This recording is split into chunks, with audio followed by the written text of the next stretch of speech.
Okay.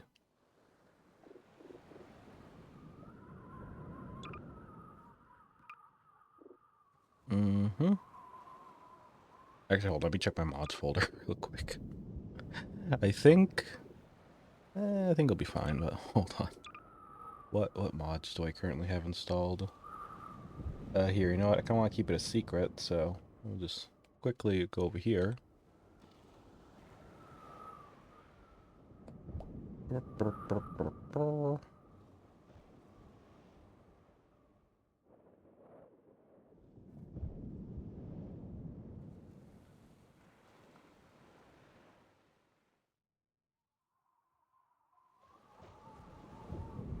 Okay, I just want to make sure I have these installed.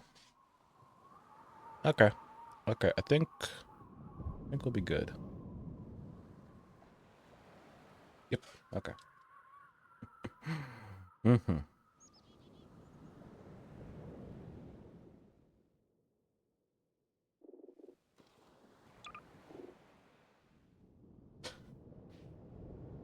Alright, let's head over here. Enable commentary track. Yep. Commentary mode on. Getting audio from the Valve development team. It starts to stop a node, aim at the balloon, and you press the use button. Be invulnerable to damage while listening to the node. Really? Achievements cannot be earned in Really? Okay. Darn. I didn't know that.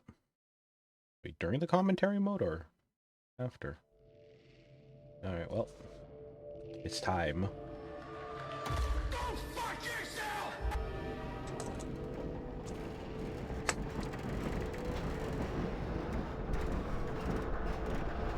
I didn't see you get on.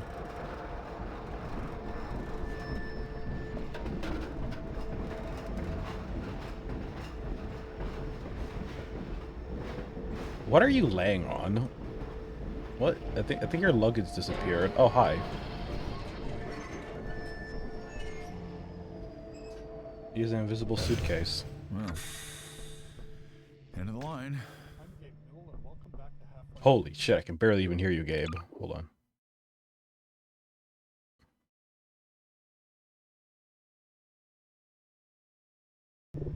Welcome. Welcome to City 17. You have chosen or have been chosen to get fucked in the ass. Fuck you. Fuck you so much. Leave the fucking city now. Get back on that fucking train and go back where you fucking came from, you fucking assholes. I fucking hate you so much. Fuck you, Gordon Freeman. I hope you get... I can barely hear him! Why is the commentary track... By a fucking train. You stupid mother... Fuck you. Fuck you so much. We're still going? Oh, man. Yeah, happy birthday, Half-Life 2.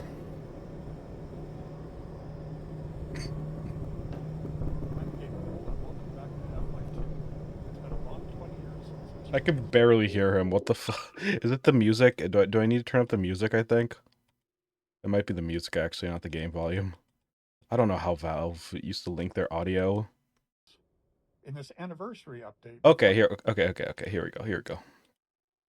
It is the music. Let me turn it up then.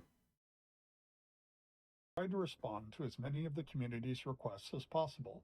And while this might not be the absolute #1 request from fans, I often hear how much people would like a commentary mode, so we're excited to finally make that happen. Not only was it a challenge to remember many of the details of Half-Life 2's development, but it's not easy to crack open decades-old computer code and wonder what the hell you were thinking way back then. Along with the dev commentary, we've cleaned up a bunch of old bugs and tried to leave things in a better shape than we found them. Good. At least this time, we had the luxury of knowing how things turned out in the end. To listen to a commentary node, put your crosshair over the floating commentary symbol and press your use key. To stop a commentary node, put your crosshair over the rotating node and press the use key again. And please, let me know what you think. You can reach me at gaben@valvesoftware.com. Thanks. I've heard he's still responding to emails. Yeah, that's amazing. Mm-hmm. Okay, here, let me do this one. Physics objects. It might be hard to remember it now, but back when Half-Life 2 came out, small objects in games, like these bits of trash, were usually static. As in, they didn't really move, or if they did, it was in a very simple way. If you were lucky, they might break apart into some sprites if you hit them. One of the goals for this initial train station section was to really make it clear to players that these kinds of things were properly, physically, actually being simulated in Half-Life 2.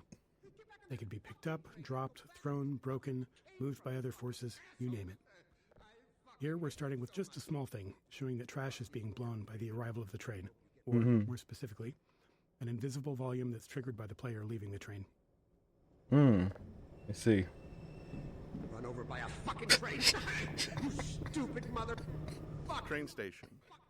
The beginning of a Half-Life game has a big job to do. We have to introduce players to a new world while teaching them how to interact with it.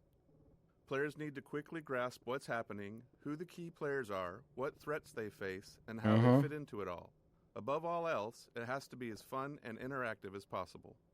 Nailing this takes a lot of iteration and playtesting, especially on the small moments that make up a bigger picture of the game. In this section, we'll highlight some key moments, game design problems, and a few playtests where things didn't quite go as planned. You have chosen or have been chosen to get fucked in the ass. Fuck. Metro Cop shoving citizens. We've only walked a few feet and we're already got problems to solve. Yeah. We're introducing the Metro Cop, an enemy that eventually we're going to ask players to kill, and giving you a glimpse of the world they're stepping into. It's a simple, clear moment that shows the relationships between the Metro Cops and citizens, and by extension, the player. At the same time, we decided to reinforce the existence of the core physics simulation, showing the way in which NPCs can casually interact with objects in the world. Seeing something like a suitcase knock into another and dislodge was pretty novel back then. It was. These moments at the It train really was. station where we combined multiple goals were the most successful. They felt natural, like the game They wasn't do. pausing just to teach you a lesson. Man, and this was back in the day before when, you know, game devs didn't have to, like, paint the entire room with yellow paint, you know? Looks so natural. Sweeping Vortigaunt. Another key moment of Yeah, storytelling, Vortigaunts. and another nod to the physics system. Here we're showing how Vortigaunts fit into this new world, Mm-hmm. which is a big shift from their Half-Life 1 role as enemies. Like so many moments in Train Station, the Sweeping Vortigaunt came from our constant hunt for ways to show characters interacting naturally with a physics system. Why just tell players Vortigaunts are friendly now, when you can show one casually sweeping the floor and knocking around some simulated objects? Nothing signals, Nope. hey, don't shoot me this time around, like someone willing to tidy up. Yeah, look at him. He's doing a good job. Fucking train. You stupid mother. Fuck you. Fuck you so much. So The what only do you ones got? on that train? Yeah. We. Citizens. When it came time to design the human citizens of City 17 and the world outside the city, we chose to include a variety of races, ages, and genders. This not only provided narrative context for the Combine's enslavement of all of humanity, but it was also important to us that anyone playing the game could see themselves represented in the Resistance, with everyone Equality. on Earth united against the Combine. Wow. While we found a number of candidates to use as reference in creating these citizens through our daily lives and connections, we ultimately resorted to advertising in the Seattle Times classifieds to reach the desired range of faces that we'd envisioned. Fuck you, Gordon Freeman. I hope you get... I'm sorry. This is too good. Oh, man. Run over by a fucking train. Uh-huh. Stupid mother. Fuck you. Fuck you so much.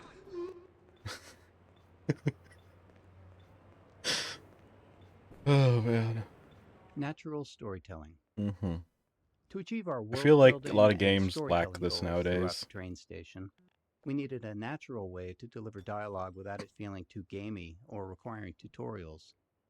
We noticed players often approached NPCs to get a closer look, so we turned that into an opportunity for the NPCs to acknowledge the player and deliver their lines. This kept interactions low-key, Yes. which was essential since the citizens aren't exactly too cheerful or lively. I agree. The simplicity of this approach also aligned with one of Half-Life's core storytelling goals, making the narrative responsive to the player's interest. Some players want to dig into every detail, while others just want to know what to do next. Giving players control over how much story they want to engage with, without it blocking progress, is a goal we always try to maintain in a Half-Life game. Plus, the less complicated a feature is to implement, the more of it we can include. This milk is still good. Yeah. Dr. Breen again? I was hoping I'd seen the last of him in City 14. I wouldn't say that too loud. This is his base of operations. Oh, I didn't know they said that secretly. They did actually reference to his lair or lab. Early tech planning. Shipping a game always teaches us a lot. We finally get to find out which choices we made were good ones, and which were ones we should do differently next time. So after Half-Life 1, when we sat down to start thinking about what kind of sequel we could build, we had all kinds of player feedback to digest. From it, we tried to build a master list of things that Half-Life 2 was going to focus on. We didn't try to design a specific player experience.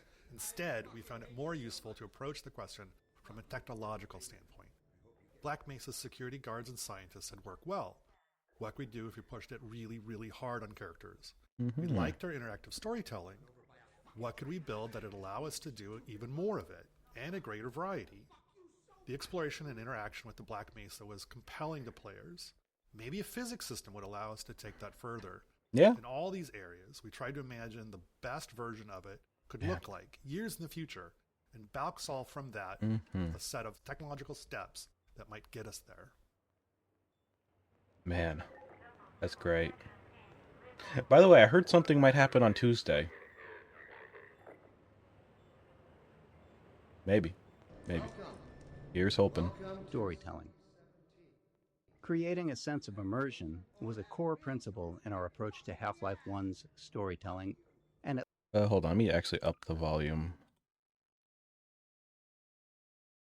There. led us to the self-imposed constraints of never, or at least very rarely, taking control away from the player and of keeping the player's avatar silent.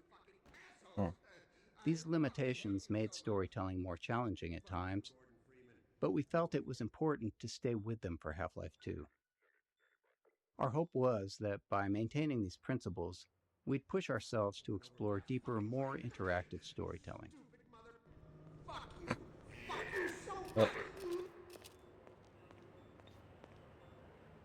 What?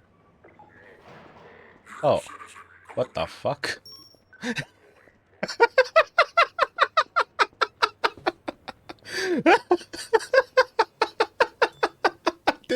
I did not know. Must be a mistake. I got a standard relocation coupon just like everybody else. Hello. Okay, good. Oh my fucking god. Characters. In Half-Life 1, security guards and scientists could best be described as archetypes, not individuals. They were abstractions of characters that matched the visual fidelity we could achieve at the time. But as our technology improved with Half-Life 2, we saw an opportunity to move beyond abstractions. The increased visual fidelity of the character models, combined with improvements in animation, made us believe we could focus on creating individual characters, people you would actually care about. Yeah, we definitely care about. We allowed ourselves to write real dialogue and have characters deliver it in a way that felt realistic enough for players to not think about them as pawns in a video game, and hopefully propel our narrative forward. In 2001, a couple of years into development, we were energized by Japan Studios' Ico. Directed by an animator, it blew us away with its reliance on characters as the key connection with the player, giving us the courage to keep pushing forward. Inspiration from Japanese media. I never thought I would actually hear that in this. Man. If only that was more common, isn't that right? The totally legit Combine soldier. Eh? Okay. Well.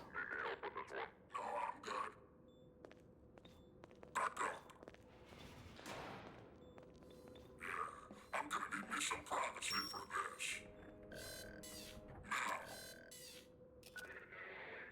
this. A about that beer I owe Oh you. my god. It's me, Gordon. Barney from Black It's Mesa. Barney. You haven't Sorry for the changed a scare. I had to bit put on a since show Black for the Mesa. cameras. I've been working undercover with civil protection. I can't Uh-huh. take too long or they'll get suspicious. Yeah. I'm way behind on my beating quota. Oh, man. Yes, Barney, what is it? Hmm. I'm in the middle of a critical test. Sorry, Doc, but look who's here. Great Scott! Gordon Freeman!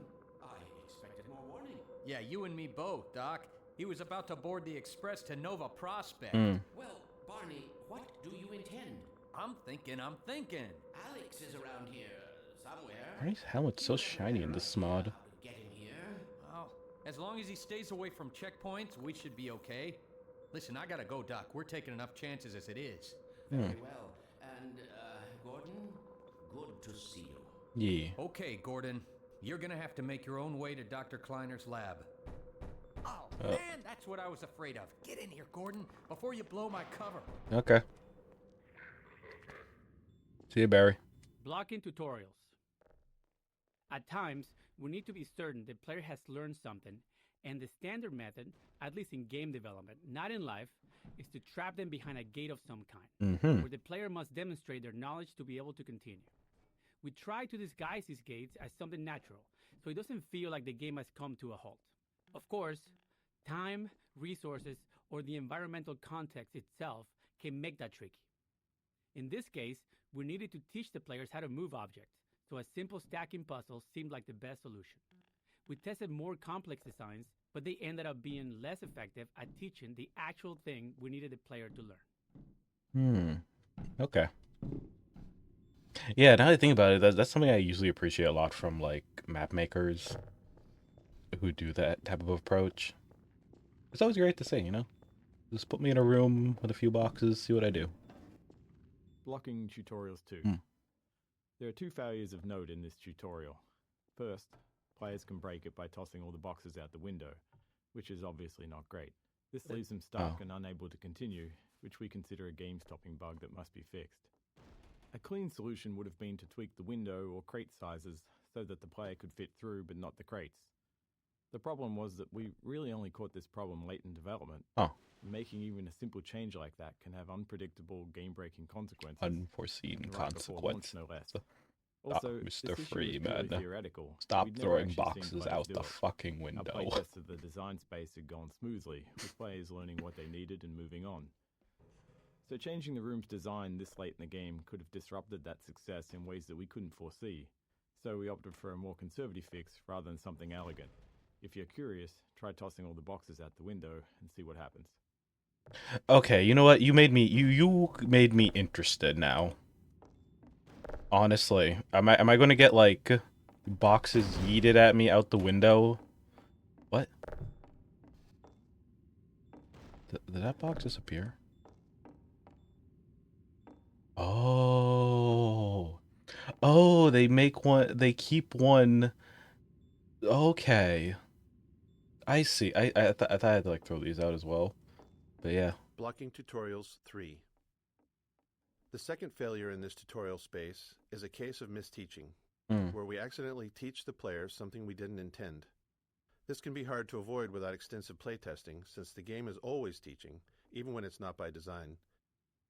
We cover a more extreme example of this later in Train Station.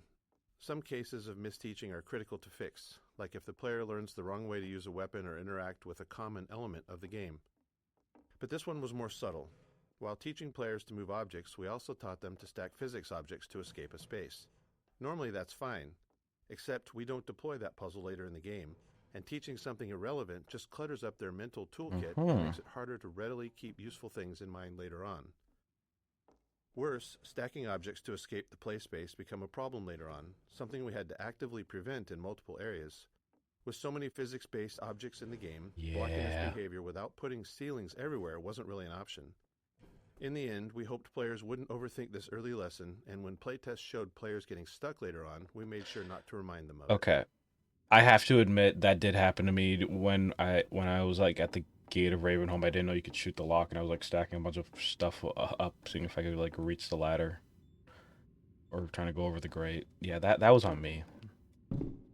So, Okay, yeah, this is not even helping. Blocking tutorials 3. Oh. There we go. Boxes broke my fall. Fall damage. Teaching players how to do things is an essential thing for the game to do. Oh. But for them to make confident About decisions, that. they also need to understand the more subtle rules. This small moment covers 2 of those. First, it shows how far the player can fall without taking damage. Second, it introduces a bit of the game's vocabulary, how the game will communicate with them. Players often worry about taking fall damage, but they also worry about taking a step that they can't take back.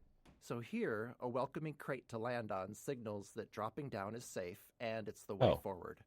And when the crate breaks, it reinforces the physics simulation and is likely the first time players will see that larger objects can be broken apart. Oh. What happened? Oh, was that loading? What the fuck? Okay.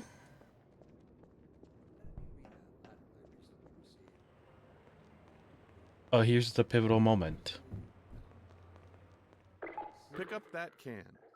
Contextualizing tutorials, creating a story scenario in which they happen, lets us do more than just stop the game to teach players something. We get to add narrative value to the moment. Here, teaching the player how to throw objects is combined with a narrative setup that gives them a choice in how to respond. After watching the Metro cops casually abuse citizens, it felt right to put the player in a similar position next. If they had opinions on how the citizens should have reacted, now they get to express them.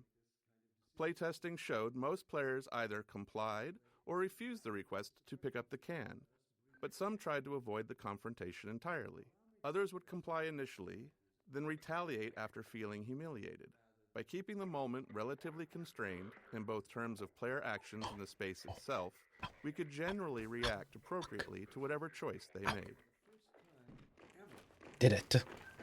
I avoided it. Shit, he's pissed at me. Playtesting. Playtesting is a core part of how we make games. We can never fully predict how players will respond or what they'll take away from what we've built. So we test to learn and hopefully improve. During a playtest, we don't guide or talk to the player, even if they're stuck, as it's extremely unlikely that we'll be sitting there next to the player once the game ships. Our goal is for testers to forget that they're playtesting altogether and play as if they're at home. Any interruptions risk skewing the data, so we only step in if there's a bug that's blocking progress, or more rarely, if their behavior is so confusing that we need to understand what they're thinking. Our first meals about a meager fire and started at the shadows that leapt upon the cavern's walls. But inseparable from instinct is its dark. Don't I have a sprint in? Or no, I don't get a sprint until I get the suit. Instinct is inextricably bound to unreasoning impulse. Up. And today we clearly see Oh no. instinct has just become aware of its limits. And like a cornered beast, it will not go down without a bloody fight. Instinct would inflict a fatal injury. Early in a Half-Life game, one of our goals is to make promises to the player, giving them a sense of what to expect later on. From movies to TV shows and books, all great entertainment does this in some way, and video games are no different. The promises in a Half-Life game can take different forms. Some are simple, like offering just a glimpse of something intriguing. Others are more layered, like the interactions with Metro cops. By putting the player in a powerless position against them, we set the stage for that future moment when they can finally get to retaliate. Okay. They have given us the strength No more. to overcome this. Here we are. The Citadel. We wanted the player's first view of City 17 to highlight the Citadel and its dominance over the city, representing the Combine's complete and total power over humanity. It also needed to serve as a clear goal. Even at the start, you can see where your journey ends. But despite its massive size, playtesters often missed it. A player's sense of depth and scale can be tricky on a computer monitor. If you've played any games in VR, you'll likely have noticed that scale feels more natural. Yeah, that's true. Anyway, in this case, the Citadel's position above the player didn't help things either, which may be because FPS games train players to focus straight ahead or down at their feet. To improve the chances of players taking in the Citadel, we added birds flying towards the structure. A subtle trick we've found helps guide the player's view. I never actually noticed the birds.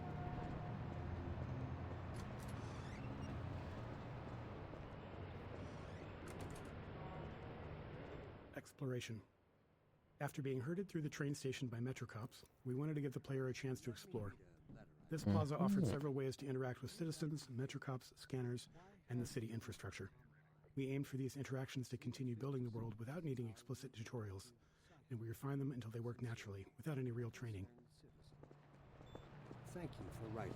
Concerned. Well, of course, your question touches what the on heck? one of the basic biological impulses, with all its associated hopes and fears for the future of the species.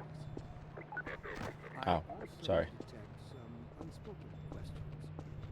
Ropes.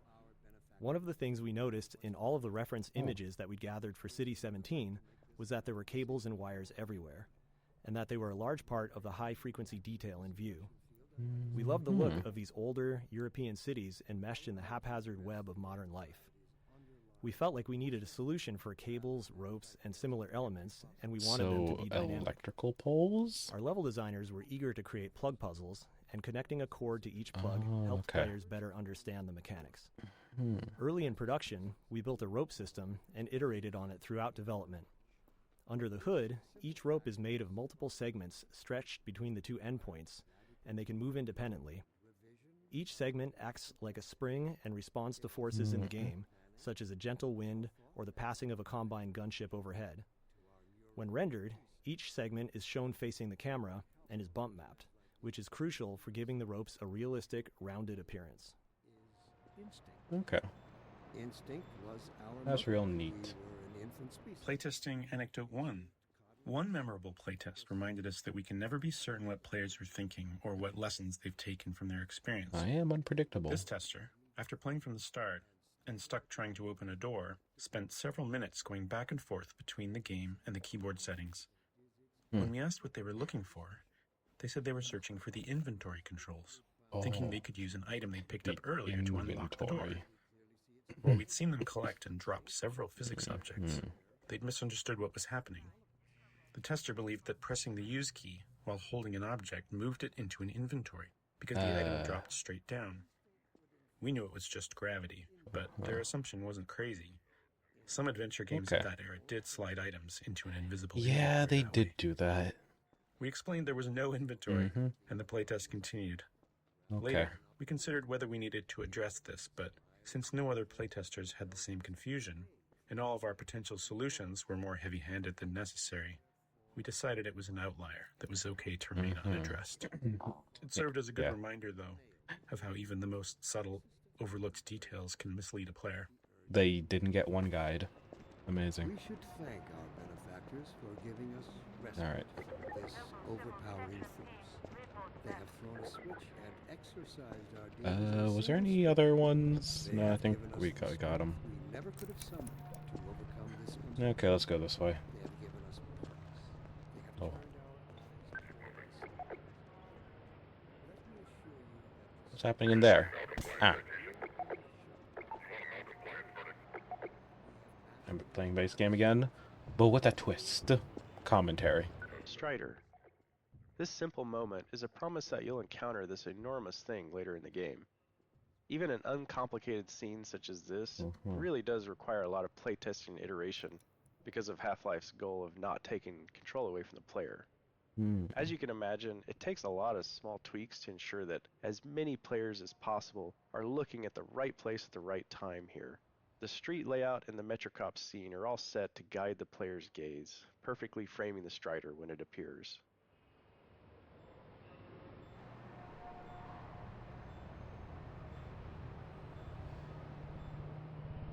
Oh, sorry, I thought there... sorry, I was eating a burger. I thought there'd be more commentary right here. Early game exploration. Up until this plaza, the player likely hasn't had to think much about their path, as it's been clear and straightforward. But here, we wanted to encourage exploration, which meant making the way forward less obvious, which can produce a feeling of being lost or, worse, confused, as you might expect. These kinds of shifts can be tough, especially early in the game, when the player is still learning the game's guidance cues. Here, it's further complicated by force-fielded checkpoints, which allow NPC citizens to move through, but restrict the player, leading many playtesters to believe that there was a way to bypass them. Ultimately, it was extensive testing that helped us find the right visibility for the alley forward, using lighting, layout, and a wooden crate, an object players have already used as a sign they're headed in the right direction, all to subtly guide them forward.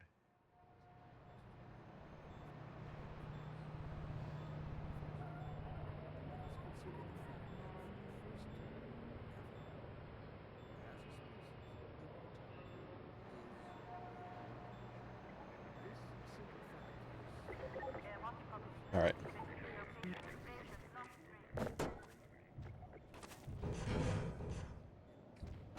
Let's see. Oh. And I thought that would actually break.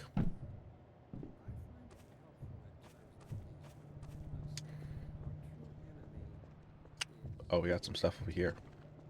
Closed captions. During Half-Life 2 development, we were approached by folks interested in accessibility who encouraged us to go beyond the subtitle system we had built for Half-Life 1. They requested a full-featured closed captioning system to capture all game sounds, not just dialogue. This turned out to be a much tougher challenge than expected. Oh my Half-Life God. 2 produced a You got wide variety of murdered. sounds, and categorizing them for captions was crucial.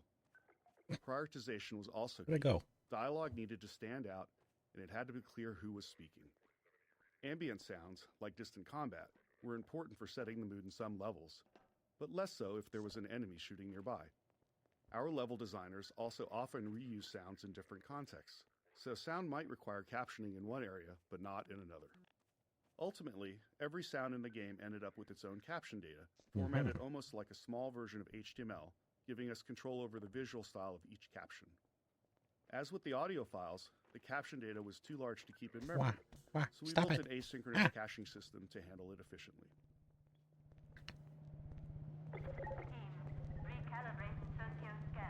All right. This is how it always starts. First the building, then the whole block. They have no reason to come to our place. Don't worry, they'll find one.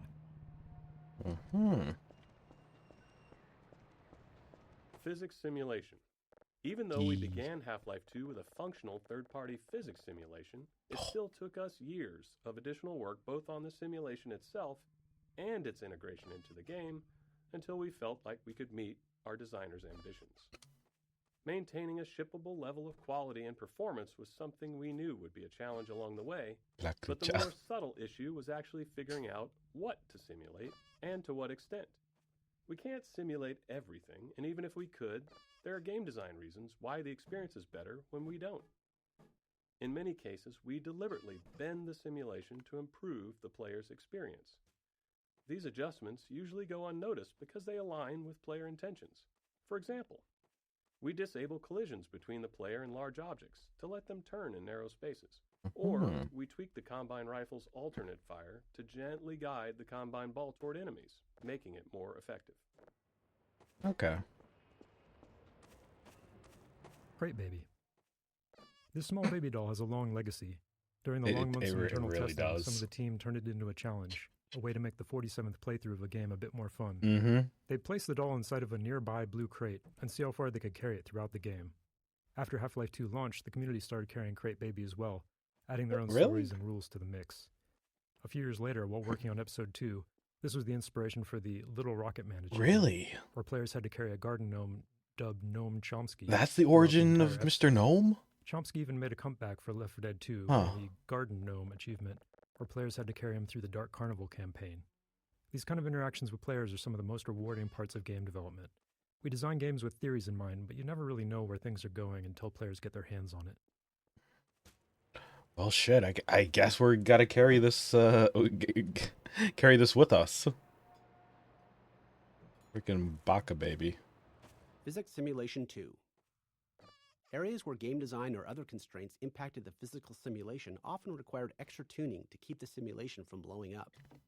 As an example, early on we experimented with increasing the simulation on the player entity, which is to say, make player movement much more a part of the physical simulation of the world. We knew this might make movement feel less precise, but hoped it could lead to some novel experiences. However, after tuning the movement to match the less simulated version, we hit a major problem. The physical force needed for the player to move at their usual speed was so high that simply running into other simulated objects could result in death from the impact. We iterated on it, but ultimately couldn't find a solution we liked and reverted to the less simulated movement. However, this wasn't exactly the easier path. It introduced new challenges with how the less simulated player interacted with the more simulated objects in the game. But it did allow us to deliver the precise movement experience we wanted. Okay, that's nice. Let's bring you over here now. Get in the middle. Playground. When we discussed ways to highlight our physics simulation around the city environment, a playground felt like the natural fit. And for players paying attention to Dr. Breen, it's also a reminder of the cost of humanity's surrender to the Combine. We chose a few playground structures with interesting physics potential and began tuning them. Even with the advanced physics simulation we had at the time, setups like this always required hand tuning, as we had fully simulated objects interacting with non- or partially simulated ones, such as the player or static world geometry. It might be easy to assume that a simulation can carry a lot of the load of implementation, but even now, 20 years later, that is rarely the case. Back when we were working on the playground, late in development on the game, we couldn't get the friction on the slide to feel right, so we decided to break the ladder so the player couldn't get up there. Oh. However, you still can just walk right up the front. As is commonly the case, you, the player, get the last laugh on us. Okay.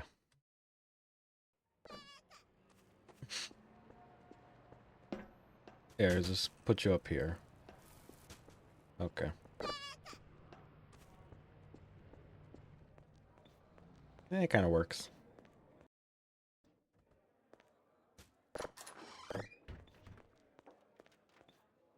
Materials and shaders.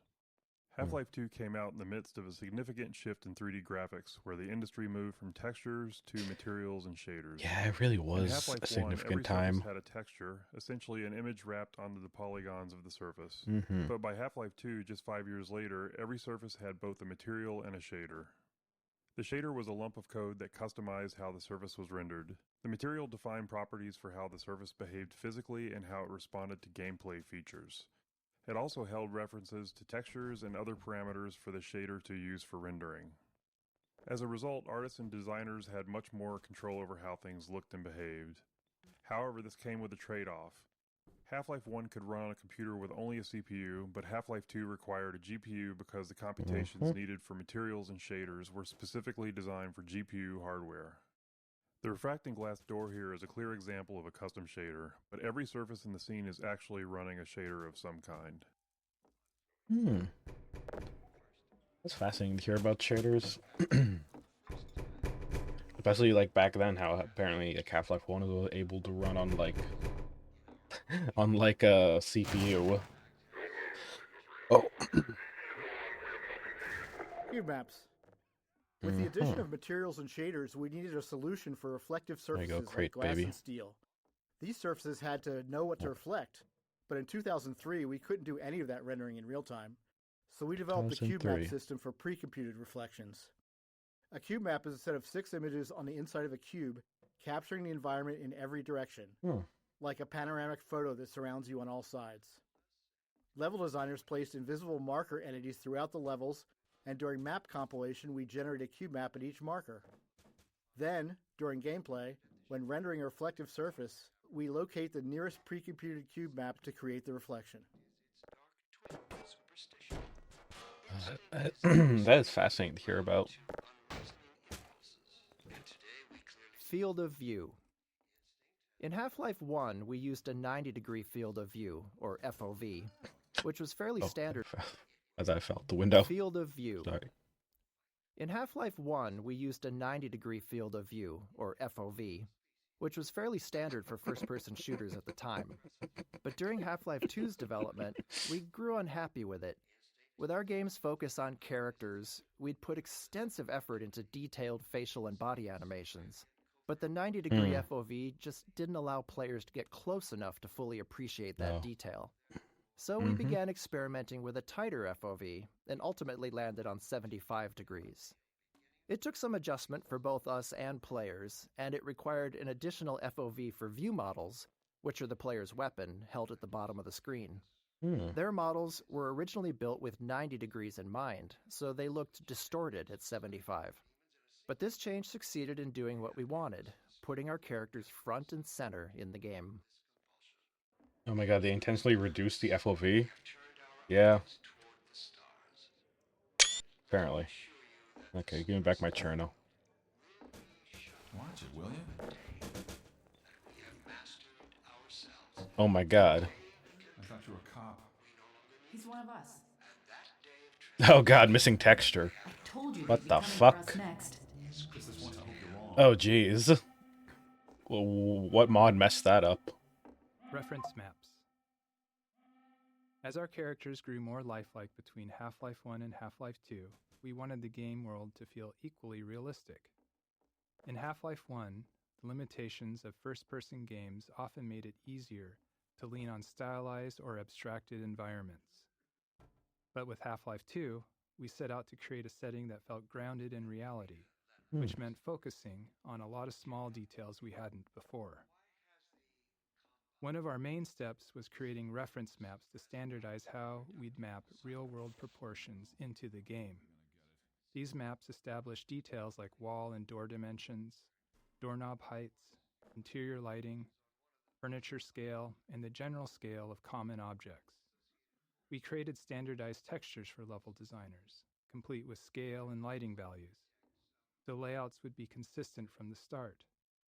Besides setting up the physical world, these reference maps defined how the player would move through it, how high they could jump, how low they could duck, and the size of spaces like vents. Using these maps as foundation, we were able to keep our world geometry consistent and ensure realistically sized spaces across the game. I see. I was wondering if I would take a screenshot from this angle. Oh, I can't do it while holding control, god damn it. Hold on, can I change?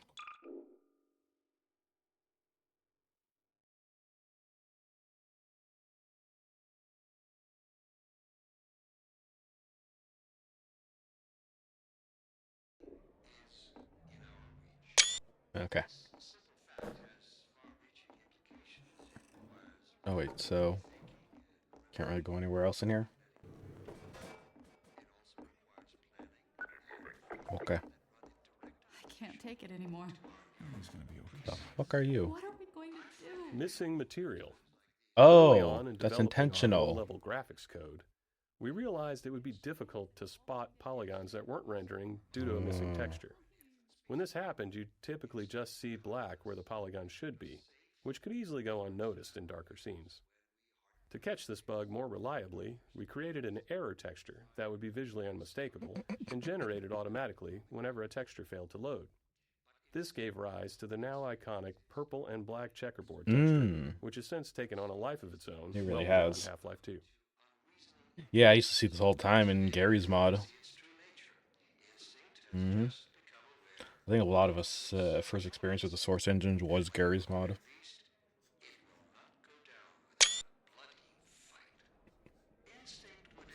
Anyways. Watch it, will you?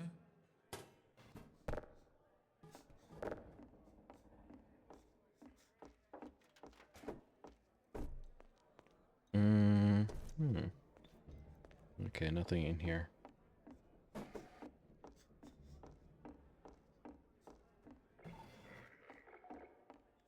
You see all the time that kind of things? Yeah. The raid. Ow. The section ahead, where the Metro cops raid the apartment while the player is inside, took a lot of iteration to get right. Generally, we design Half-Life to let players set their own pace, since people move through the game in a variety of ways. Some players run, ignoring anything that doesn't seem like a threat, while others methodically poke at everything.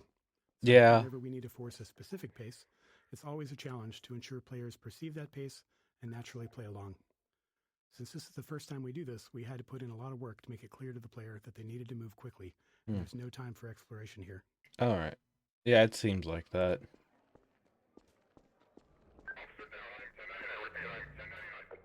The Raid 2. In addition to making sure the player felt the pressure to move forward, we had to ensure the raid itself was foolproof. There couldn't be any way for the player to avoid it or double back past the Metro Cop. The real challenge wasn't that players would try to break the scene, but that many would panic and run in random directions once they realized they were under threat for the first time. This moment requires a delicate balance. We wanted a heart-pounding escape, the sense of real danger, but we wanted players to make it through on their first try and feel like they escaped by the skin of their teeth. To achieve this, we kept the path ahead clear and reminiscent to the one they had just taken through the previous floor. I also block these A areas. series of carefully placed triggers controls the threats Whole appearing goddamn ahead tub. and behind, maintaining the pressure while still giving players enough time to stay ahead of their pursuers. There's no time to lose. Oh.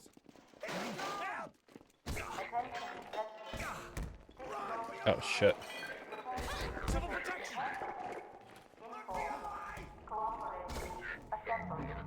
Okay, here it is. Oh. Oh no. Let's go. Get in here, quick. Thank you. Moving. Head for the roof. Thank you. It's time to make our great escape.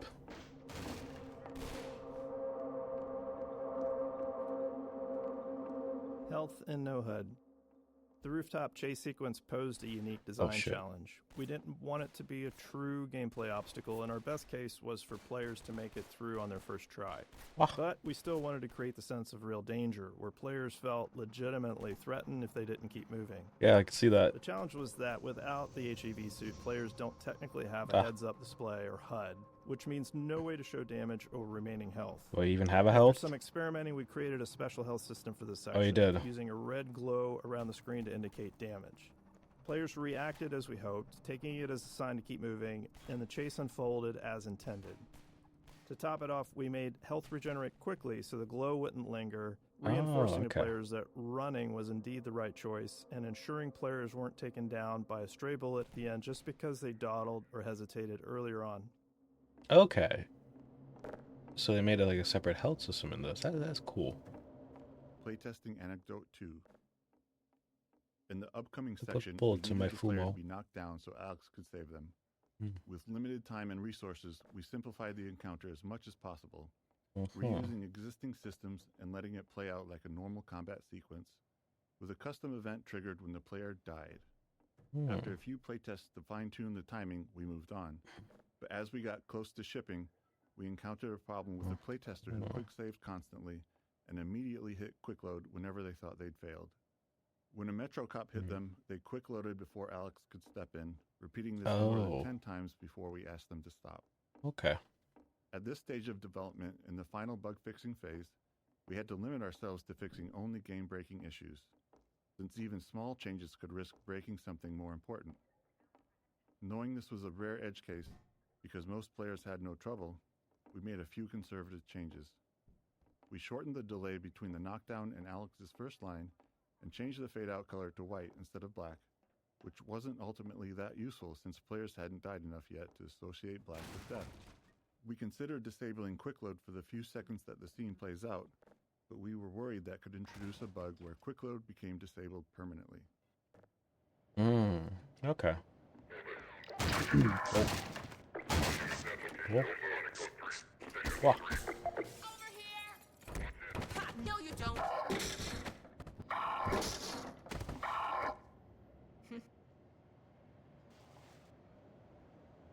Oh, Alex. Dr. Freeman, I presume. You better hurry.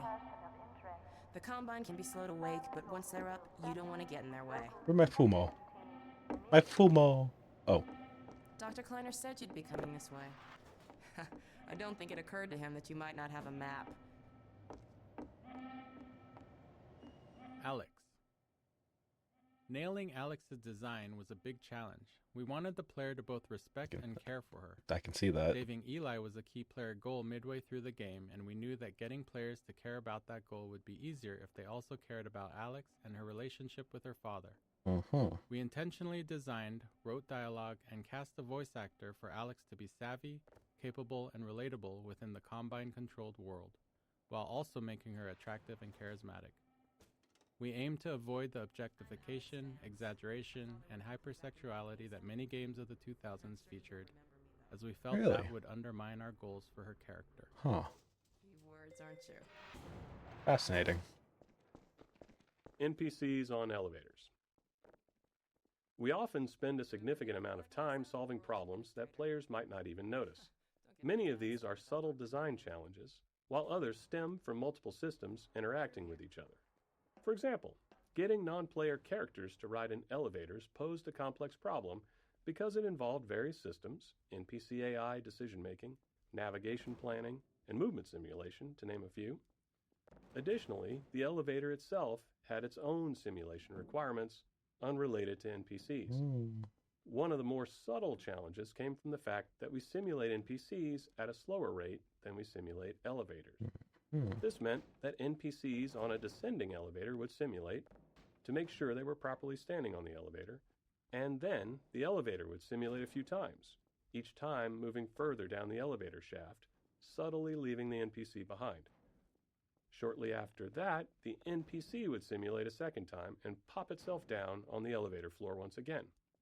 You can imagine that it was hard to take Alex seriously when she was constantly falling down in small increments while talking to you.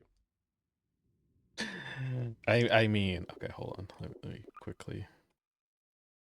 I mean, if you want to talk about Alex falling down, I can easily show you something real quick.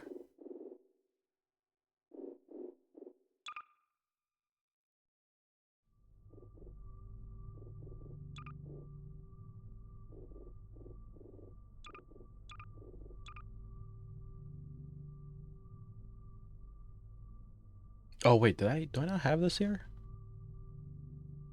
Ah, I thought I still had it. Dang it. Okay, never mind. Ah, I thought I was going to do a funny bit, but I guess I accidentally unsubscribed to it. Oh.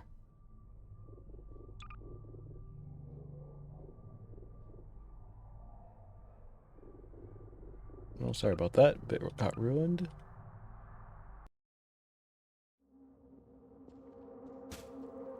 Interactive storytelling. When we started on Half-Life 2, storytelling in games was generally either high fidelity and linear or low. Oh, it cuts it up. You showing up on this. Okay, hold on. Let me. I realized it would cut it off. Interactive storytelling. When we started on Half-Life 2, storytelling in games was generally either high fidelity and linear or low fidelity and interactive. We knew players had seen high-quality storytelling in games, but they'd never been placed right in the middle of it, able to watch it unfold around them, interact with it, and examine any part closely. While that goal excited us, we didn't yet know how it would work or what kind of technology we'd need to make it happen. We had built a variety of storytelling technology in Half-Life 1, but it was mostly presented in front of the player and lacked the interactivity and fidelity we were keep seeing the Warlock from TF2 The Recliner's in this. Lab became the section of the game we used as a testbed to figure out how our interactive storytelling would actually function. This way, Gordon. Funny you showing up on this day in particular. All right.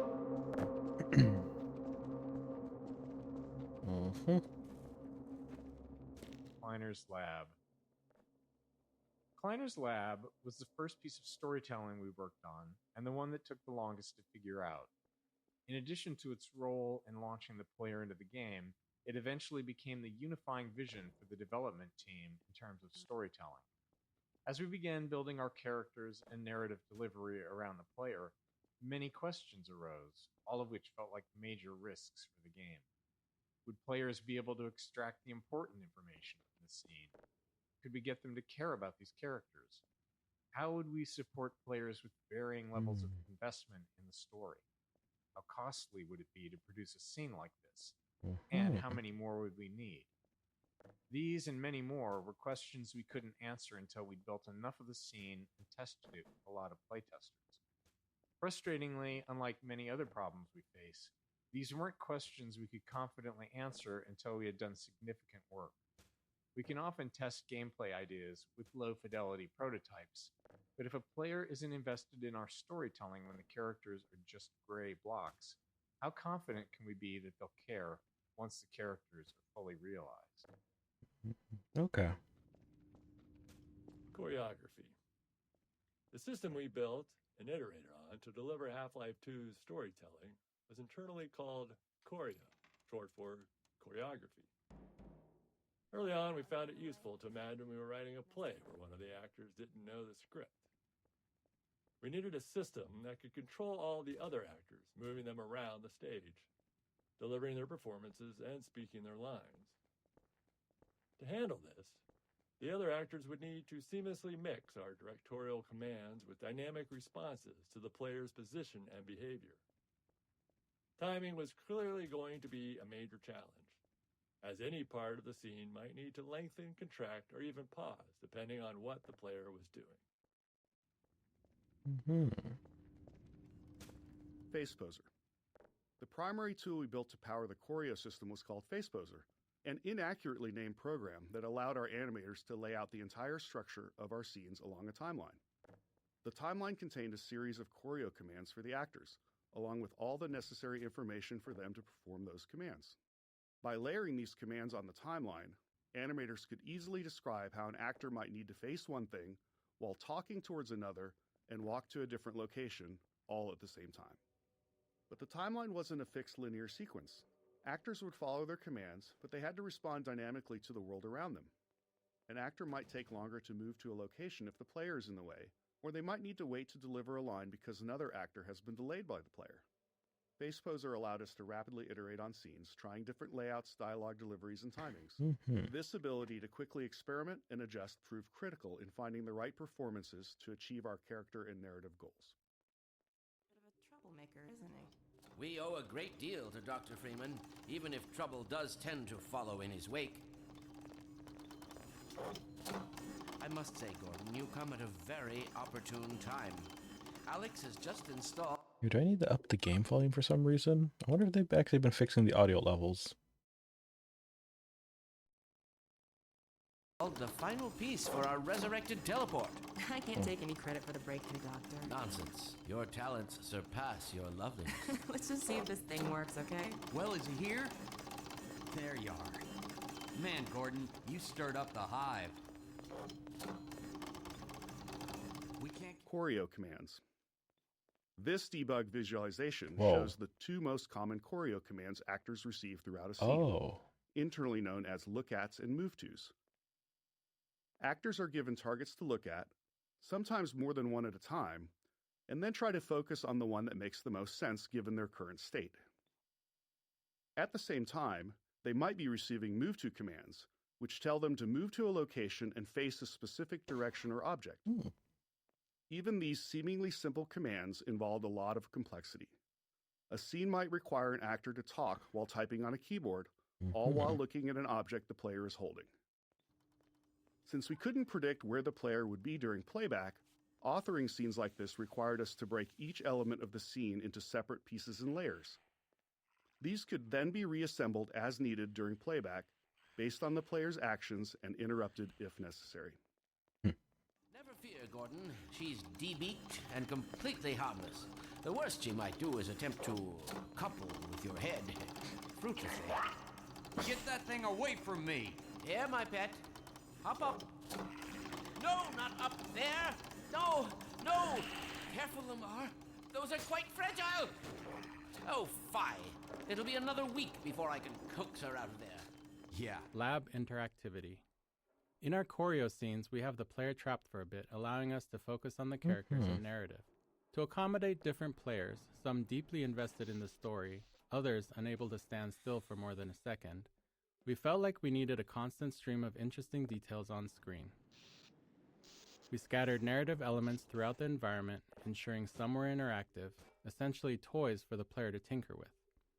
In some cases, we embedded further storytelling into these, like the cactus mini-teleporter hinting at the upcoming teleporter failure. It was a delicate balance. Too much visual interest could distract players from the core of the scene.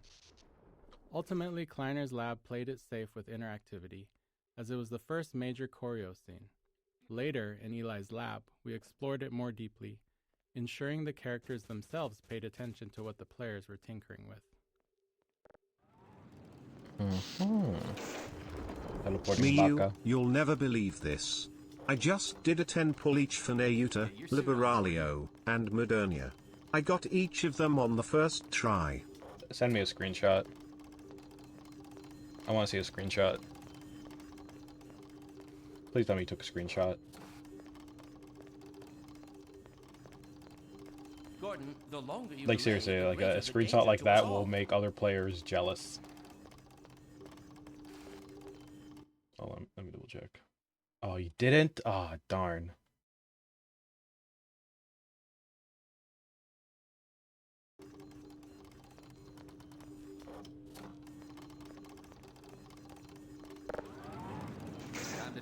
I'm over here teleporting Baka.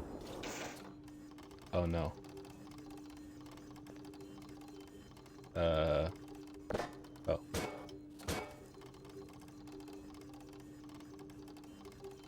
Come on, Gordon. We don't have time to fool around. How do you break this teleporter?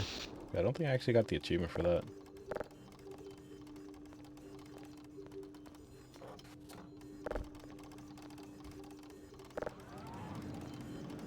If Dr. Kleiner said you should wear that thing, you should wear it.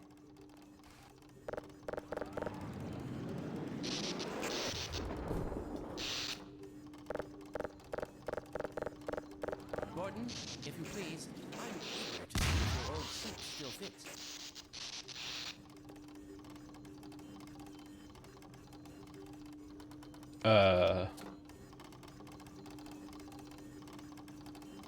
Okay. 1 second.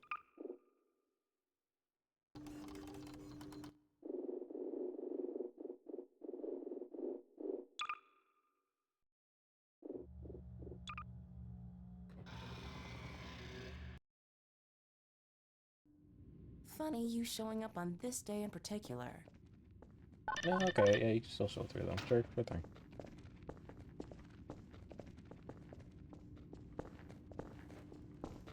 We've been helping people escape the city on foot. I never actually knew how to break the teleporter until now, so might as well go get the achievement. I can't get achievements in commentary mode, so I gotta on the verge of having a better way. hurry up. Here, let me buy you a drink.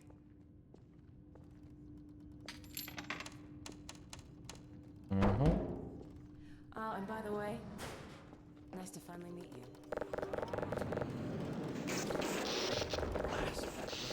Where did she get to? Lamar, come out of there! Uh-oh, everything all right, Dr. Kleiner? Oh, hello. Do you just like test out the teleporter just multiple times, or do you do different objects? If I didn't know better, I'd suspect Barney of trapping and... My goodness. Gordon Freeman. It really is you, I can't even interact with it early in. Wandering around outside. Bit of a troublemaker, isn't he? We owe a great deal to Dr. Freeman, even if trouble does tend to follow in his wake. I must say, Gordon, you come at a very opportune time. Alex has You see, this is what happens when you tune into my streams. You get lucky in your gotcha. Teleport. I can't take any credit for the breakthrough, Doctor. Nonsense. Your talents surpass. I won't try to break the teleporter for the achievement. This thing works, okay? Well, is he here? There you are. Man, Gordon, you stirred up the hive. We can't keep him here long, Doc. It'll jeopardize everything we've worked for. Don't worry, he's coming with me. That's right, Barney. This is a red letter day. We'll inaugurate the new teleport with a double transmission. You mean it's working? For real this time? Because I don't know. I still have nightmares about that cat. No. Come on. There's nothing to be nervous about. Cat. We've made major strides since... There you go. I broke the mini teleporter achievement. Doc, since he's not taking the streets, you might as well get him out of his civvies. What? Oh dear, you're right. I almost forgot. Alright.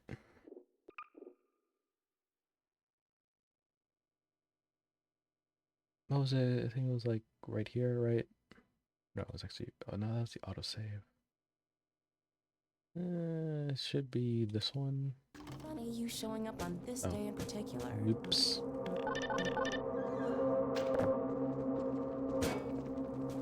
Miners. We've been helping people escape the city on foot.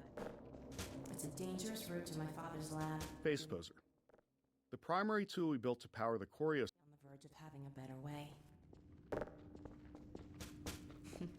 Here, let me buy you a drink. But my baka. Oh, and by the way, nice to finally meet you. My baka. Hold on. Think you can reach it?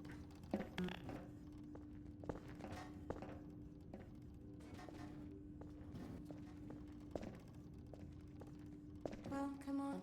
Dr. Cleaner's waiting.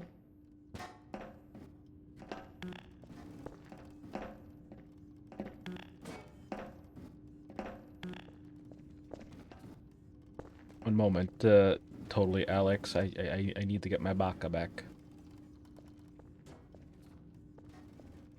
This way, Gordon. No. I need my fumo.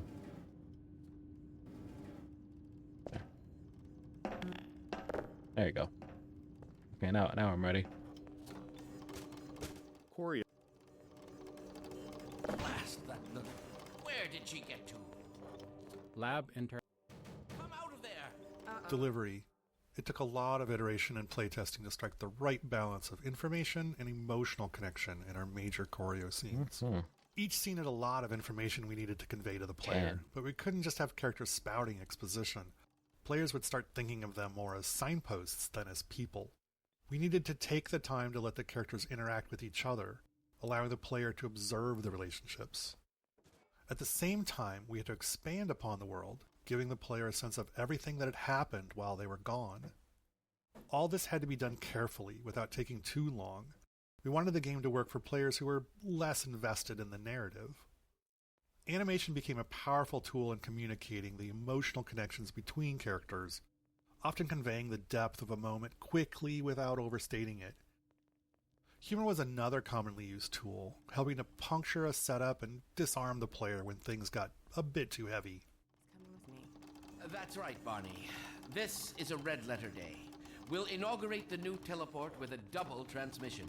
You mean it's Archetypes. We wanted to create narrative links between Half-Life 1 and Half-Life 2 through our characters. Our idea was to design individuals who felt like representations of Half-Life 1's archetypes, so that players might find them familiar, almost as though they'd met them in Half-Life 1 at some point that they couldn't quite remember. Oh yeah, I remember all right. We based Dr. Kleiner on the scientist model we felt was the most iconic, and his personality was largely shaped by Hal Robbins, whose voice and performances had defined the Half-Life 1 scientists. One day, when we were in the thick of trying to figure out this character, Dr. Kleiner's face came into focus, as we happened to share an elevator with an accountant from an office on another floor of our building, and looking at him, it was clear that this is Dr. Kleiner's face. Luckily, he was receptive when we asked if we could photograph him for a video game character. that thing away from me? And then he became one of the most iconic faces. No, not up there! No! No! Careful, Lamar! Those It's are always quite interesting fragile. hearing stories like Oh, this. fie! It'll be another week before I can coax her out of there. Yeah. Character reactions. Figuring out what characters should react to and how was an ongoing challenge. At the core, we always want the game to respond to player input. However, any response from the game can be seen as a reward by the player. So, what characters react to and what they ignore teaches the player about the kind of input the game expects.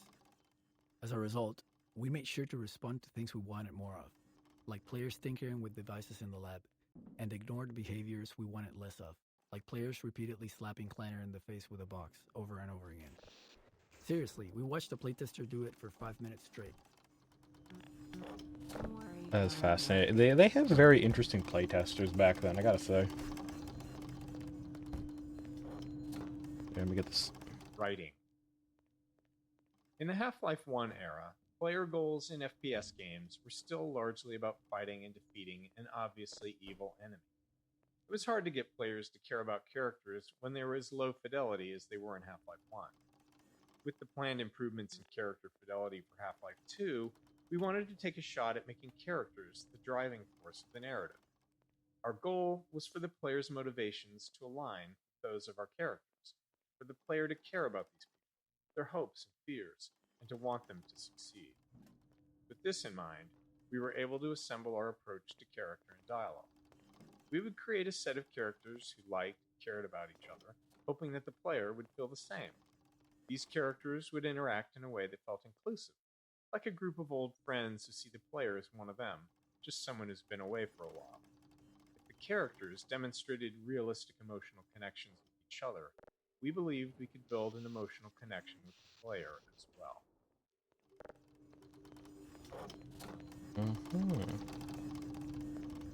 Tone.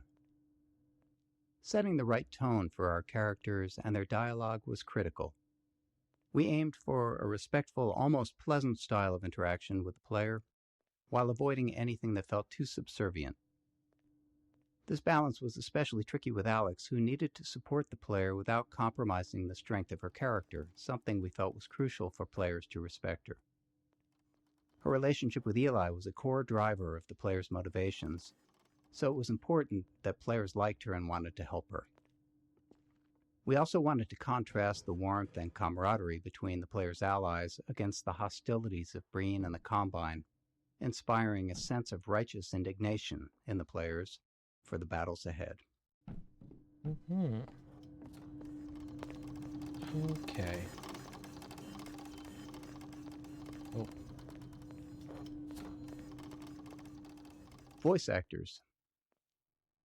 To create more responsive and multidimensional characters in Half-Life 2, we needed to evolve our approach to working with voice actors. While running through a script with a modicum of direction was sufficient for much of the NPC dialogue for Half-Life 1, for Half-Life 2 we decided to give the actors more of an opportunity to be involved in helping to define the characters and bring them to life. We provided much more story context to the actors, showing them the game world, the environments their characters inhabited, and the other characters they interacted with. We sought actors who could take all that information and synthesize it into their performances to elevate their characters beyond what we had imagined. We held multiple sessions with the main actors, allowing them to digest and build upon their characters over time. For scenes where characters are interacting with each other, we'd often cue an actor with performances from other actors in the scene to create a better sense of connection and flow. Though we'd arrive at the studio with a script and a plan for the recording session, we made sure that the actors felt empowered and had the space to bring their own ideas to the character and performances. Having animators attend the voiceover sessions also proved critical, as they were responsible for stitching the characters' dialogue together with physical actions and expressions to form the resulting choreo scene. Often, animators found that their plans for how a scene would play out evolved quite a bit after working with the voice actor. Suit up, Gordon. Okay.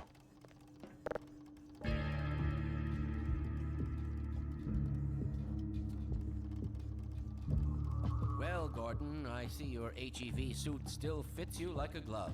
At least the glove parts do. I've made a few modifications, but I'll just acquaint you with the essentials. Now, let's see. The Mark V Hazardous Environment suit has been redesigned for comfort and utility. Oh dear. Doc, we don't have time for this. At least get that suit juiced up, Gordon. Good idea. There's a charger on the wall.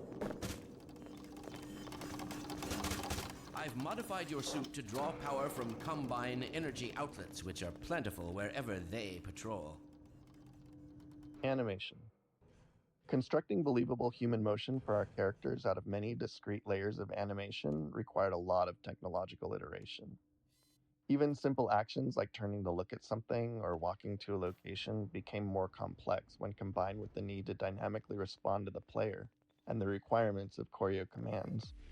For example, turning to look at something had to be fully decomposed, allowing a character to use any combination of its eyes, head, shoulders, upper torso, or full body to face a target. In Half-Life 1, human characters had their bodies separated into upper and lower halves, allowing them to walk in one direction while facing another. However, this approach was too abstract for Half-Life 2's characters. Instead, our animators created walking animations in all 8 directions of the compass, which could then be smoothly blended together at runtime. This way, Gordon. Yeah.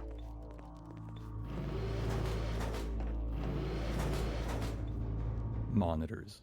We use monitors a lot for storytelling in Half-Life 2 in the episodes, so much so that we even make fun of ourselves for it. The problem is they're just too damn useful. They're fantastic for expanding the world by showing events happening elsewhere, and they provide an easy way to have characters They talk did the same thing without Half-Life needing to Alyx. explain how they all got to the player's location. Anyone who's ever written any kind of story, especially one with an ensemble cast, understands the unique frustration of trying to create natural reasons for all of your characters to come together in the same place. In this case, we were really happy with how the monitor allowed Alex to teleport away and then quickly appear in Eli's lab, making everything feel real and connected. That's what you said last time. Alex's kiss. It's a small moment, but Alex's kiss on Eli's cheek was important. Eventually, we're going to ask the player to save Eli, and we want them to care about him. To build that emotional connection, we needed to show the warmth and affection between Alex and Eli. We didn't want to oversell it with dialogue or make it too big of an event. It had to feel genuine, not performative. And we were able to iterate on the subtleties of this moment until it struck just the right note. There. Oh, hey, you're back. Wait, what? Scene interactivity. At certain points in our choreo scenes, we require the player to take action. Beyond simply giving them something to do and keeping them engaged, these moments served a few key purposes. Barry, get off my First, they Fumo. allow the player to catch up, even if they've been distracted by Barry, something stop else stepping in on the my environment. Fumo. The scene could safely pause until the player completed the task, ensuring they were back and paying attention. At the same time, it let us position the player where we needed them, which was useful for framing the scene and making sure they saw something important. In some cases, we got double value out of these moments by using them to train the player. Here, they're learning to interact with plugs and sockets, a skill they'll need for puzzles later in the game. I can't get over the little putis on the monitor right there. It's so cute. It's right there, Gordon.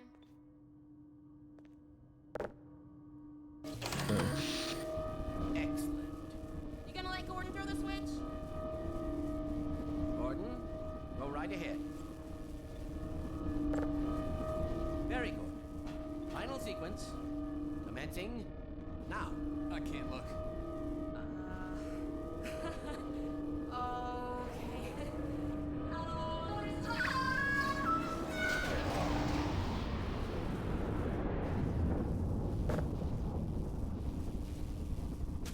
Oh, okay, now she gets teleported. Did it work? See for yourself. Hey, Doc. Thank goodness. My relief is almost palpable. Fantastic work, is it? Well, I can't take all the credit. Dr. Freeman proved an able assistant. Let's go ahead. I just threw a Right plug you are. Speak to you again in a few moments. and a switch. Good job, Gordon. Throwing that switch and all. I can see your MIT education really pays for itself. All right, Barney. Your turn. Gee, thanks. Gordon, as soon as you're in position, we'll send you to Eli's. And not a moment too soon.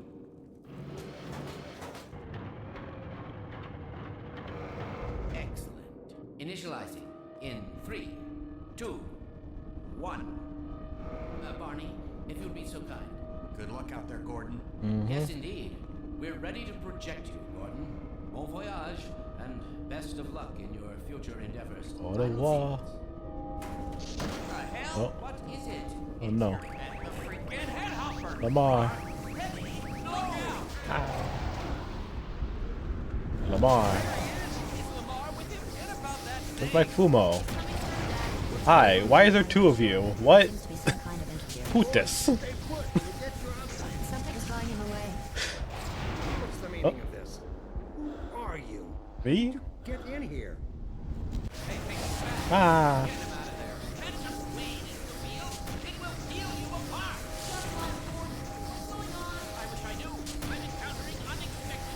Don't worry, Gordon.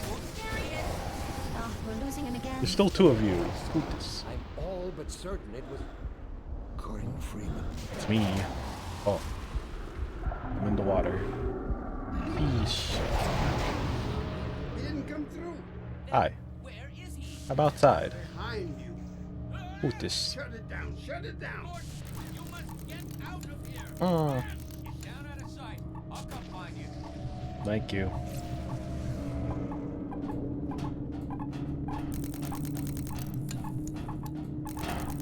No, I lost my Fumo. I think during the first teleportation.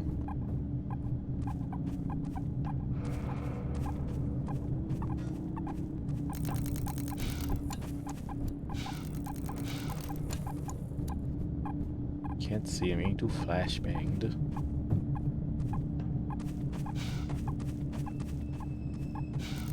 I actually forgot where I go from here. Oh, okay, over here.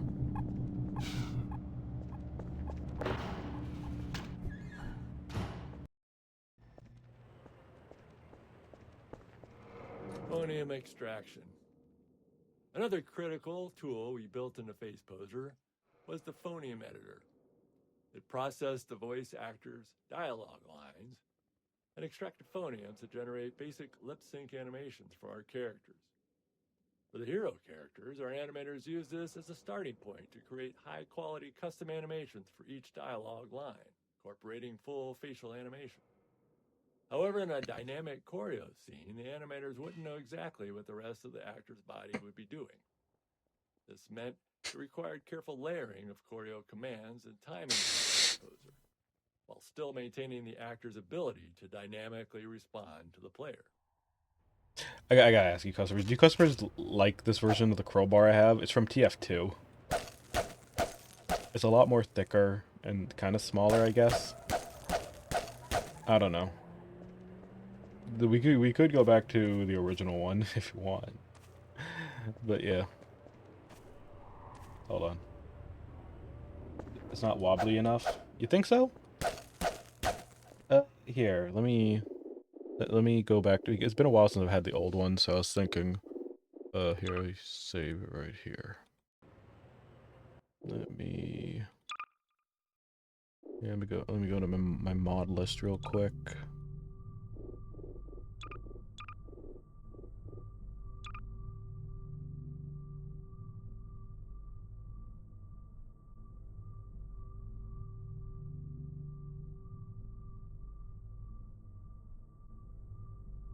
Actually, wait, why am I showing you my mod list? Don't look. Okay, here it is. Part of Half-Life crowbar appeal was a jank. Yeah, that's true. Okay, there we go. I swapped it back.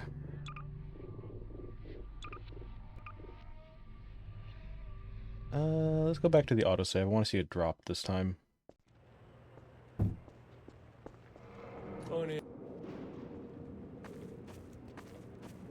Hey, Gordon! The Citadel's on full alert. I've never seen it lit up like that. Get out of City 17 as fast as you can, Gordon. Take the old canals, right? They'll get you to Eli's lab. It's a dangerous route, but there's a whole network of refugees, and they'll help you if they can. I'd come with you, but I gotta look after Dr. Kleiner. Oh, and before I forget, I think you dropped this back in Black Mesa. Good luck out there, buddy. Yeah. You're gonna need it. Yeah, no, it dropped naturally. It had that good jank. At the time of Half-Life 2's release, most first-person shooters gave the player a gun or a melee weapon right off the bat, but we opted to start them empty-handed. Without a weapon, it was easier to train the player on the more novel ways they're able to interact with the world and introduce them to our story. We wanted the player to transition from fugitive to the aggressor, and arming them at the right time created that moment naturally. By the time they finally get a weapon, they're done running away. They say sometimes the best way to win is to walk away, but we all know that's not true. The best way to win is to run towards something while shooting at it. More like hitting things at it with this crowbar. Let's go, crowbar. Dynamic mixing. During gameplay, many sounds are playing at the same time, but some are naturally more important than others, and we need to set the volumes of the sounds relative to each other to ensure that the important ones stand out. In a movie, this sound mixing is done as a post-process, but in a game, it happens real time, responding to the player's actions, so we can't predict ahead of time which sounds will play simultaneously. To handle this, all the sounds are grouped into types and tagged with priorities. Then during gameplay, the audio system monitors all the active sounds and lowers the volume of sounds in a group if a higher priority sound is playing. And this mixing is adjustable. If the gunshots need to be loud in one scene, we can make them higher priority there. If a specific line of dialogue needs to be heard clearly, it can then force all the other sounds to drop in volume. And we do the same thing with music. It's a subtle but very critical system, and it just prevents the soundscape from becoming too cluttered. Alright, let's go. You know, funny enough, I actually do have a crowbar. Yep. I don't know if I ever actually talked about it or showed it. Here. Do I still have it in here? I think I have it off to the side. Let me see. I forget because I was like moving some stuff around, so I don't remember where I put it. Oh, I don't think it's actually over here. Did I put that? Oh, where did I put my roll? I don't know where it is actually. But yeah, it was. I'm actually quite surprised they're able to. It was actually, I think, a die-cast crowbar, die-cast metal, because they were able to get like that red coating on, trying to make it like close. I think it was like based off the Half-Life 1 crowbar, not the Half-Life 2 one. Although I have to admit, I did take a swing at it on a couple of boxes just to test it out, you know, just to have that feeling. And I did kind of scuff it up a little bit, so yeah, pretty accurate now. Half-Life 2. Yeah. Cardboard boxes compared to wooden ones like these. Wah. Bullet audio. If there's one thing we're sure of, it's that a lot of bullets will fly past a player throughout the game. So we spent a bunch of time trying to perfect the audio treatment for it. Unfortunately, bullets in the game are essentially instantaneous, so we can't just attach a sound to them and rely on the movement for positioning. So after some experimentation, we landed on this solution. By figuring out the closest point on the bullet's trajectory to the player's ear, we calculate the exact time and position the bullet would conceptually pass them. We then play two different sounds at that point to fake a Doppler effect, one for the bullet's approach and one for its departure. And we delay the departure sound based on the calculated time the bullet passed by. Oh, that's interesting. I gotta say, I want to say like their shooting sound effects are pretty unique. Audio caching. Another problem we ran into was the sheer amount of audio in the game. With all the gameplay sounds, music, and dialogue, we had too much audio to be able to store it all in memory. Memory was at a premium in 2003. But as you can imagine, we need to be able to play sounds immediately, especially if they're gameplay related. What was the biggest file size in 2003? Audio cache, which stored only the first 125 milliseconds of every audio file and kept that in memory. That 125 millisecond time was our best guess for how long it would take us to be able to stream an audio file in from disk. Then, whenever a sound was played in-game, we played the start of it from our audio cache while simultaneously kicking off a load of the full audio file from disk. By the time our cache start ended, we'd have the file loaded and could continue playing the rest of the sound. There were some other minor features, like keeping recent sounds fully in memory so that high traffic ones didn't need to be loaded constantly. In today's engines, all kinds of assets, beyond just sounds, typically use the same kind of strategy. Oh shit. Ah.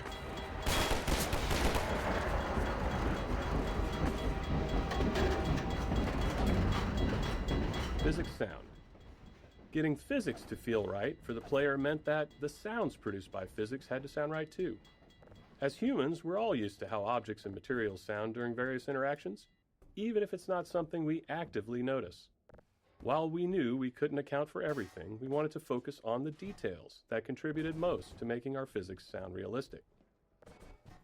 We started with per-object sounds for collisions and impacts. This allowed an object like a wooden crate to have custom sounds when it collided with other objects or classes of objects. Next, we began dynamically modifying these sounds based on the characteristics of the physical event, such as the masses involved and the force of the collision. This worked great for collisions, but didn't hold up in other interactions like objects scraping against each other. In reality, a wooden crate makes a different sound when it scrapes against a wall versus when it's thrown against that same wall. Let me tell you, nobody has done more research on the nuances of a wooden crate's physical properties than us. To get what we wanted out of these interactions, we implemented per-material collision sounds, metal against wood, metal against metal, and so on. These sounds were also dynamically modified based on details like material hardness or type of metal. Getting this system to sound right required countless small tweaks, which we could only identify once it was running. We also experimented with custom sounds for rolling objects, but ultimately cut the feature because we weren't happy with the results. Oh, really? They had audio for rolling?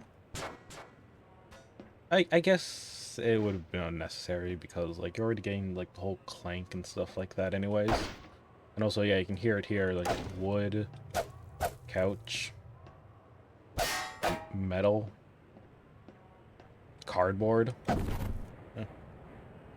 Gotta really appreciate all the sound designing in this game. Oh. Look at the server. Are so happy? Let me see. What happened? Oh, gee. Oh, wow. Congrats. Yeah, congrats on your gacha rolls.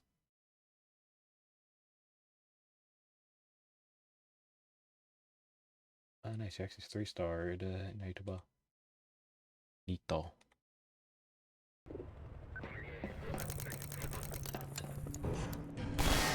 Oh, let me go. Oh,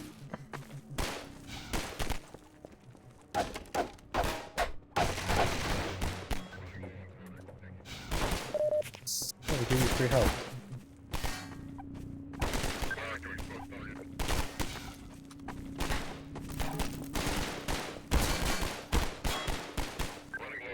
Automating DSP.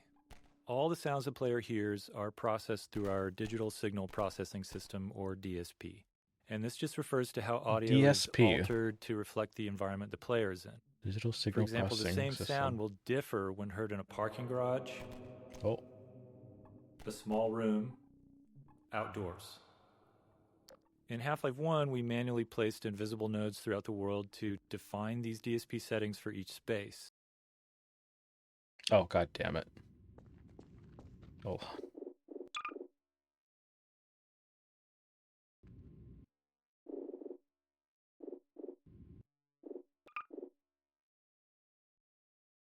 Dynamic mixing. During gameplay, many sounds are playing at the same time, but some are naturally more.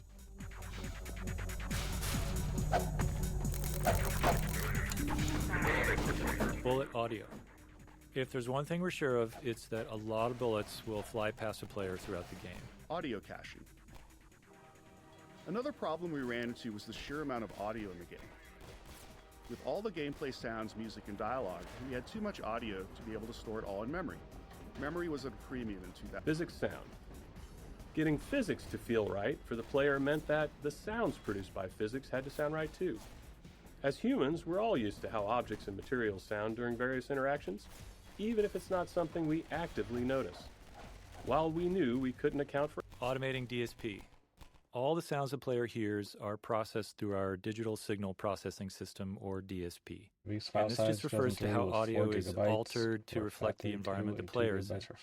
For example, the same sound will differ when heard in a parking garage, a small room, outdoors. In Half-Life 1, we manually placed invisible nodes throughout the world to define these DSP settings for each space. For Half-Life 2, we knew that manual placement was just going to be way too time-consuming, especially since we wanted a larger game, and we still only had one audio person on the team. So we built a system that automatically determines the DSP settings around the player in real time. It does this by analyzing the space around the player, assessing the volume they're within. It examines the materials that make up the environment, basically. And then the system matches that space to one of the 25 hand-authored basic DSP types. We adjust some parameters, and we create the fully detailed DSP that modifies the sounds the player hears. Okay.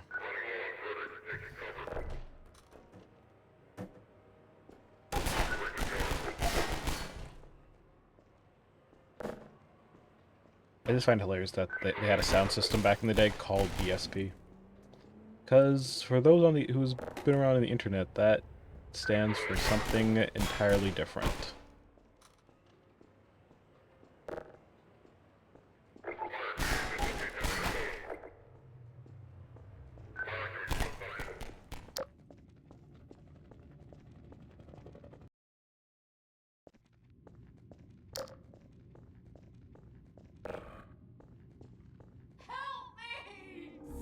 Metro Cop Scene. This is another scene designed to make it clear that the Metro Cops are the bad guys, except this time the player has a weapon and can finally do something about it. That something comes out of the barrel of a gun.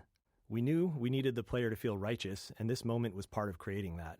The Metro Cops are still human, unlike the rest of the Combine in the game, so we felt like we had to go the extra mile in making sure the player's actions felt like justice and not just wrath.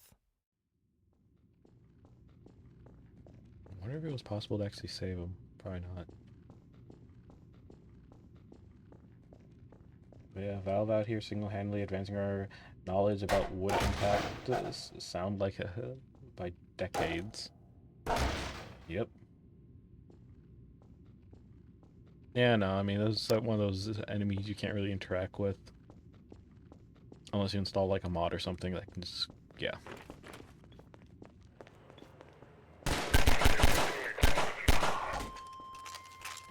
I liked how his gun fell down the stairs.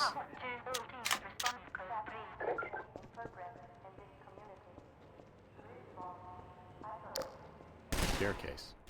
There are situations throughout the game that stem from simple and quite straightforward design goals, and this staircase features two of them. The first was to frame the Citadel as it awakened, showing the player they stirred up the hive. The second was to showcase our ragdoll system. While it's standard now, in 2004 it was still a novelty to see bodies tumble realistically, and stairs provided a perfect stage to make that happen.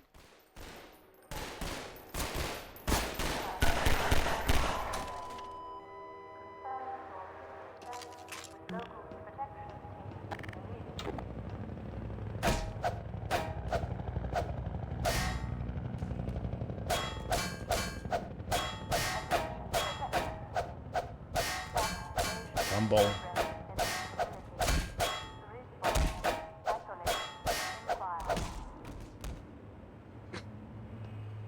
There you go. Birds. They're flying that way. I guess I should be going that way. That is a nice little just narrative direction. City 17 awakens. The early train station section was designed to make the city feel indifferent toward the player, as if Gordon is just another nameless, faceless citizen, ripe for subjugation. But during the tenement raid and rooftop chase, the city identifies the player as an anomaly and starts to stir.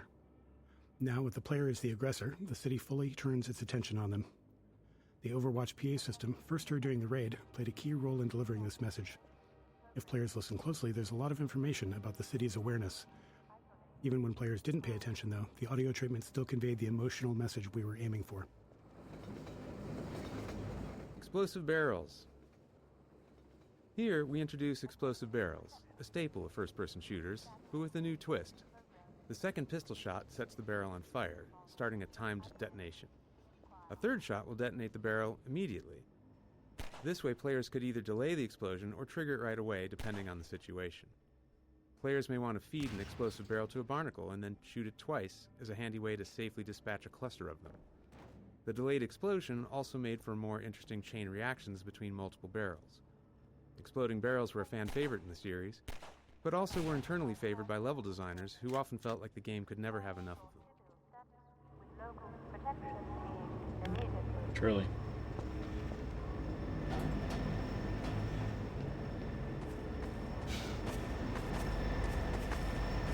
This way. No, wait, I gotta jump on the train.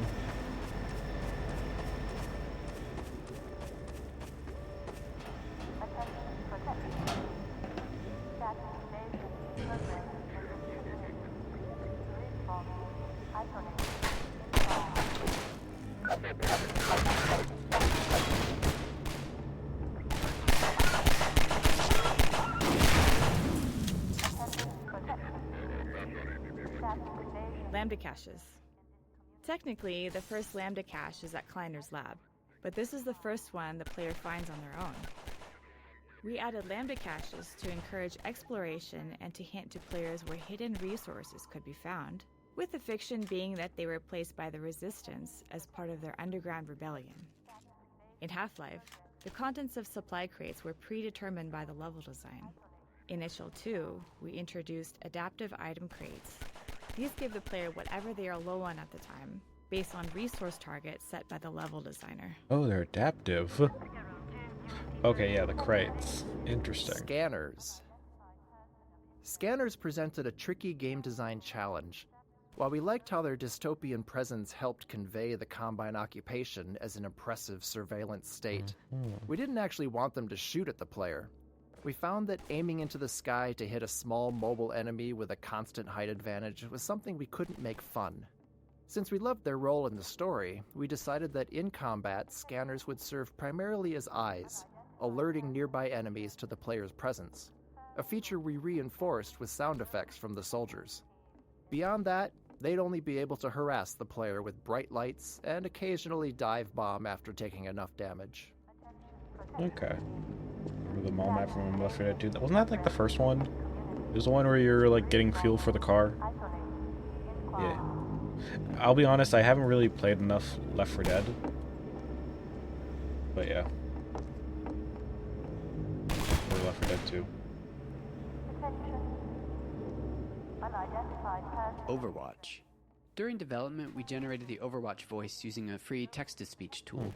But as we neared shipping, we realized we didn't actually have the rights to use it, so we held auditions with voice actors to find someone who could match the qualities we liked in the generated lines. Oh. It didn't take long before we found Ellen McLean, whose delivery was exactly what we were looking for. In her sessions, we played the generated lines for her to mimic, though in her own style. She was a bit sarcastic at first, given that she was being asked to replicate such a robotic delivery. But years later, when she returned for her iconic role as GLaDOS in Portal, she'd found a way to creatively integrate that tone into her performance. Interesting. Unidentified person of interest.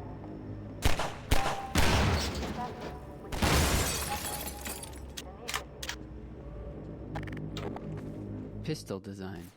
The standard pistol is the workhorse of the game, functioning not only as the first range weapon you learn to use, but also as a method to interact with physics and destructible objects at a safe distance for the entirety of the game.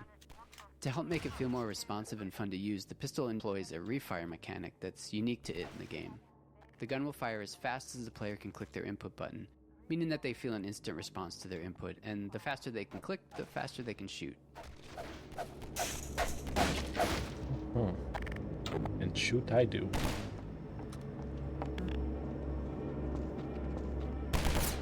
Oh, I see. That's why they took out the floor, because they didn't want you to jump through the window, I think. Not like I could really fit through. My ass is too fat.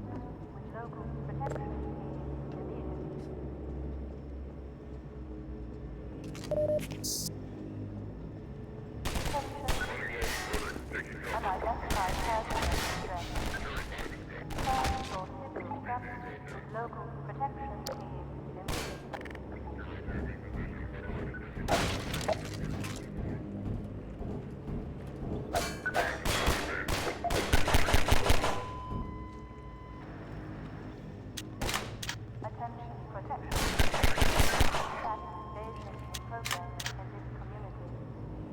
Okay, now we're on the other side.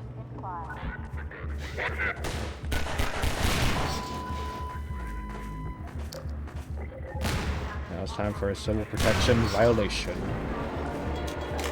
Do not abbreviate that.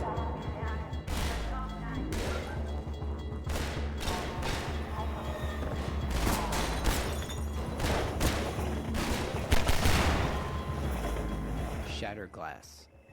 When designing early levels where there are fewer mechanics in the player's toolkit, we found that it's just as engaging to spotlight new technical features instead, as we did here with breakable glass.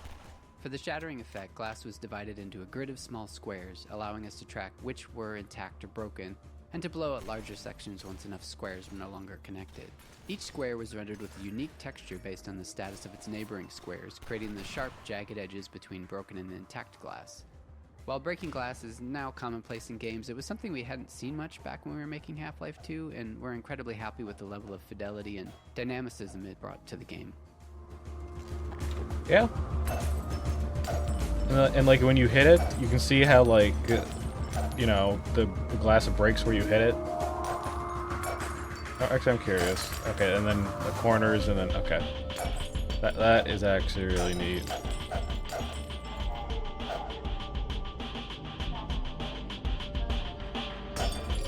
I'm surprised these windows didn't get destroyed.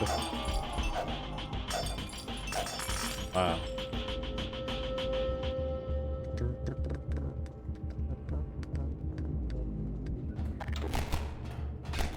Oh boy.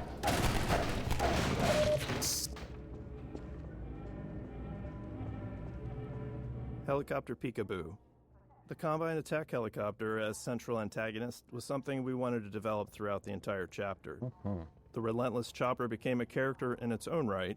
Here, if you listen and look overhead, you can hear its engine and see it flying along the train tracks and into the distance. This first glimpse is a small piece of foreshadowing, with its presence becoming more pronounced over time, until eventually you're squaring off against it. Oh boy.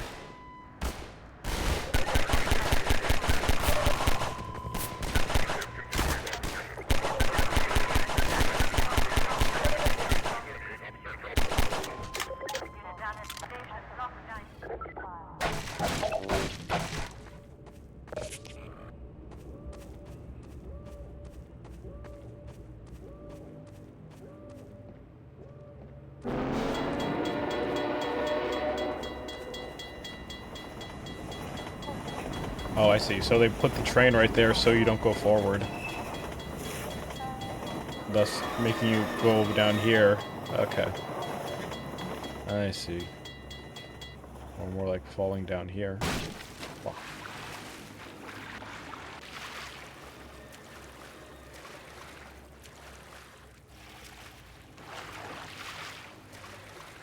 Okay.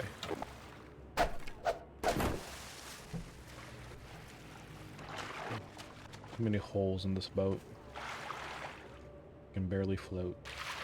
Water shader. The most complex shader we made for the game was the water shader, which made full use of the newly available programmable graphics cards. When water was present, the scene was rendered 3 times. First, the underwater world for refraction, second, a reflected view, and third, the parts above the water. When rendering the water surface, we blended the refractive and reflective views, showing more reflection at glancing angles using the Fresnel equation. We also tracked the ground depth below the water's surface, making it more transparent and less refractive in shallow areas. Additionally, we had to create 2 alternate water rendering techniques for lower-end graphics cards. Mid-range cards displayed a lower detail reflection without refraction or transparency, while low-end cards only rendered a partially transparent surface. That feels nice to hear about, like, how back then, you know, they cared about optimization, because nowadays devs don't even give a fuck about it. Like, they'll release their unoptimized game and be like, oh yeah, we'll fix it later. Yep. It's because, like, back then, it's like, updates and things weren't really a thing. You know, automatic updates. Back then it was like, oh yeah, we need to ship this game out, and if there's any bugs or anything, well, shit, we gotta make sure we take care of it before we release it, because physical copies and stuff. Interstitial scenes. As playtesting progressed, we often found areas where players lost track of their goal, which isn't uncommon in a game like Half-Life. Oh no, I'm lost. To address this, we added smaller interstitial scenes to help guide players along their path and reinforce their objective. After finishing the bulk of development on our larger choreo scenes, like Kleiner's lab, putting these smaller scenes together became relatively straightforward. We discovered that using characters in these moments worked much better than relying on passive storytelling, or even some sort of reminder you'd find baked into a pause menu. Oh. Good God. Guess those sirens are for you, huh? Good thing you found us. You're not the first to come through here by This is the Freeman. The Combine's reckoning has come. Boxcar Joe. This small scene originally featured 2 human characters, but later in development, we replaced one with a Vortigaunt.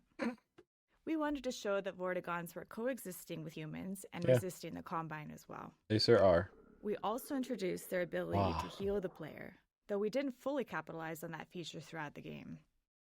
Vortigaunts became a useful narrative tool for keeping dialogue brief, as their hive mind justified their full knowledge of the world and the player's goals. This meant they never had to ask questions, neatly sidestepping the challenge of writing dialogue for a silent protagonist. Report counter behavior to a civil protection team. Free TV.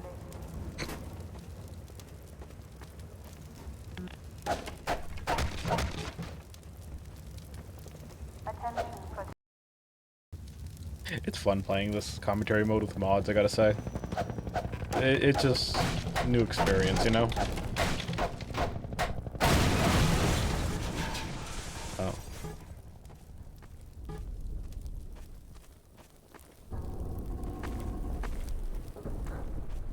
But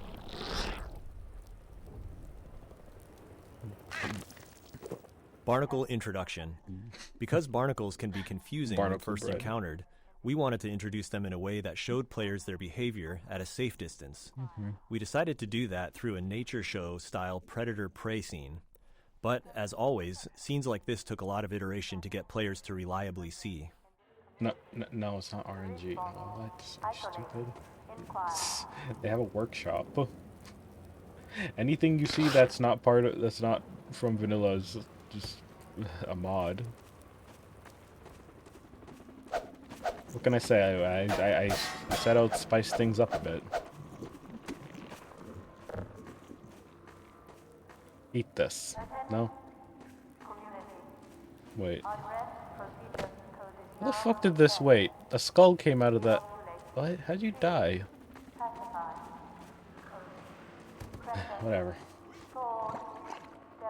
Surface properties. We play custom footstep sounds when the player walks on the slippery mud. This was a system called Surface Properties that used the material type to determine the sounds and other effects that should occur when walked on or shot at. Earlier in development, we had an effect that slowed players' movement when walking on mud surfaces. However, this was removed in the shipping version as it was decided it was too punishing. Yeah, that really would have been too punishing, honestly. It's like, oh man, you're in mud. You're so slow. It's like, that would have sucked.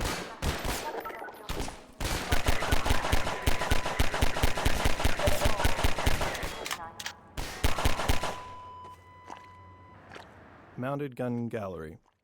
There are a few things going on in this scene. The turret firing at the breakable crates behind teaches players not to take the threat head-on, and instead utilize the sewer route to defeat it. And when they reach the turret, players enjoy using it in a shooting gallery with a wave of Combine soldiers and dive-bombing scanners. We also begin to introduce the missile-firing Combine APC that pushes the players along, and will show up again later in the chapter.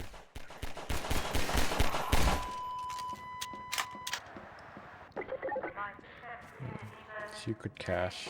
Station 12, come in. Station 12, do you read? No. Everyone's dead.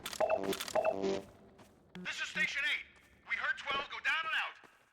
Surgical strike units are targeting railway stations. Repeat, civil protection is coming down on underground stations. We're already getting refugees from 9 and outlying.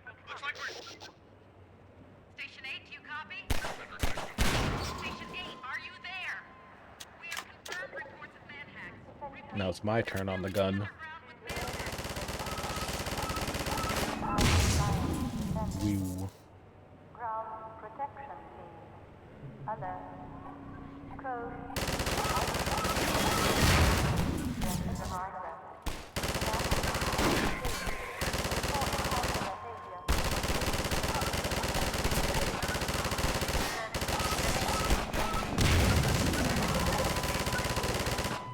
It's hard to see them when they're like right in front of my gun.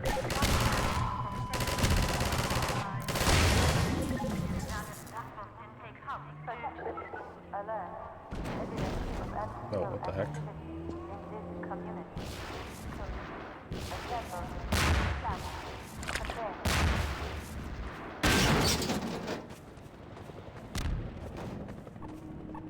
Oh shit, helicopter.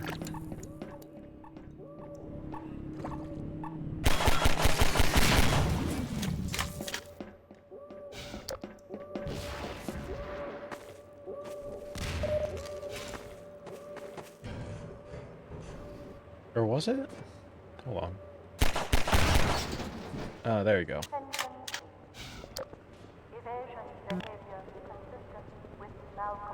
Oh, I see. So you had to do that to get over here, right? Alert. Code. Isolate. that a secret cache over here? Oh, it is. Okay. I didn't know this was a secret cache.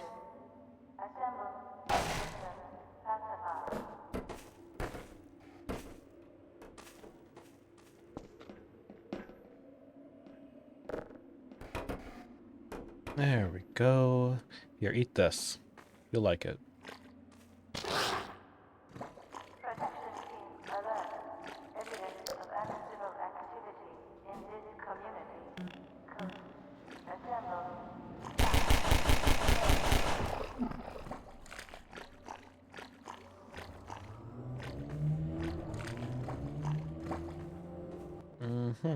It's okay. The workshop was added during the anniversary update. I think, was it this year or last year? Over here! Hi. Keep going, friend. That station was raided, but there's others up ahead. I'm gonna stay here in case any others come through. Gotta keep the railway alive. The railway is not alive.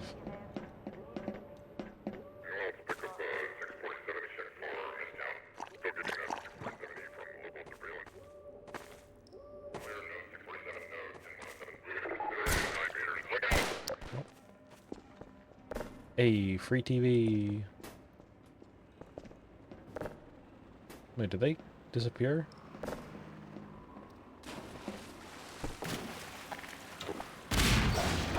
Oh.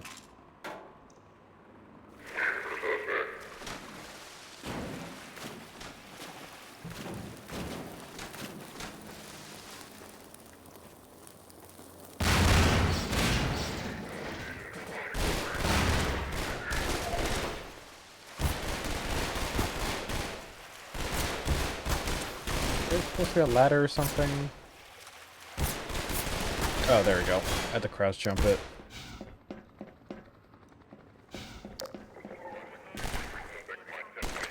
Running around a corner into a new area just to see enemies standing there is always awkward, and it makes the world feel less alive and more like a shooting gallery. So we were motivated to introduce enemies into combat spaces in more interesting and dynamic ways that would communicate planning and intentionality on their part, as if these soldiers had had a plan for Gordon even before he showed up. The Metro Cops in this scene jump down into this space via scripted sequences, and later in the game we use rappelling in a similar way. It doesn't matter where they're coming from in reality because players end up telling that story to themselves. We found that in the end, combat should have a story implied in its setup. Ambush, a surprise, a surge, an assault. All of these scenarios use much of the same enemy AI, but all felt different to playtesters.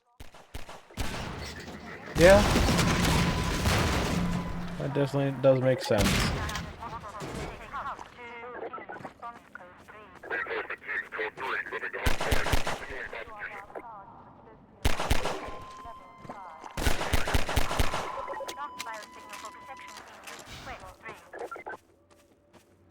Oh, okay. Barrels.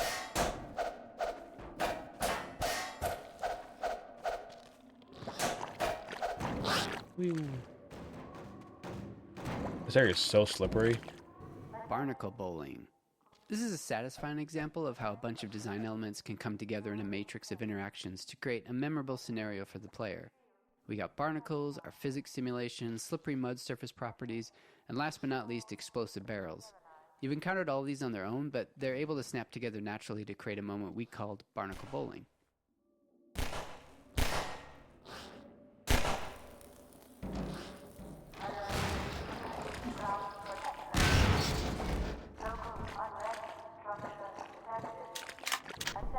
Barnacle bullying. Oh, there's that very burned face texture.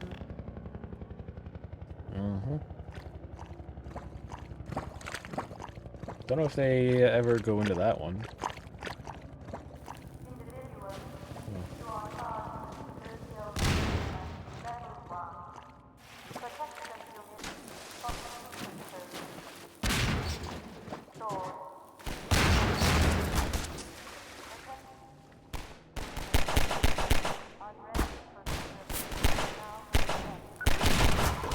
But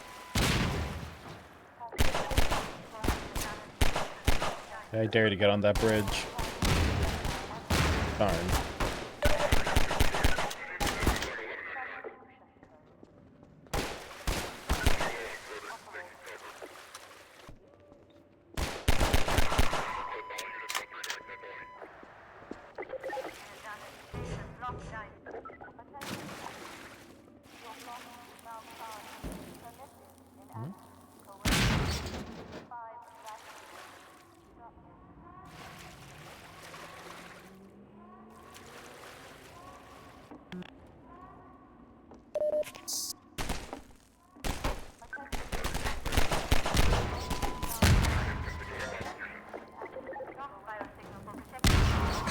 Oh shit. Who did that?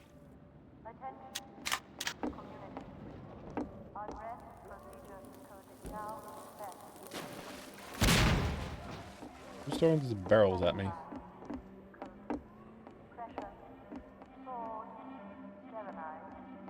don't know if those are technically scripted. Oh, I thought they would have like a commentary track for this part. Oh, here it is. Physics in puzzles.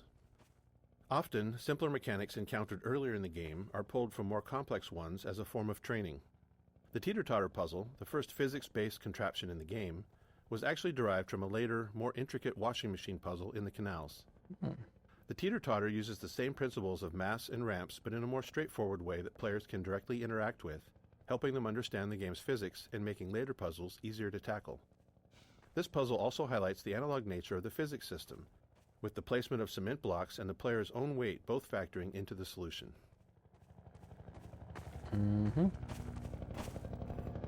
There you go.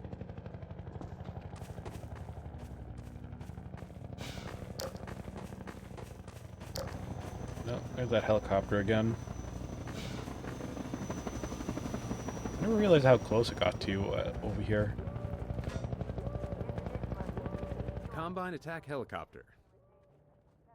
Players have had glimpses before, but here is where we fully introduce the main boss of the Canals chapter, the Combine attack helicopter.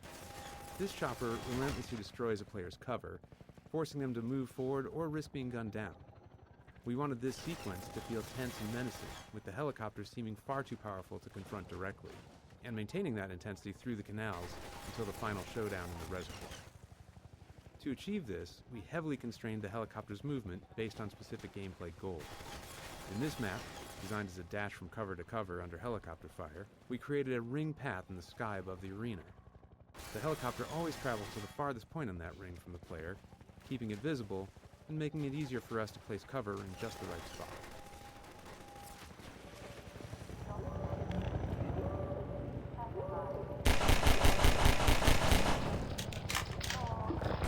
You see how they almost got me with that health?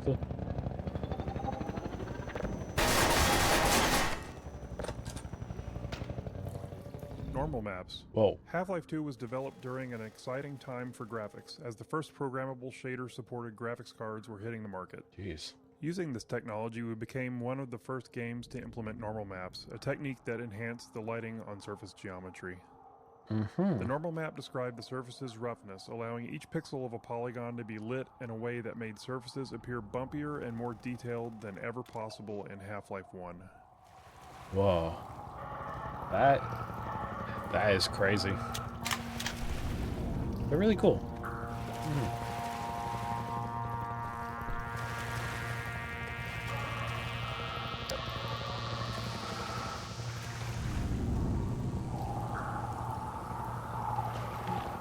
Nothing but health. Okay, it's nothing but health.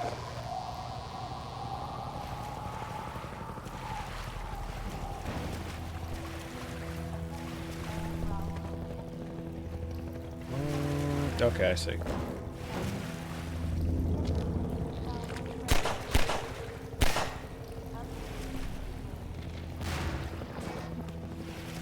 And the second one. The second barrel is actually hidden down here.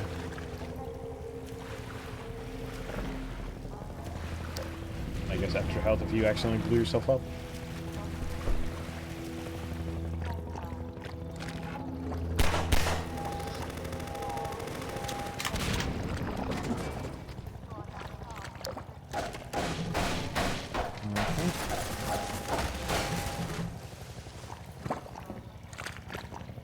Come on.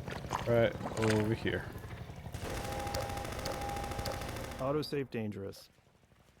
In Half-Life 1, we had a set of autosaves throughout the game, hand-placed by level designers and triggered when the player reached some specific moment or position in the game. This ensured that the game was automatically saved for you as you traversed through Black Mesa's corridors. In Half-Life 2, we found ourselves needing a new tool. The problem arose in some of the more complex arenas we'd built. Some of those encounters would last for quite a while and features multiple sets of enemies. Others were long, sprawling mixes of exploration and combat without any clear separation between the two.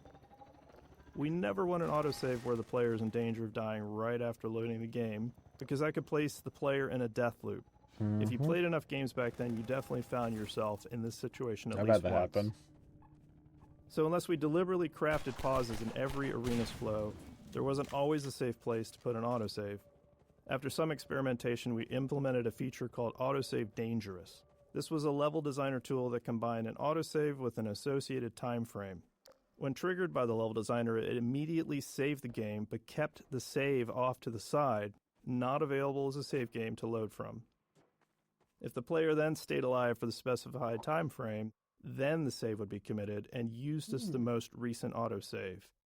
This allowed level designers to put an autosave at a reasonable place or time in an arena, specify a time, like 30 seconds, and if the player was still alive for 30 seconds, the autosave would be used.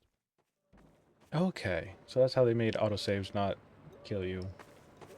Soundscapes. In Half-Life 1, ambient sounds were I've had that placed happen in by one Portal hand and mod. then individually tuned. For Half-Life 2, we wanted more ambient sounds in our environment with higher quality and less manual effort for placement. So we built a system that we call the soundscape system. A soundscape is basically a small program that controls which ambient sounds play, where they come from, and then how they behave in a specific environment. So flies buzzing, wind blowing, birds, a distant train, distant combat.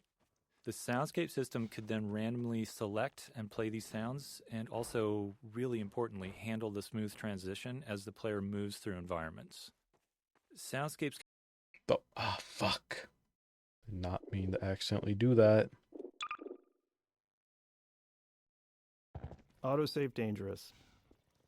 In Half-Life 1, we had a set of autosaves throughout the game, hand-placed by level designers and triggered when the player reached some specific moment or position in the game. This ensured that the game was automatically saved for you as you traverse. Soundscapes. In Half-Life 1, ambient sounds were placed by hand and then individually tuned. For Half-Life 2, we wanted more ambient sounds in our environment with higher quality and less manual effort for placement. So we built a system that we call the soundscape system. A soundscape is basically a small program that controls which ambient sounds play, where they come from, and then how they behave in a specific environment. So flies buzzing, wind blowing, birds, a distant train, distant combat. The soundscape system could then randomly select and play these sounds, and also, really importantly, handle the smooth transition as the player moves through environments. Soundscapes can also contain other soundscapes, and that allows us to create reusable collections of sounds. So, for instance, distant combat might be small arms fire, distant explosions, a passing helicopter. And these soundscapes would dynamically assemble and play from many individual sounds, and that helps us avoid the artificial feel of a single looping track. Overall, the soundscape system was a real workhorse for audio in Half-Life 2, and it's pretty much responsible for every sound you hear that isn't directly driven by gameplay. Wait, I was about to mention, I forgot, I should really go take a photo, because I can't find my old photo, but I actually do have, like, fridge magnets as, like, the classic health stations from Half-Life 1, and also these health kits. Yeah, I think they're still selling them on SC, which I gotta say is like, hey, if you want some Valve or non-official Valve merch, that's the place to go. Because because I think they shut down the fandom store a long time ago. It'll be crazy if Valve ever comes back with merchandise, because they kind of show that they can sell, like, yeah, they have shown they can sell, like, technology. Actually, here, I'm gonna go take the photo. I'll be right back.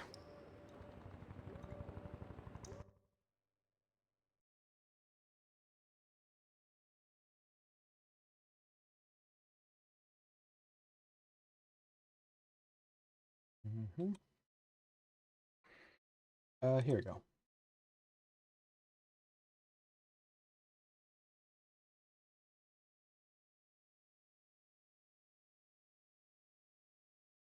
Okay, let me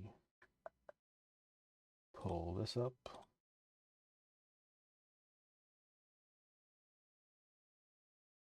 So yeah, as you can see, it's a health kit from the first, or health and recharge kit from the first Half-Life. And then you can see like the medical kit from this game, and also companion cube and head crab. But yeah, I don't know. I just liked how I was able to fit those magnets all together like that. But anyways.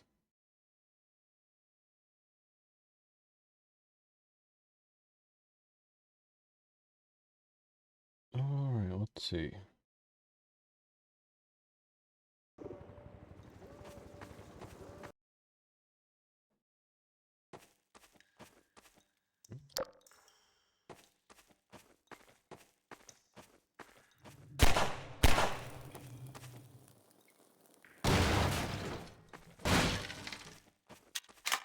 I'm surprised that one did not get exploded.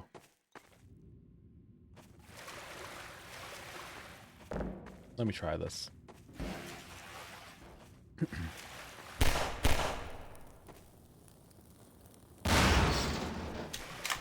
in here, hurry! Civil protection is on to us. Manhack Matt. We called this guy Manhack Matt. Manhack We wanted Matt. to give players the sense that hundreds of citizens Manhack inhabited Matt. the hidden nooks and crannies of City I've said that 17. 7 times. At this point in the game, it had been a while Manhack since Matt. players had seen a citizen, and we wanted to explain the significance of the Manhacks, which was the first physics-based enemy that we created.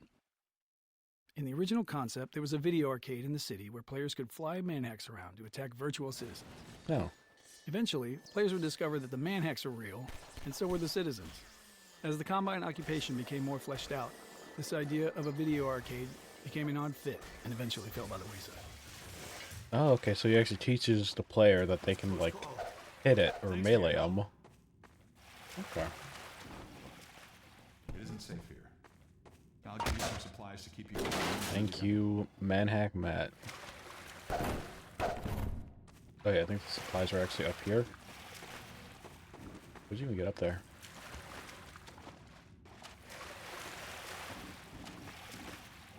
Huh.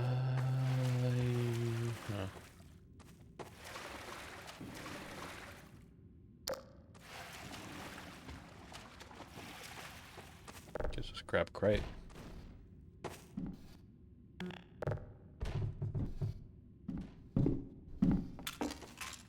There you go. Probably not the intended way, but it was a way.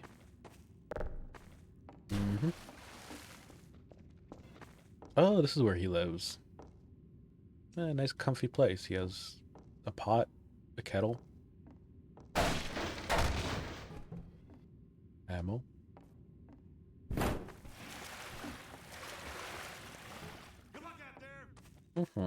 Thank you, Manhack Matt.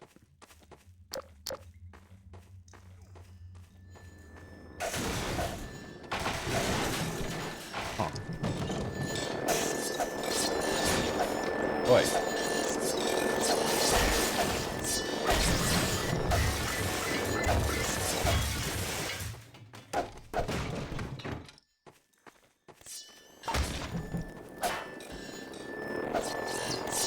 Ow. Fuck. Jesus. I need more than morphine after that.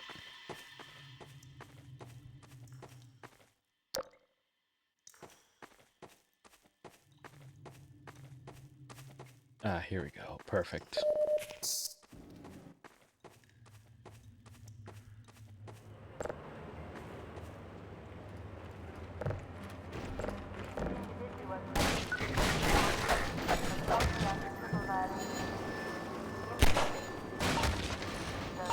Oh, to come out from there.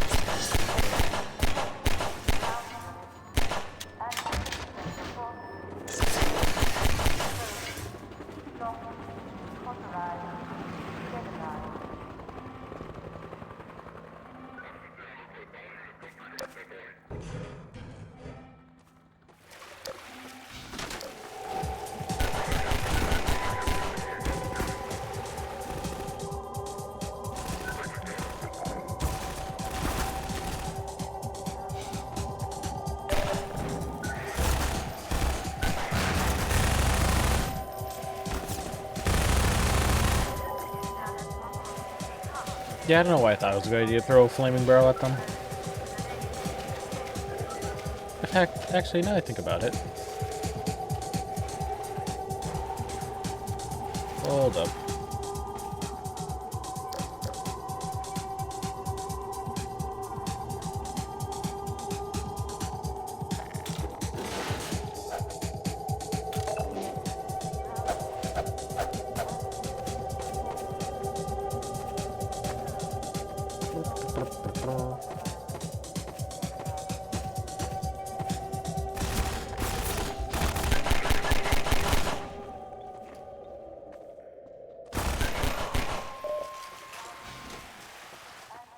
I think there's actually a ammo and cache in here.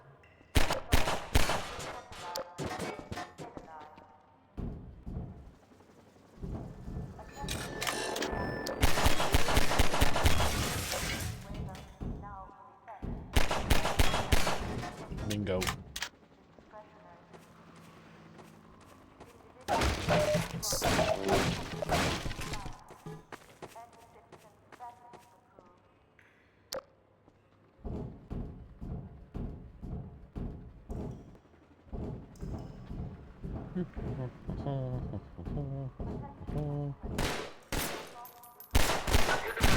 You made a mistake standing next to that barrel.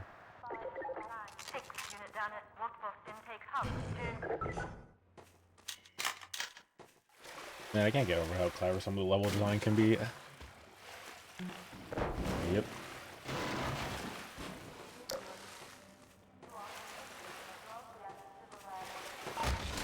Wow.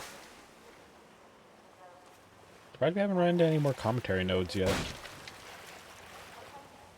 I don't know how many more they set up in this game. Probably once we hit up the next significant location. Probably. I couldn't have a chance to talk about this water puzzle though. I was like, oh, he wanted to make sure the player has like enough room for air pockets, so that's why we added some like extra. Oh. Because I bet in their playtests they had a version of this water tunnel without it, and then players would just run out of oxygen before they get to the end of it.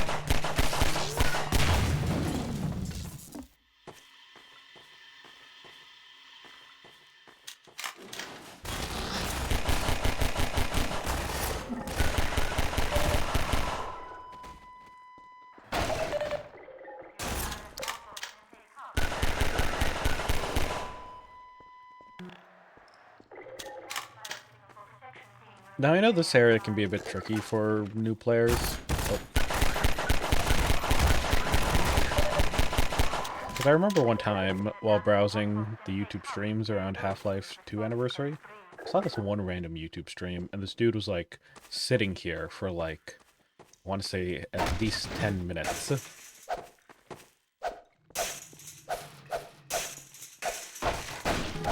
And then they're like interacting with all this, trying to figure out a way over. Even though technically you were already there before. Because that's where you were crossing. I don't know, it was just so stupid. Mm-hmm.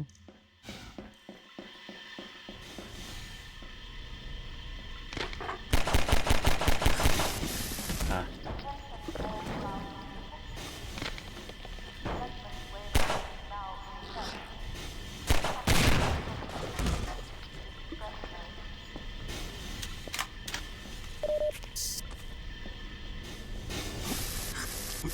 Ow.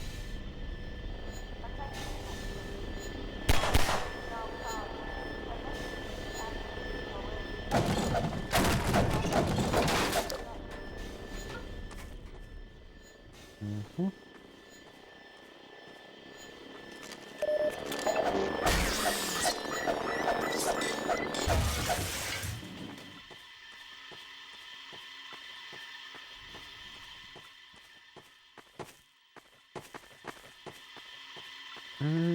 Yeah, I see with this area can be a little bit tricky. I just want to say mainly because like the pipes that you get stuck in.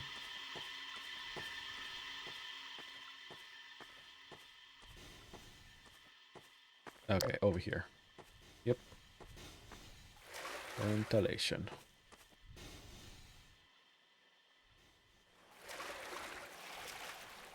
And yeah. I think it's because, like, the pipes, they make you think you need to keep going. Oh, shit.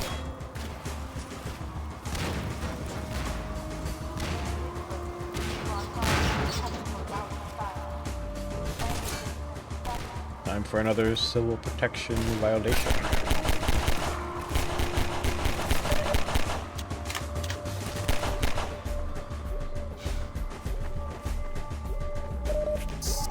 I bet if I was fast enough, I could have blown up the truck.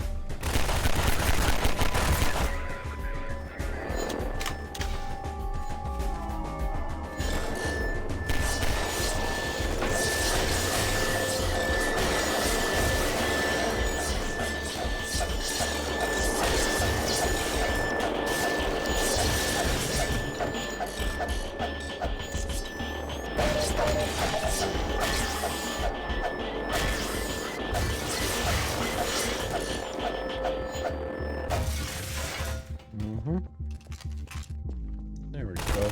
Oh.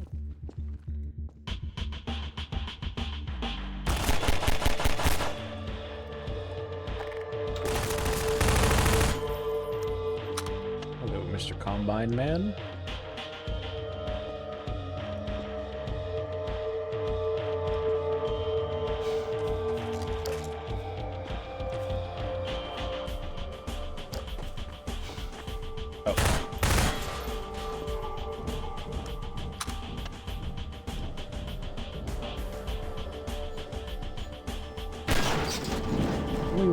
Oh boy.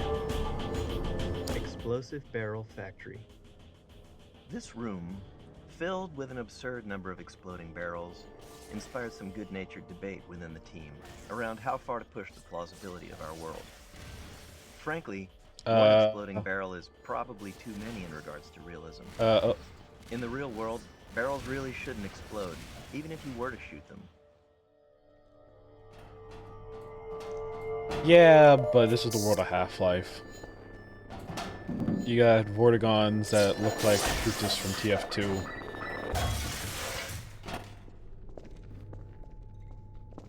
The only reason I'm alive from...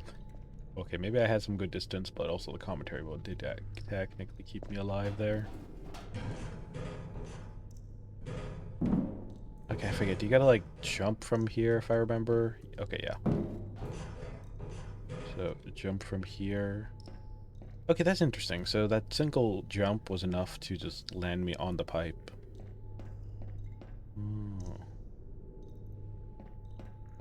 Then I think I gotta go, yeah, right over here. Right on the railing. There we go.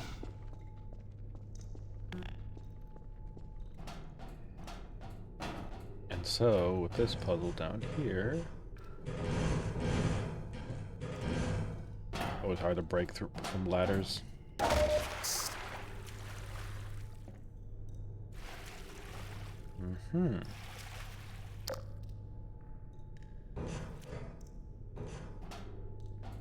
Trying to remember where and where, but also where.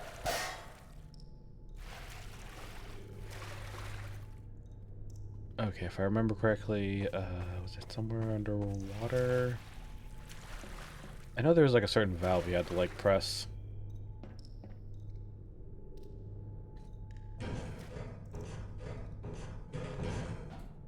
Was it up here?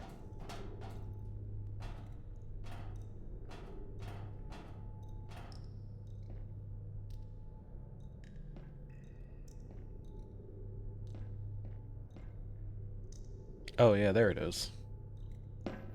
There's the valve. Don't know if I'm supposed to reach it at this point right now, but... So wasn't there like another valve over here somewhere?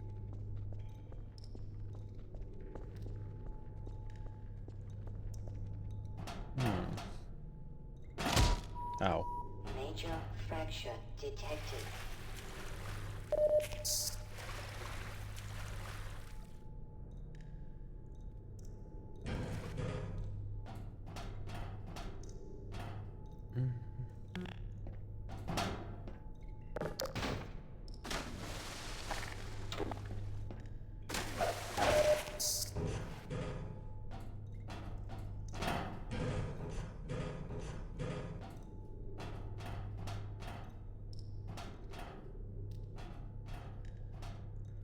Okay, yeah, okay, I see, I see. Just jump on the right pipe.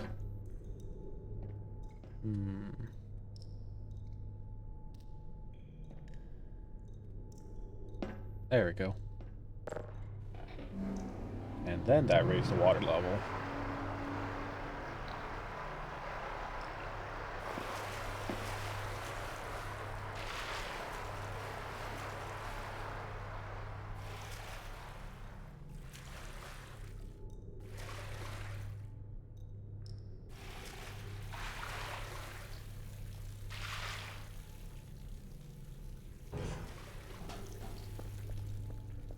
Yep.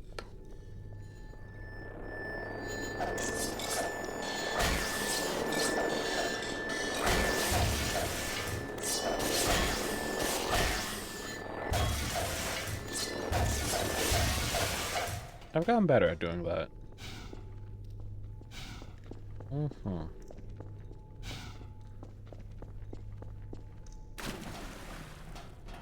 So now that everything floats.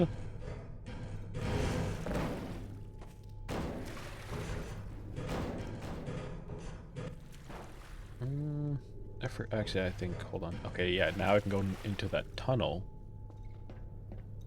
Since we can just swim in there, and okay, here we go.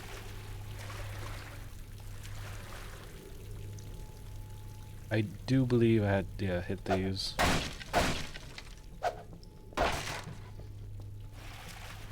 It's stuck. Oh, right, I'm drowning.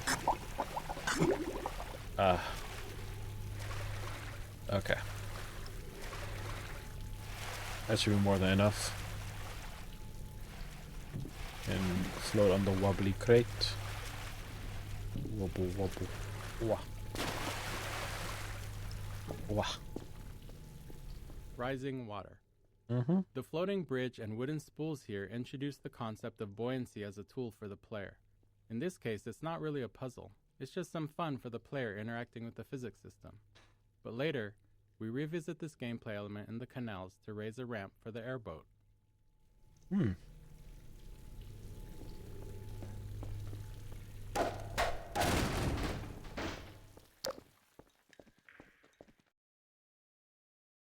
Yeah, I'm seeing that the commentary is becoming less and less. Oh, okay, I take that back.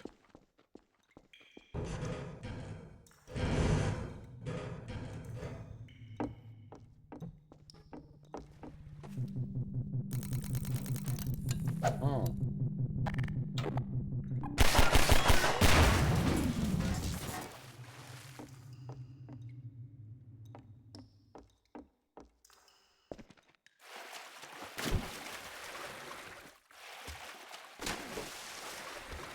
Rendering systems.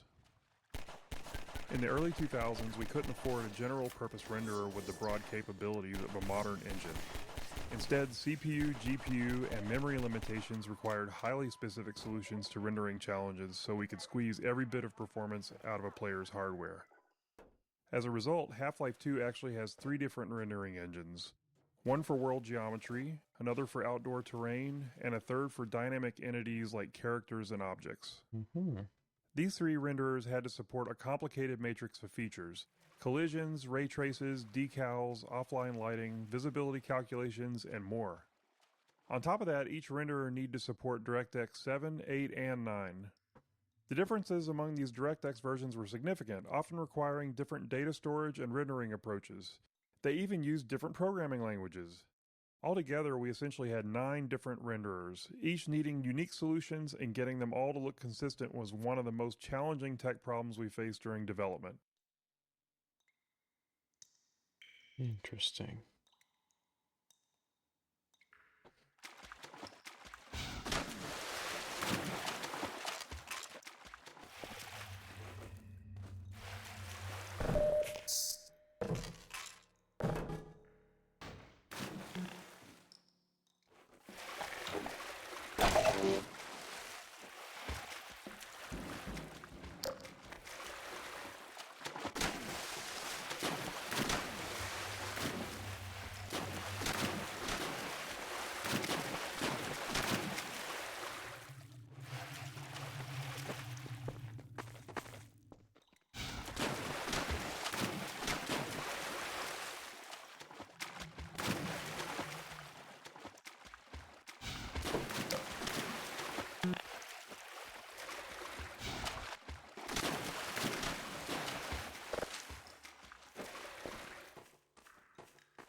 GPU Wild West. During development, we faced numerous decisions influenced by our choice of minimum spec, the least powerful CPU and GPU combination that would still deliver a good experience for customers. In the early 2000s, there was far more variety among GPUs than today, with wide differences not only in speed, but in fundamental approaches to rendering. But at the time, we had no real data on the hardware our customers were using. What CPUs and GPUs did they have? How much RAM? Which version of Windows? Oh. We reached out to Microsoft hoping they might know answers to That's questions like, that's why Valve how does many the DX7 surveys, cards are in use? software Or surveys. DX8? Unfortunately, they didn't have the data either. Yeah, Realizing typical we were at Microsoft. risk of making bad decisions without these insights, Okay. we developed an analysis tool that allowed players to report their Yeah. hardware specs to us and integrated it into the early version of Steam. The data was so useful that we decided to make it Wow. public, launching the Steam Hardware Survey in Yeah. April 2003. Wow, 2003. It's been helping us and hopefully other developers make informed decisions ever since. Yeah, that's amazing. I never knew that. Hazardous radiation levels detected. Hold on, can I get...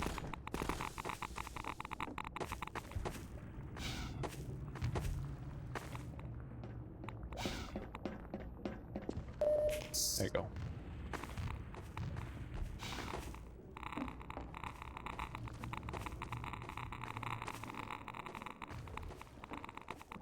Hey! You're Freeman, aren't you? We got word you were coming. Dynamic shadows. With a focus on character and physics objects, we felt a dynamic shadow system was necessary to render them all in all their glory. In 2003, GPUs didn't have any dedicated shadow capabilities that they have today, so performance was a tricky problem. Our eventual solution went something like this, running every frame. First, find all the objects that might have shadows in view. Doing this meant figuring out which objects were in the view frustum, or slightly behind it, to catch entities that were off-screen but whose shadows might end up on-screen. Then we'd render a black shadow version of each one of those objects into a single shadow texture. For that render, we'd use the lowest level of detail model for the object to be as fast as possible. Finally, we'd use the shadow texture to draw each of the shadows into the player's view, darkening the already rendered pixels. Okay. We carefully cut around each shadow in that shadow texture to ensure that they correctly overlaid each other in the case where multiple shadows overlap. It's neat to look back on how we did these things, but ultimately we're a lot happier today, where GPU hardware makes it a much more straightforward problem. Get going! Okay. This is like the first head crab I've ran into so far. They're shelling us! Head crab canisters. Used head crab Red canisters are crabs. seen later in Ravenholm, so we decided to show them here to tell the story of how they're used by the Combine. The story is that the Combine have weaponized Zen fauna to use them against the humans. Burrowed head crabs was added as a new feature for this section that was expanded into a larger area that is meant to show a citizen shanty that was decimated by the head crab assault. I didn't know the fact that they burrow was a new thing they were introducing. Ah, he got breaded. Oh no. He became bread. Crab.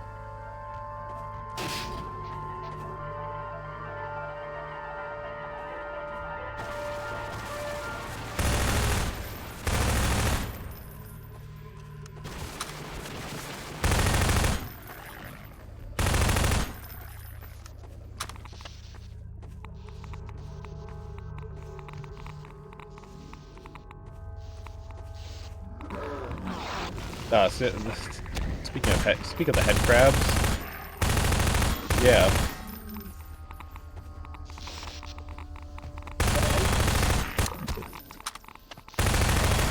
You know, I'm actually quite surprised no one has done fan art of these. I should really do that.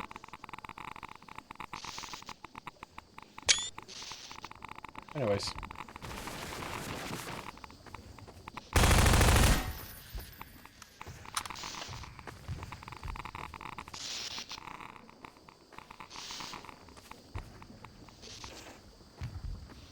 I played Alex? Oh, okay. You know, whenever the Steam frame comes out, I might actually read the Half-Life Alyx if I can figure out a way to stream through it. It shouldn't be too hard because of their wireless adapter. Granted, I might need to see if I want to do full body during that. Anyways. No, this is not in the vanilla game. This is a mod. Like, anything that you think that looks unnatural is probably a mod for me. That I installed. Yeah.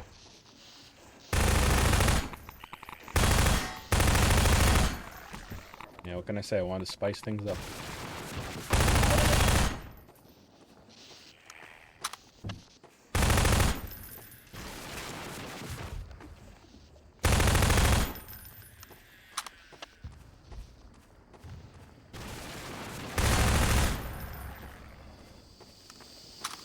Head crab canisters. Oh wait, wait, hold on, I went backwards. But yeah, I was just browsing my Twitter feed earlier during break, and yeah, there's a lot of hope going on. A lot of hope on Tuesday. Now, granted, if it happens or not, we will see. Oh god.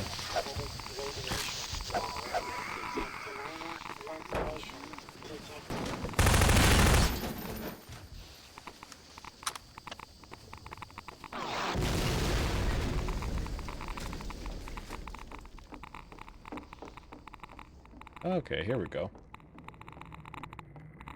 Airboat intro. This is where the player gets the first vehicle of the game, the airboat. We wanted to create a safe space for players to practice driving the airboat for as long as they wanted before moving on. The arena is sprinkled with opportunities for jumps and tricks, and we filled the arena with toxic slime to keep players in the airboat longer, while preventing them from leaving the vehicle behind and progressing forward on foot.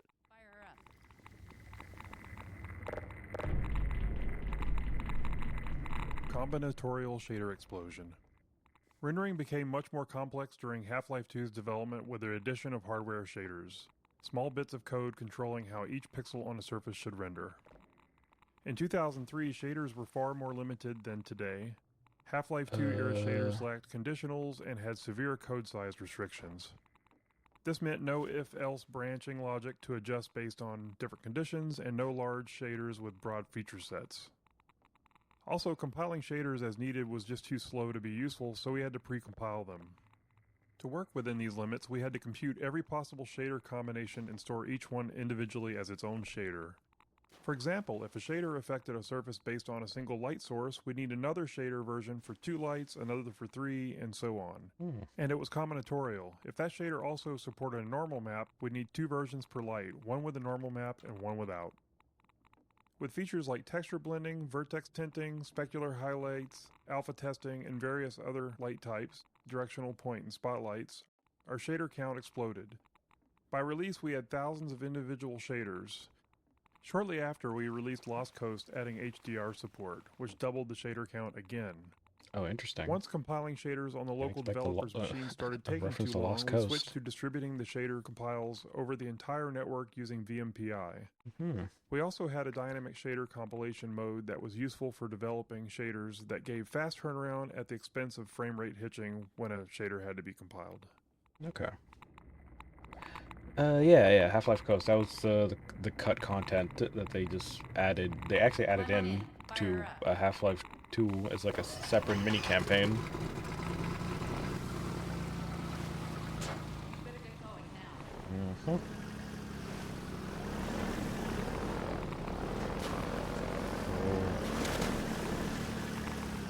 I don't know if there's going to be any like other speech bubbles passing by talking about the airboat.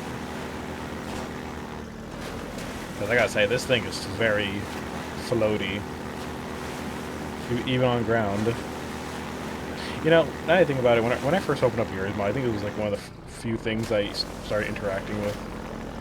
It was great. Oh, here we go.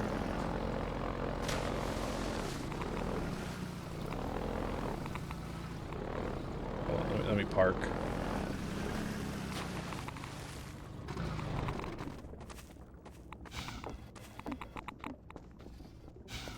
Fighting motion sickness. In early playtesting, many players developed motion sickness while driving the airboat. Really? While trying to fix this, we discovered several factors that contributed to it. We found that reducing the intrusion of the airboat into the view helped, so we made several passes on the model to pare it back. Maintaining a consistent frame rate helped as well, so it was important to keep an eye on performance in these sections. However, the single most important factor was eliminating view roll to maintain a more stable horizon no matter what the airboat was doing. One of the programmers on the team was super prone to motion sickness, and they valiantly offered to playtest several times to test our progress towards a solution. I'm pretty sure they threw up at least once after playtesting, and their noble sacrifice was hugely appreciated. Mm-hmm. Yep. Thank you, playtester with motion sickness. You've truly made an impact, honestly. I don't know, I've never really gotten motion sick myself. So yeah. Wow.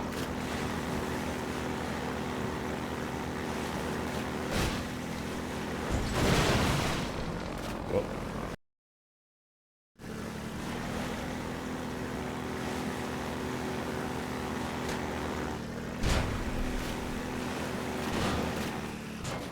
Oh, secret cache.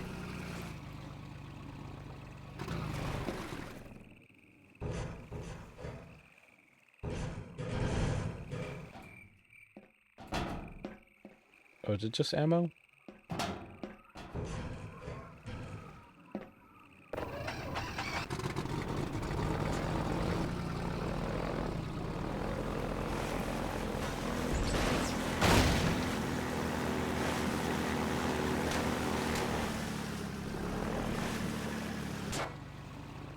Now, hopefully this cache over here has health.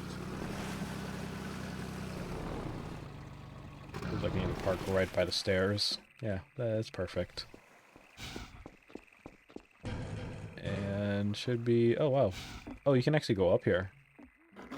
Oh, shit. I feel like I passed by this before.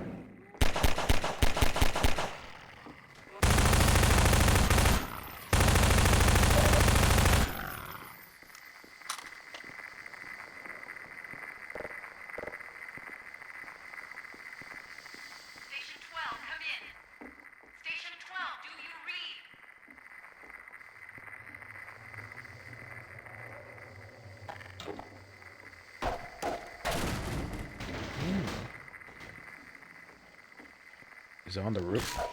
Fucking red crab.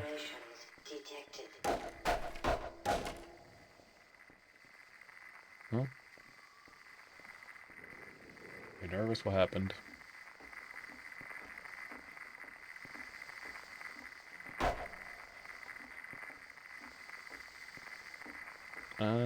Wait, where is it? Oh, it's a ladder. I'm freaking... I'm stupid. Not looking up. In fact, hold on, I could probably just... Yeah.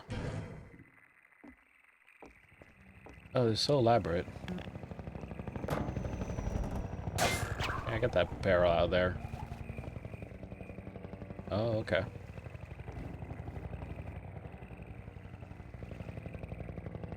Oh, okay. Okay, new trackers. Okay, well, just make sure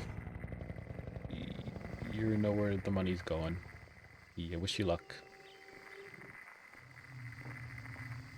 I gotta say, it would be cool if Valve actually releases their own Steam trackers. It would make sense, but I guess they left that to Vive to handle? I don't know. But yet again, they recently released, or announced their new Steam frame, which... I'm gonna be honest, I feel like it's gonna be like a bit of an Oculus killer or a Mita killer. And I really, I'll be honest, I really hope those platforms stop doing exclusive games. Because, like, you know, they make a cool VR game, it's like, oh, it's locked behind the head, like, that's stupid. This should be, like, limited time before they put it out on multiple platforms.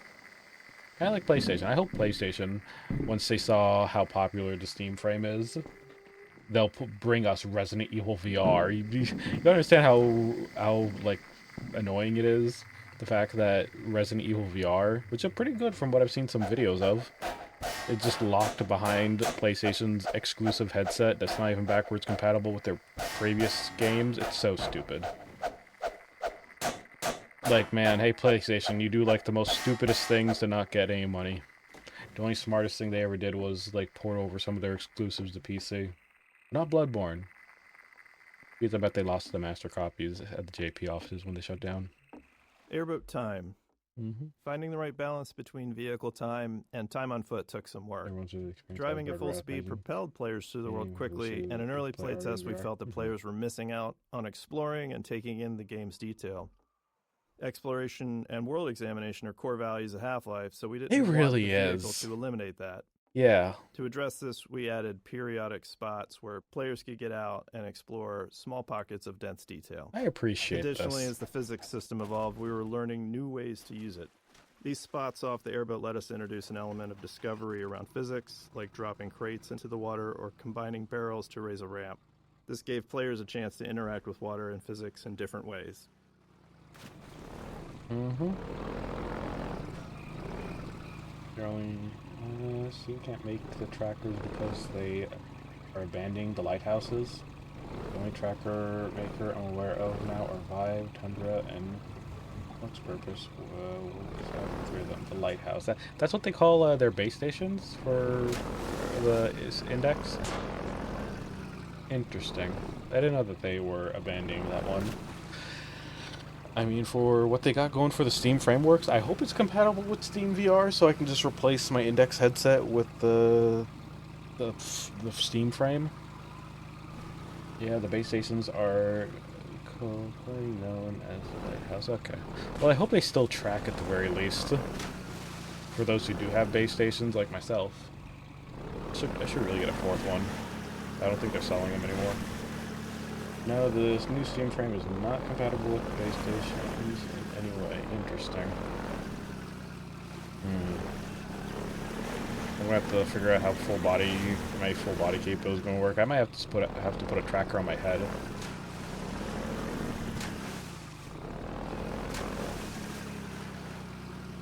Yeah, actually, now that I think about it, they do have those like the accessories for the Steam frame that has like a strap that you can put on the front, so I could definitely put like a tracker on the top if I need to.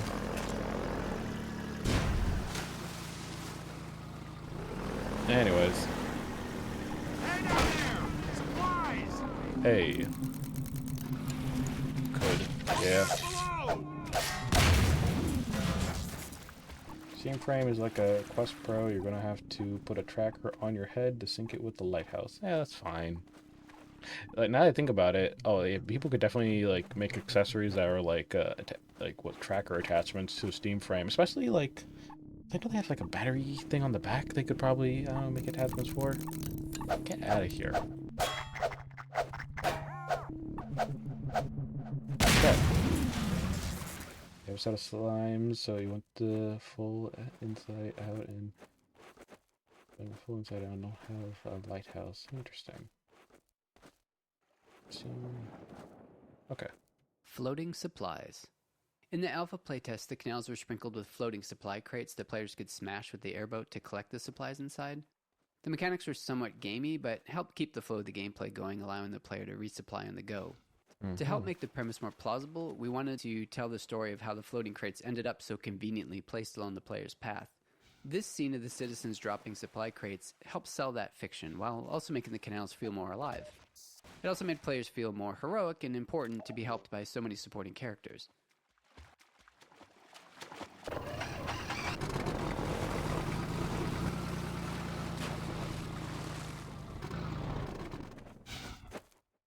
No other secret cache.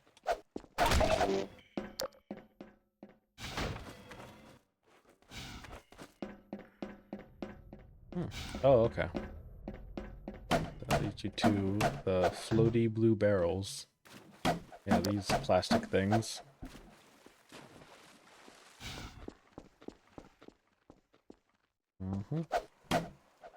I've seen a couple of streamers that would sometimes get stuck on this puzzle, but then figure it out after a few minutes, after looking at the barrels.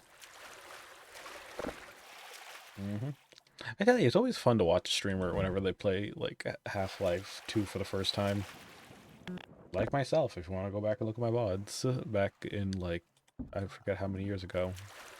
2, 3, I don't know.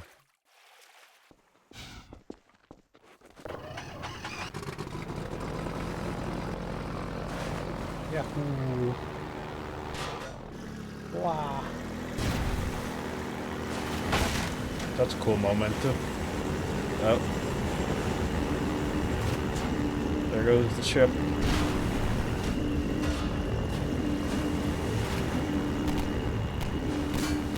Here we go. Whee.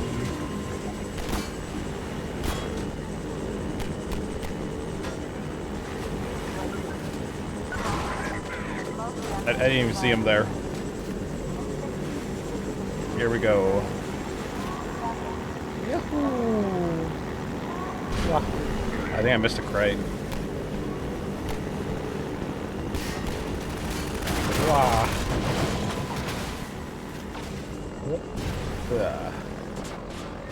And over. Come on.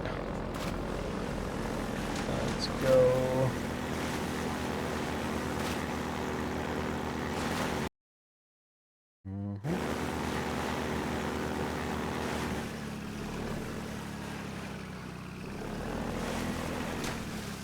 But yeah.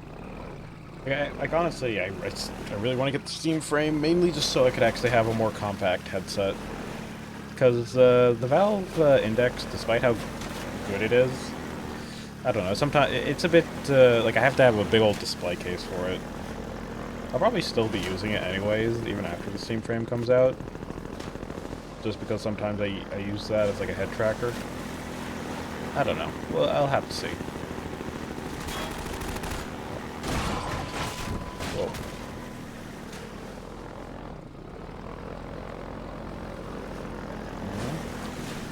Because, yeah, there's a lot of, like, new compact headsets coming out. I know there's that one we talked about during our discussion about the Steam frame, while checking out all the announcements for the first time. I forgot what it was called, but I know they did, like, a collaboration with VR chat. And so they plan on releasing, like, I don't know, like a purple version of it. Okay, here it is. Although from what I've heard, I mean, the fact that it doesn't come with any controllers or anything is a bit of a deal breaker for me with that one. Yeah, I forgot the name. It's like the big screen beyond. Thank you. Yeah, that one. Yeah, it's just like, I mean, it's a very nice headset, very compact. But the stream frame comes with like a proper like controller based layout, so I can play, you know, non-VR or VR games. I can't wait to like replay Half-Life Alyx on it. And whatever else VR game. Like I really hope it will be, I don't know how the streaming is going to work with it. Like, you know, what the type I setup do. I wonder if I'll be able to actually just capture the game on screen while still having it run through my headset through their wireless adapter. So yeah, I'll see how it works. We'll do a stream testing it out, and hopefully it works out. Because there are some VR games I haven't actually tried out. Like apparently there's like a Portal one called The Lab that I haven't actually tried out yet. So yeah, I look forward to next year. Big things. Maybe I'll be doing more VR content. I don't know. I'm surprised I'm still here. You know, after seeing so many other content creators that ended up graduating, I guess.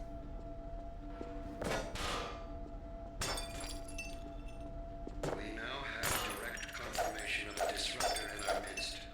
One who has Metro VR was good too. Oh, is that on PC? Or on Steam? I'm guessing it's on Steam? I know there's also Fallout VR. Grenade intro. We conceived of this Combine base as both a training area and a playground for grenades, introducing them here in infinite supply crates to signal that it's safe for players to use grenades freely without fear of running out. Go wild. The Combine encounter here uses extensive markup to direct the soldier AI towards cover and provide good opportunities for players to make use of grenades. At the end of the area, the same infinite grenade technique helps players resolve the turret placement, as a direct assault is a lot more difficult if you don't. A bright red light and a particle trail were added to the grenades, making it significantly easier for players to follow their trajectory, whether they're throwing them or dodging one from a Combine soldier.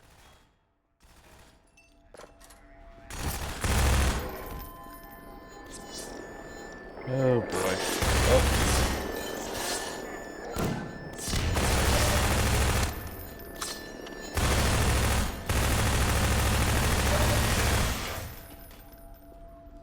The Batman one was amazing, but the Asgard Wrath was a freaking meta exclusive. Oh, dang. Was the Batman... wait, okay, correct me if I'm wrong, but are the Batman ones also meta exclusives? Like, I remember seeing the advertisements for them, but... yeah, just... it was exclusive, I think.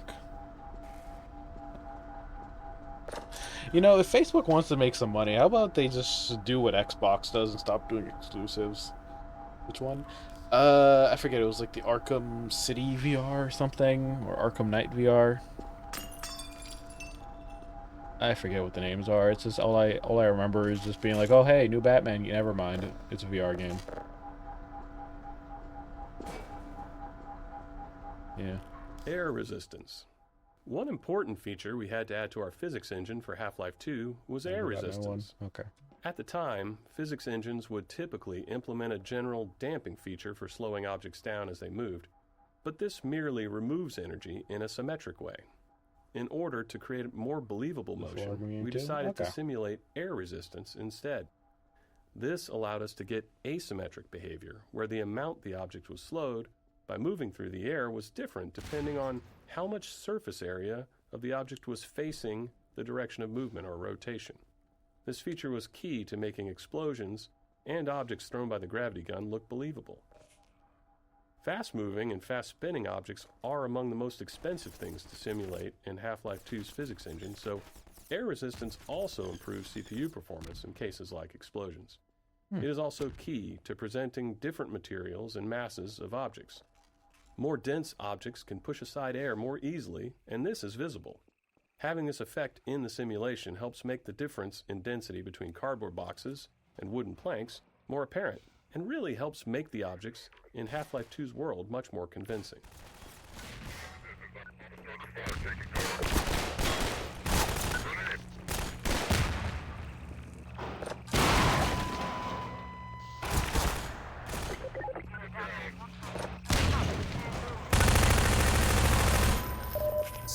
I almost got all of them with the grenades.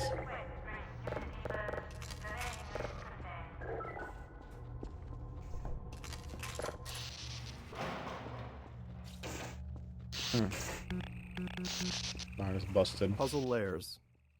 Because players are often totally unaware of the designer's intent, which we think is a good thing, they tend to respond in all kinds of surprising ways to our puzzles. Even seemingly simple puzzles can see countless failures along the way to success. That was the case with this puzzle to open the canal gates, which required many layers of hints and cues. The sparking wheel communicates that this is where someone would normally open the gate, but some other method is needed. A few crows draw the player's eye towards the solution, in this case, a bundle of girders on a pendulum.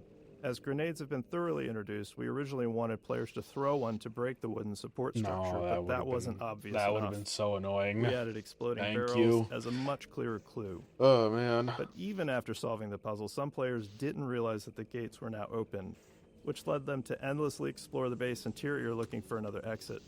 So we had to remind them of their original problem, the broken gate.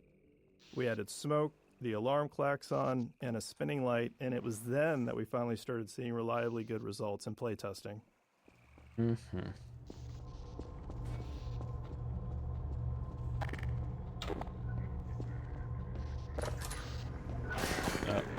Time for more grenade-o. Grenades.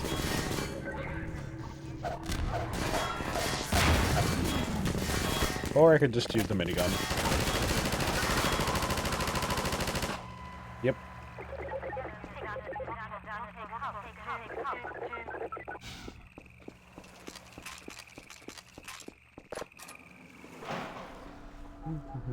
I think we got another ambush back here. Yep.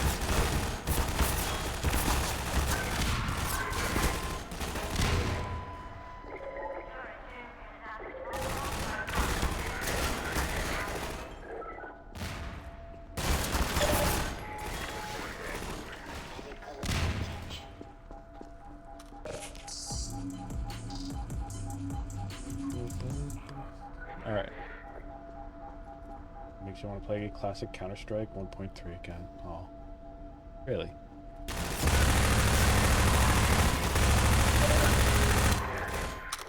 You know, recently I remember hearing news about how the economy for CS2 skins have drastically went down because apparently you can use a bunch of old skins to get a better new skin. Oh, God damn it, it's a freaking minigun.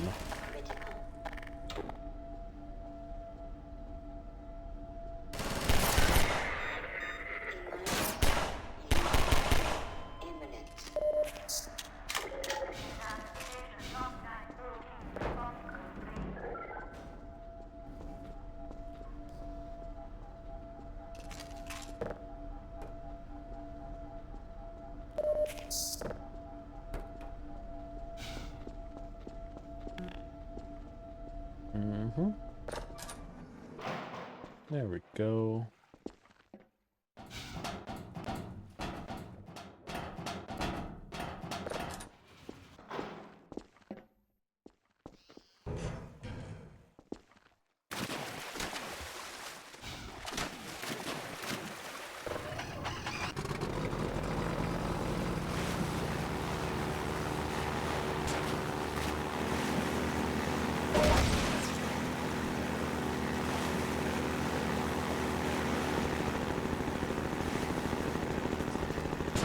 Ow.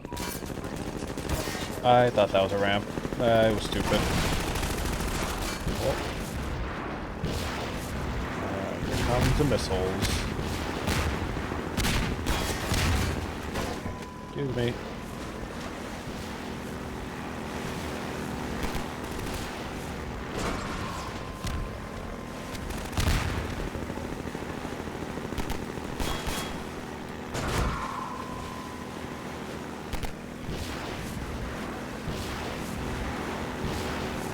Ow.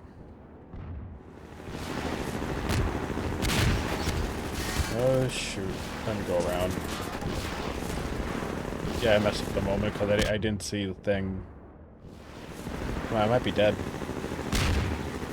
Nope, I'm still kicking, even though I got my ass kind of burned. How the fuck am I alive still?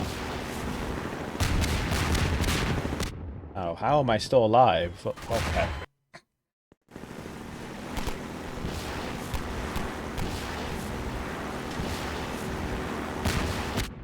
Ow. Ow. Ow, ow, ow, ow, ow. Wow. Ow.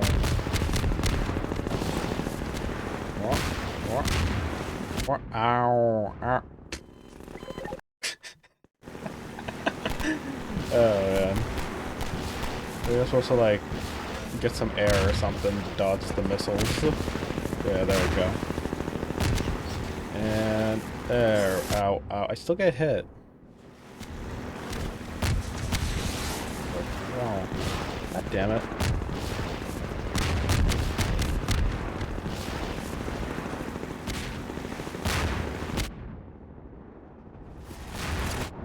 Okay, I barely made it out alive.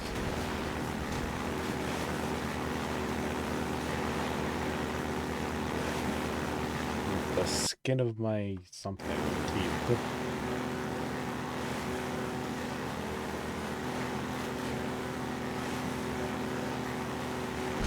Ow. Okay.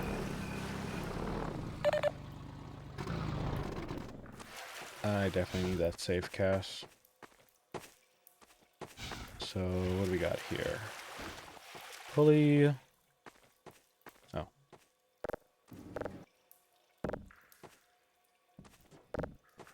There you go. Oh, that's a lot. That's a good amount. Is that mag ammo? I haven't even picked up a magnum. Have I? No, I haven't. I guess that's teasing the magnum gun later.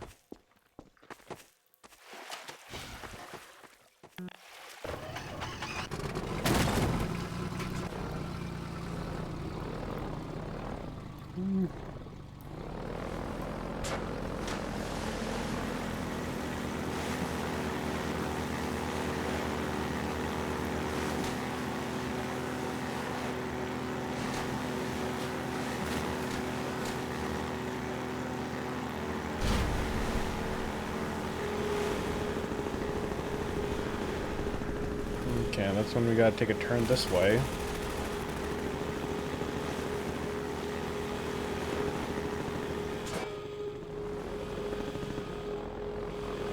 Yep, gotta park the boat right. Can I park? Right here. 3D skybox. We've always needed to render a world that feels larger than our map limitations allow. Wow. In Half-Life 1, we used a cube map texture to let players see beyond the playable area. But in Half-Life 2, we wanted that view into the larger world to be dynamic, not just a static texture.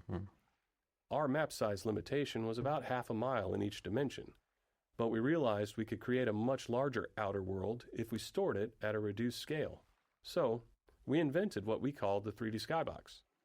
The 3D skybox is a small box hidden within the actual game map containing geometry at 1/16th scale. Inside it, a reference point corresponds to a matching origin in the main map. Then, when we render the space beyond the playable area, we use the geometry from the 3D skybox, positioned by that reference point and scaled up 16 times. Getting the lighting and fog to blend seamlessly across the transition from the main map to the skybox presented some sticky challenges, but it worked. The result made the world feel significantly larger and more immersive than it had in Half-Life 1. Okay.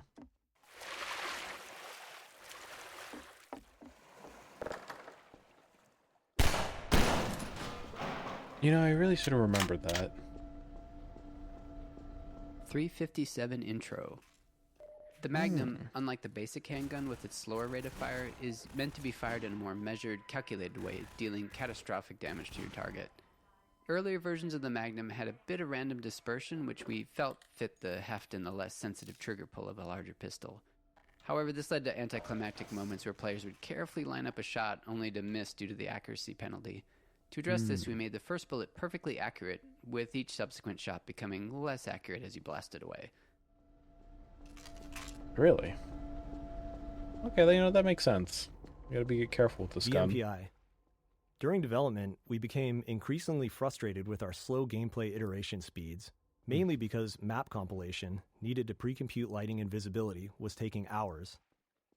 Computers in 2000 were far slower than today's, and they had only a single CPU core each. Boy, were they slow. Inspired by SETI at Home, a distributed program that used PCs worldwide to analyze radio waves for signs of extraterrestrial life, we built VMPI, which was our own distributed system that spread the map compilation process across many office computers. Today, these kinds of distributed systems run on giant GPU clusters, but at the time we just ran it on all the computers in our office. To deal with how our lighting code was evolving as quickly as our maps were, VMPI also distributed new exe files to everyone's computer too.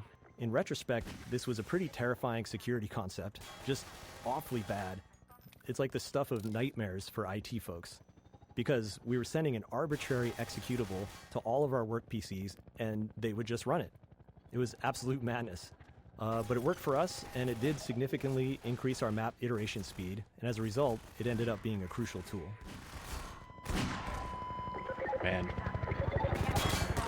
I can't help but just to think of the idea of like having of them having like all their work PCs just hooked up just so that they can actually get this to work.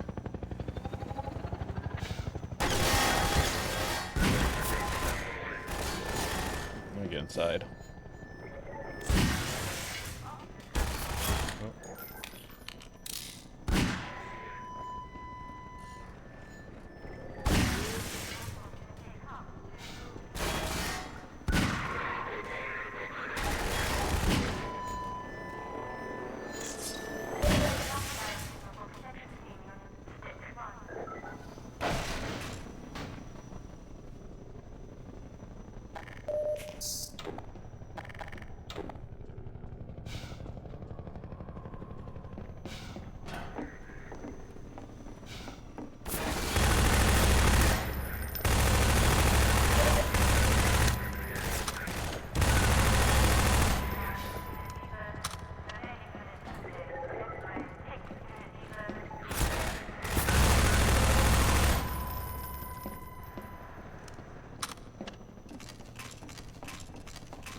There we go.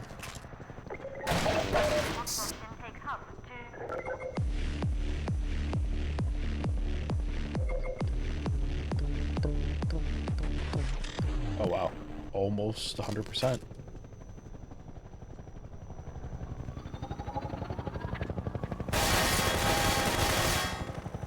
Yep, that's the reason why they gave me almost 100% shield.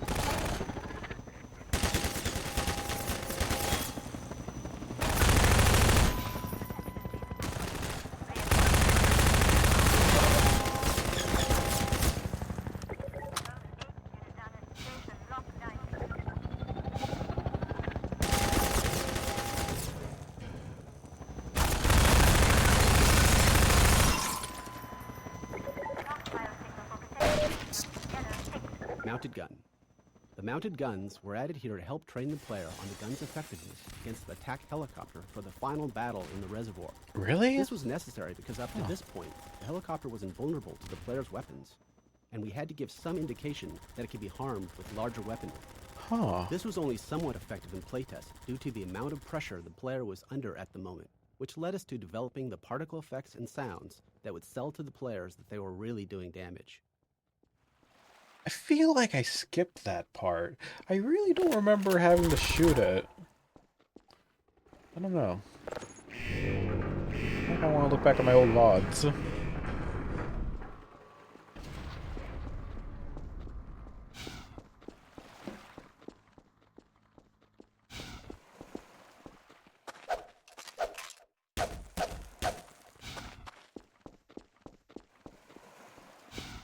I forget if they give you like a quick way to get it back. I don't think so. Actually, wait, no, I know where it was. It's over here.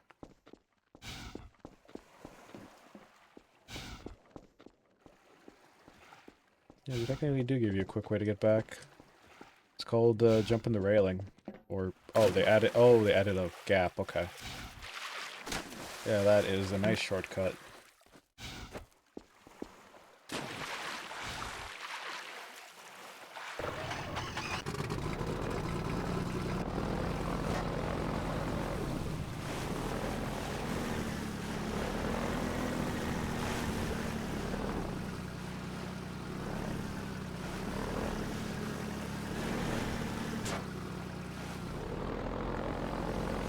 I just wanted to look around the boat.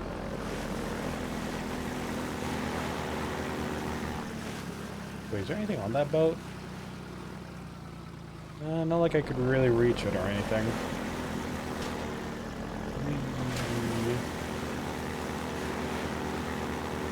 Alright.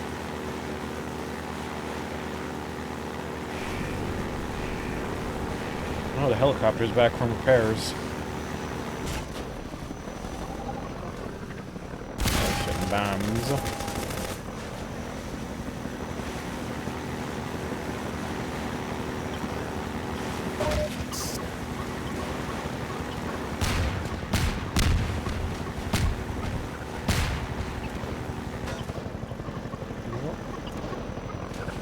Ah. Okay, that wasn't too bad. Whoopsie-daisy.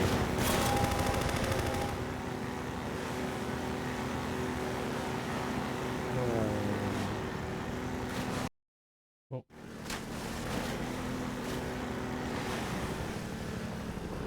Can I interact her from here? Okay, I gotta get out. Helicopter bombing run. This is another example of us creating movement hazards while driving the airboat. The helicopter attempts to stay in front of the player when dropping bombs, and if the player backtracks, it switches to hovering and turns to attacking the player. In one playtest, a bomb just so happened to drop between the pipe seams, creating a pretty cinematic moment. The playtester had a positive reaction, so the team decided to script it so it happened every time. This process has become part of our organic design process. Every so often, a cool thing randomly happens in a playtest, and we find a way to make it happen more reliably.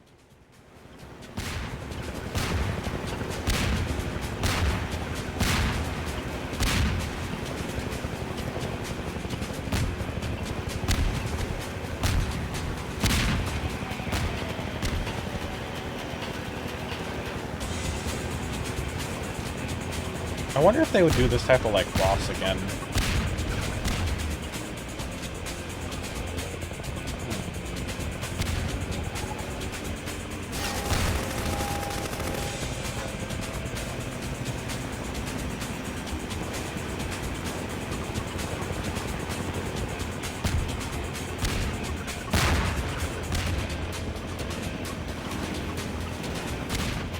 Alright, there's my way out.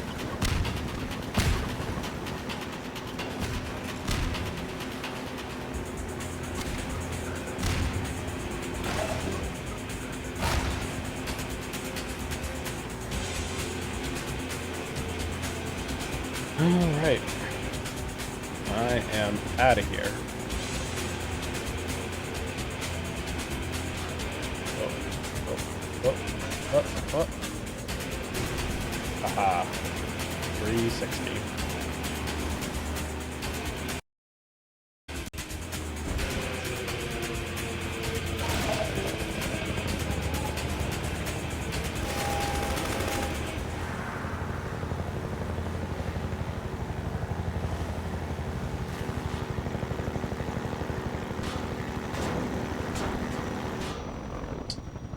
Oh, darn, I missed it. Oh well.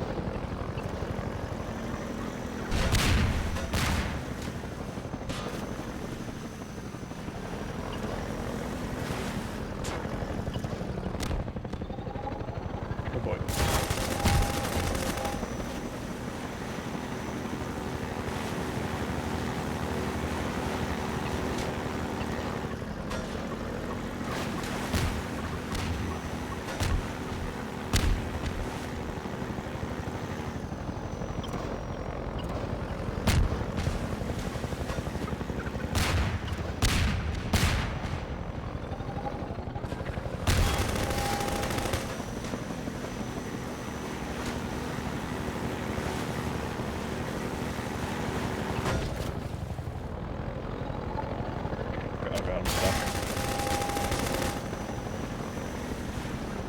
Like, I see the secret cache thing. I just don't know if I...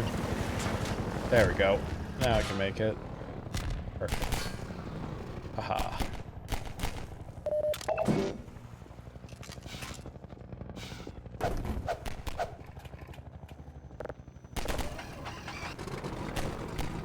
Alright, let's go.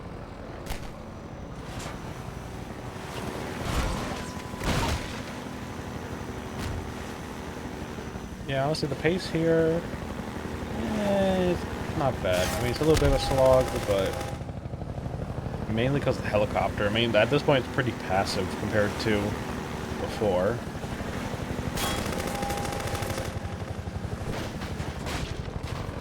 Oh, shit.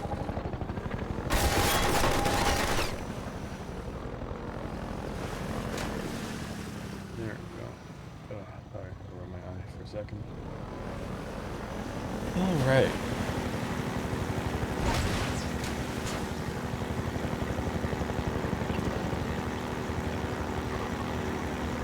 Well.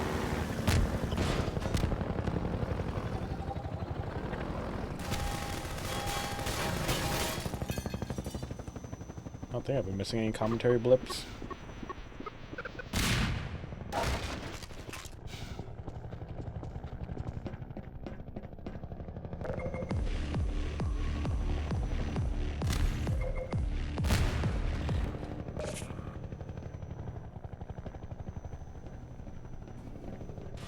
Okay, right. With this one, I had to park the airboat.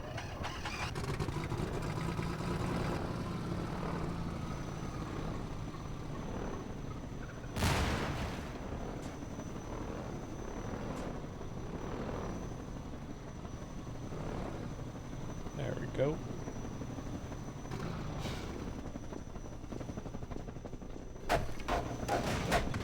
Okay, I knew there was something behind this crate.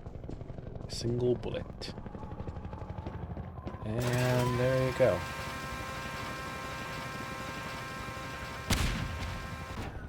Now, if I remember correctly, I could easily go down from somewhere over here. Just drop down. Oh. There was a ladder. Well, that's just my own stupid. Actually, here, you know what? I can. Hazardous radiation levels detected. There was a ladder right there. I just didn't see it.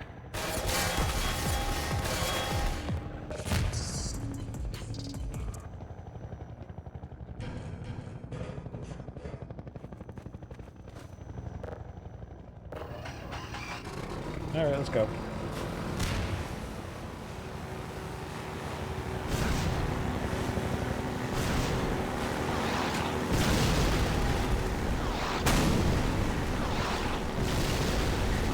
Now, when they came to this scene, how the hell do I get past here? Oh. Take a turn. Ah. Now I'm stuck. Hold on.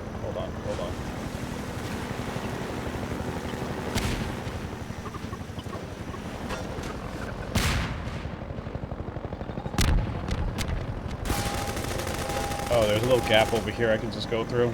Okay, well. That's nice.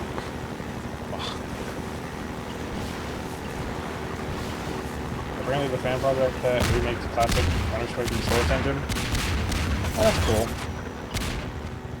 Yeah, now that I think about it, since TF2 released their API a while back, people are making like a TF2 Classic and a bunch of other type of mods for TF2. I have yet to see one release. Like I'm like bookmarking them bookmarking them, seeing which one is going to release first, because then I'll check it out and I'll stream it to customers. I really think like TF2 Classic might come out first. It might. Displacements 1. After Half-Life 1 shipped, our level designers and artists wanted a better solution for outdoor environments, so we built the first version of our terrain system. It was based on subdivided quads. To visualize this, imagine a flat square divided into a grid, where each point on the grid can be moved up or down. Level designers could lay out multiple squares and then use a paintbrush tool to shape hills and valleys by adjusting the grid points. For rendering, we used a special blended texture, which combined two different textures. Each grid point specified how much of each texture to use, allowing smooth transitions between surfaces like sand, grass, dirt, and gravel. This type of terrain system wasn't unusual in game engines at the time, and we naively thought it would be enough for our game designers. Washing machine puzzle. We created the washing machine physics puzzle late in development, after playtesting indicated that players needed some downtime from the relentless pressure from the helicopter. Pacing contrasts like this can accentuate the high moments by resetting the player's emotional state and warding off exhaustion or even boredom. It was a positive sign that players reacted so strongly to all the work done to make the helicopter truly menacing. But if we didn't manage the stress of it, fatigue set in, which quickly started to feel like monotony rather than excitement. Originally, players quickly drove through this area, but because of the nice sunlight and composition of the canal here, we decided it was a good spot to pause the action and have the players spend some quiet time solving a puzzle. I appreciate the puzzle that. itself, which was the first to use masses and pulleys, ended up giving rise to other physics navigation puzzles elsewhere in the game. Displacements 2. Once the initial terrain system was up and running, we expected level designers to use it for outdoor spaces. Instead, they began experimenting, adding detail in unexpected places. They used the subdivided quads on the top of walls to create ruined edges, rounded off street curbs, and even attempted to make pipes. This met with varying success since the terrain system was designed for landscapes, not architectural detail. So we returned to the code mines, transforming the height-based terrain system into a fully 3D displacement system. Now, instead of only moving grid points up and down, designers could move them in any direction. This allowed them to add extra detail to all kinds of surfaces using blended textures to smooth transitions between the displacement quads and the BSP geometry. However, this required additional tech work to ensure consistent lighting between the two renderers, or those edges would have been noticeably mismatched. But with all this done, the level designers seemed satisfied, and we naively thought that this time it really would be enough.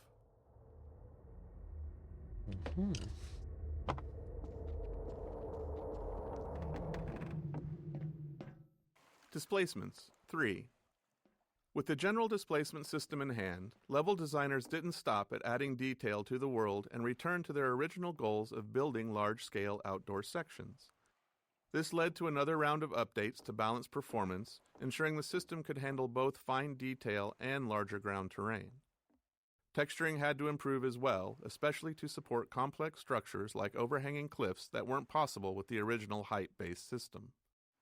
Designers, never one to rest on their laurels, also started using displacements to create caves and tunnels. While these additions look great, they required even more technical adjustment. Eventually, we managed to wrangle the competing requirements of all the ways that displacements were being used, and they shipped in large sections of our game world. Looking back, displacements are a clear example of how technology and game design evolve together. It's a chicken and egg problem. We can't foresee all the ways a piece of tech will impact the game, but we also can't build the tech without knowing what it needs to accomplish. So, as is always the case, we have to build something. We start with a solid guess and see where it leads us. Push the washing machine down. Wait, could I hit it? No. Yeah, honestly, a puzzle like this kind of reminds me from the first Half-Life where you're just pushing that cube. Oh. Hold on, how the heck? There you go. Wait.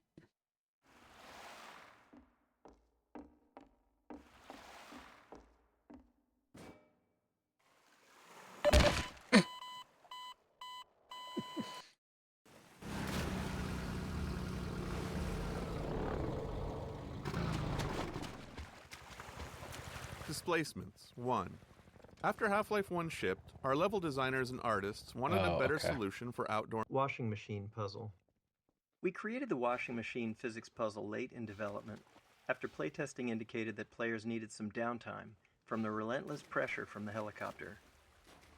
Pacing contrasts like this can accentuate the high moments by resetting the player's emotional state and warding off exhaustion or even boredom. Displacements 2. Once the initial displacements 3. With the general displacement system in hand, level designers didn't stop at adding detail to the world and returned to their original goals of building large-scale outdoor sections. Okay, there we go. This led to another round of updates to balance performance, ensuring the system could handle both fine detail and larger ground terrain. Texturing had to improve as well, especially to support complex structures like overhanging cliffs that weren't possible with the original height-based system. Designers, never one to rest on their laurels, also started using displacements to create caves and tunnels. While these additions look great, they required even more technical adjustment. Eventually, we managed to wrangle the competing requirements of all the ways that displacements were being used, and they shipped in large sections of our game world. Looking back, displacements are a clear example of how technology and game design evolve together. It's a chicken and egg problem. We can't foresee all the ways a piece of tech will impact the game, but we also can't build the tech without knowing what it needs to accomplish. So, as is always the case, we have to build something. We start with a solid guess and see where it leads us. And build did they. Yeah. Just in time, Doc. We gotta move out before the Combine picks us up. We're just getting ready to pull out. You better hurry. Gotta tear down this camp and get out of here. Greetings to the free man. Come on in. I'll show you what you're up against.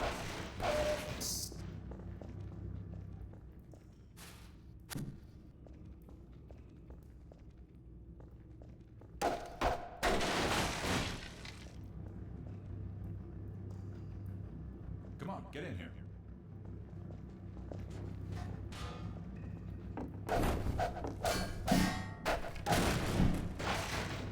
I'm just looking around a little bit. Gestures. Each of our characters had a library of simple animations called gestures, which we could easily layer on top of other body movements. While originally planned as a production savings to allow us to reuse animations throughout the game, we found they actually had more utility than that. Humans often repeat certain movements, and these can be markers of a specific personality. As a result, our gestures library ended up capturing the essence of each character, helping to unify our animation team's understanding of who those characters were. This made it much easier for our animators to share any one character's workload among themselves, which production often required.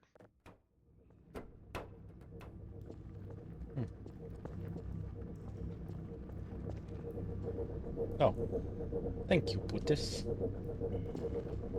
There we are. That gun came off one of the same hunter choppers that you're up against. I always like to bring a little irony to a firefight. Take that chopper down, and you should be able to tear on through to Eli's place. Birdhead, cause The Butis. freeman will accept this weapon or suffer greatly on the road ahead. It's funny. I don't know. It was like the funniest mod I had. Horde of Vortigons. Get going, Dr. Freeman. I can see Eli was right about you. E.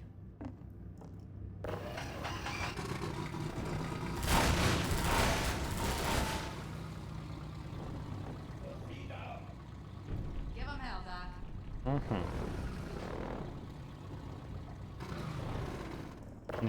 I wish I could like shoot it to activate it, but hold on.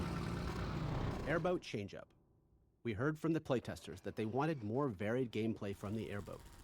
Up until this point of the game, the player had no real way to fight back against the helicopter and other enemies, so it felt right to introduce a new weapon, and in turn deliver a pacing change and set the stage for what would come next. In the subsequent areas, we added target practice to acquaint people with their new weapon. Extra physics force on the airgun projectiles meant targets would get sent flying and make it feel way more powerful than anything in the player's loadout. Even then, when it came to playtesting combat against the helicopter, a lot of testers still thought it was invincible, and hadn't noticed our efforts to illustrate that it was taking damage from the Combine-mounted guns earlier. Probably once you see it get on fire. The most obvious thing. You put the helicopter directly outside the tunnel in which you get the gun and make it extremely clear that you can and should shoot it. And it worked.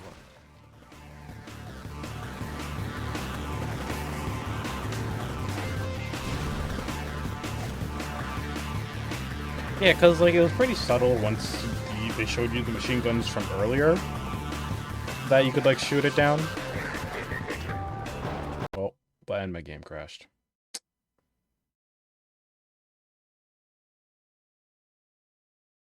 Oh, my entire Steam crashed. Holy shit.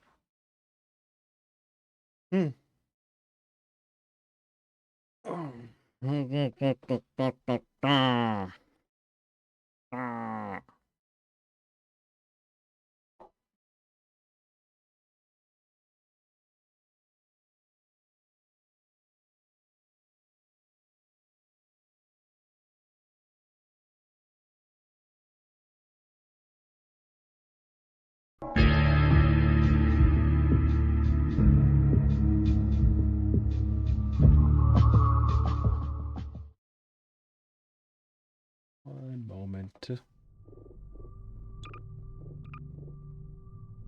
Loaded from the last autosave. Airboat changeup. We heard from the playtesters that they wanted more varied gameplay from the airboat. Up until this point of the game, turn off auto the player aim. had no real way to fight back against the helicopter and other enemies, so it felt right to introduce a new weapon, and in turn deliver a pacing change and set the stage for what would come next. In the subsequent areas, we added target practice to acquaint people with their new weapon. Hold on, let me see if I can turn off auto aim.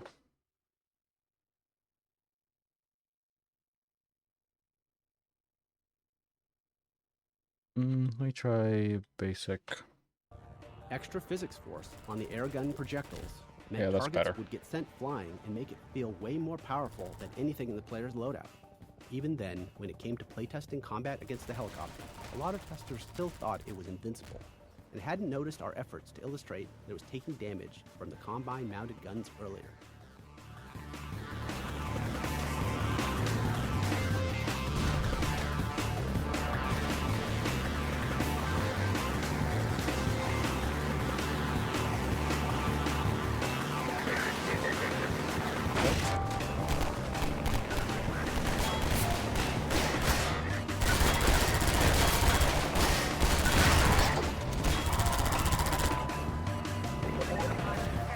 You think you can lock me in here? I think I can.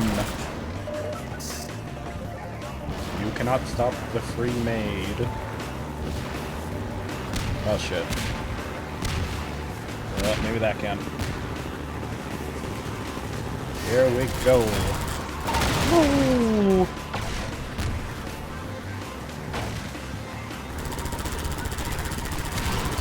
Oh boy, explosive barrels.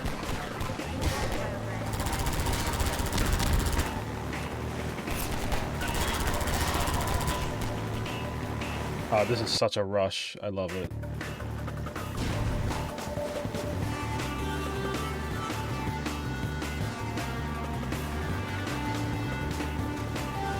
Whee!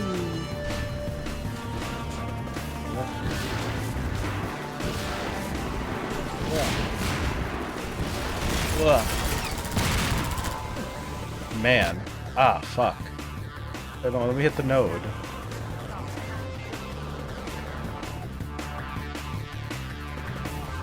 Skybox time of day. The skybox in fog color changes incrementally during this chapter. This is meant to visually represent the passage of time as the player journeys through the canals and the chapter. Two fog color values in opposite directions help sell the illusion of the oblique angle of the sun. You can see it getting closer to sunset by this point. Yep. This culminates in the helicopter combat arena with the sun setting and Ravenholm visible in the It's skybox. almost been a whole day.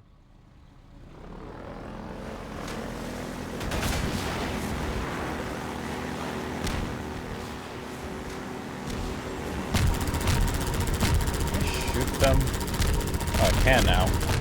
Wonderful.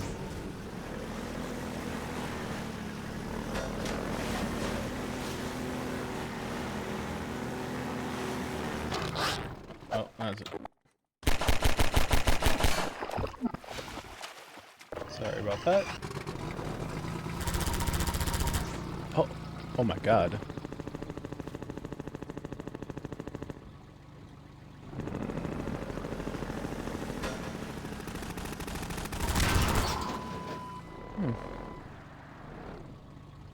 And then his goddamn unforeseen consequences.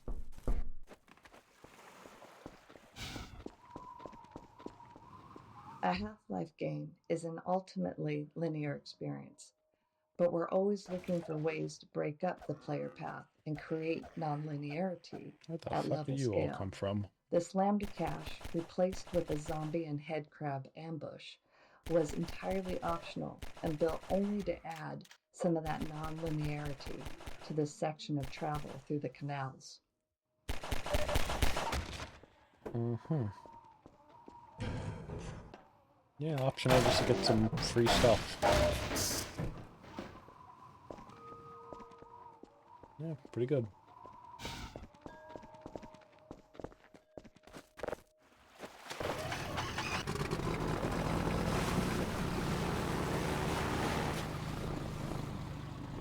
And in here.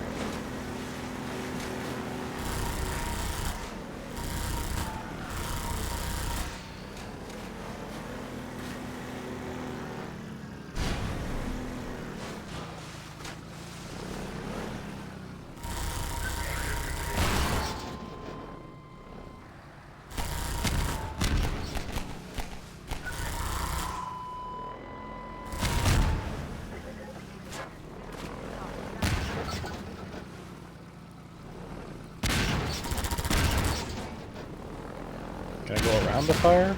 Yeah. Never mind, it burns.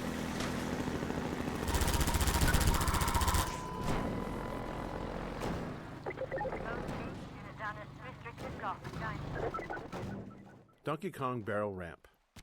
This particular area, the drainage ramp, originally started as just an interesting piece of level architecture.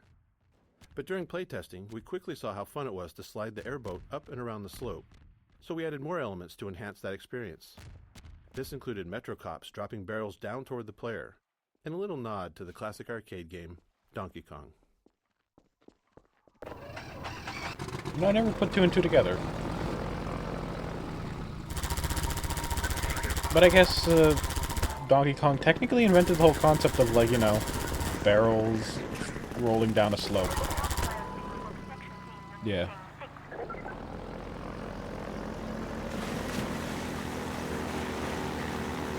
In video games.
Okay, you can blow them up.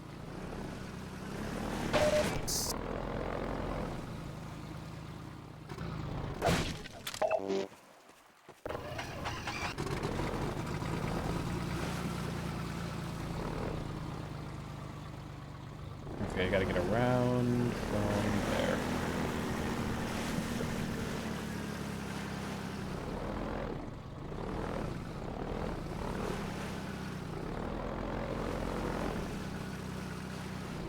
I forget, do I need to open up that crate from the inside, I think?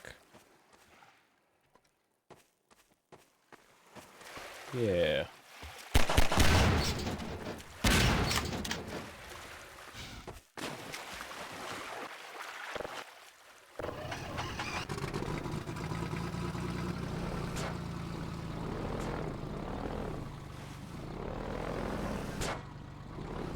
Come on now.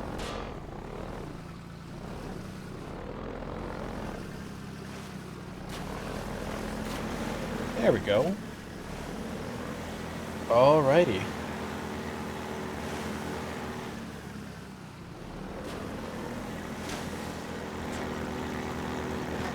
I'm glad I didn't mess that up. Alright.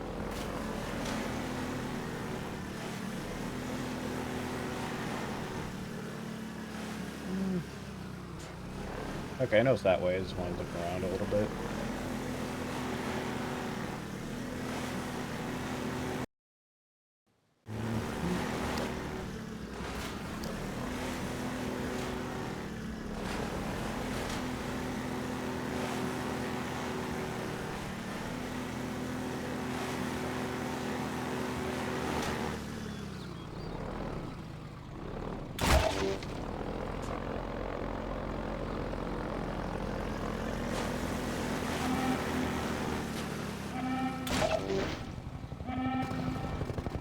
Helicopter Megabomb Origin.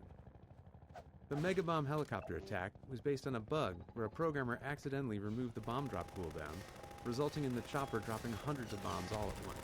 It looked so cool that we decided that we had to keep it for the final shipping bombing run attack.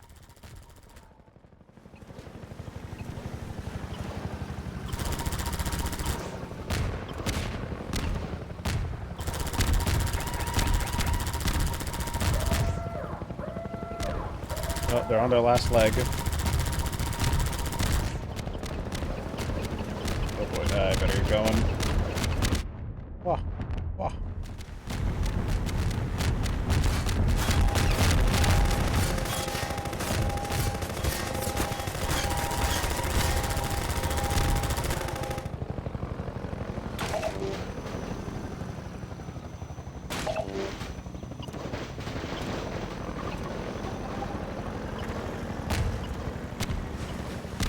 Oh, there it is, right behind me. What the heck? What are you doing?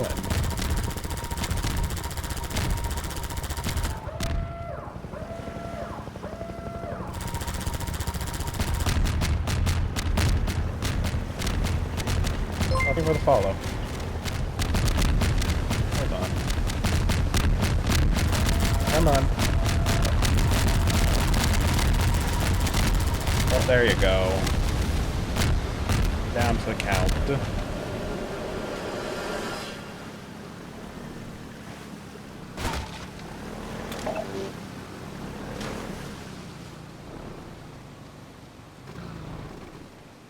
Are those just remote yeah, no, those are remote operated. Okay, yeah, I was gonna say, can I see the Combine pilot inside this thing, but yeah. I don't know, maybe they just didn't put anyone in the cargo seat. Yeah, now it's a robot.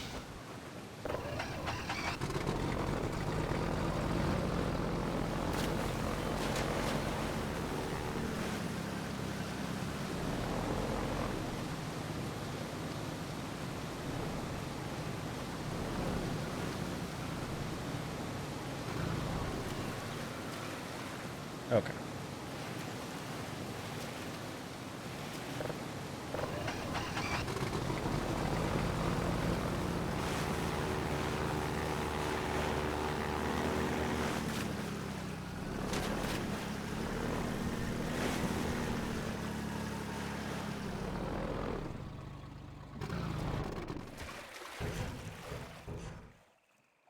Arena exit gate.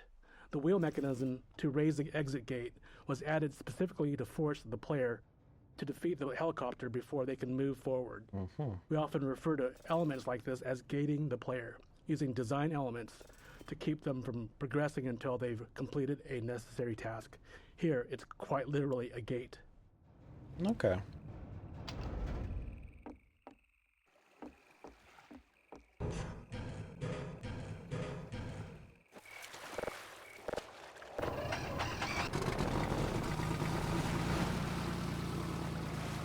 Right, and then I can go up from here.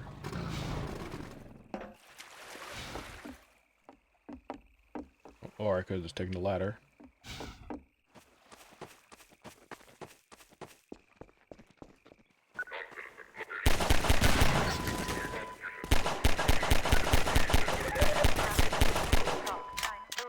How the heck do you not explode?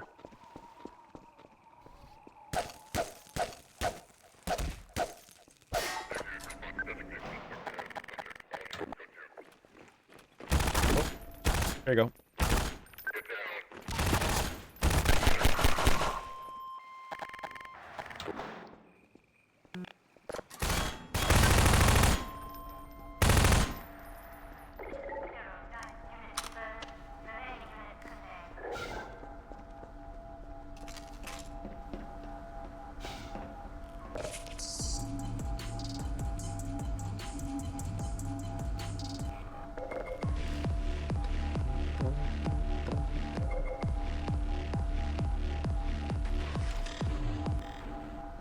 It is currently 8:05.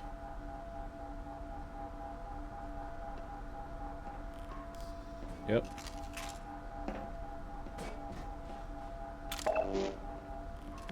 There we go.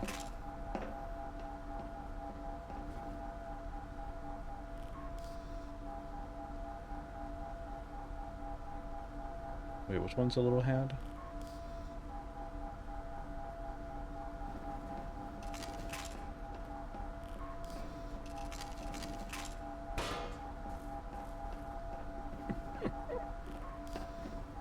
Oh, well, let's go.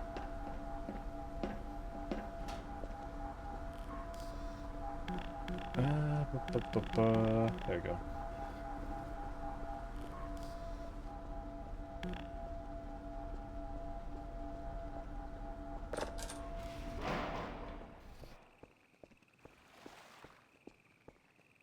Oh wait, did I track with this one? Helicopter Final Battle. We designed this area as the arena for the final showdown between the player and the Combine attack helicopter. Really? It's the player's chance to finally eliminate the relentless enemy that's been hunting them since fleeing underground after leaving Kleiner's lab. This area went through many iterations to get right. It needed ample space for fast-paced vehicle combat, a smooth movement flow with clear path options, and reliable performance. We also aimed for visual clarity suited to combat, striking but not overly noisy, while ensuring it would serve as a memorable vista once the helicopter is destroyed. Huh. Was that, like, the thing is, we fought the boss over there. Then there's, like, the valve that we were supposed to, you know, that we wouldn't be able to actually proceed this way. That is interesting. Huh.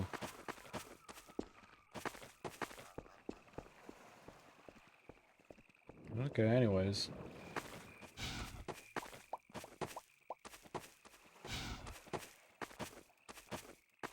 Where did I leave my boat again?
So you're supposed to take the airboat up here.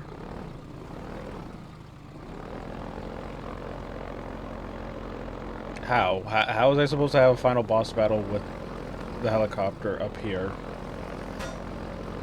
Okay, there we go. I guess, but I don't know. I feel like down there is a lot better.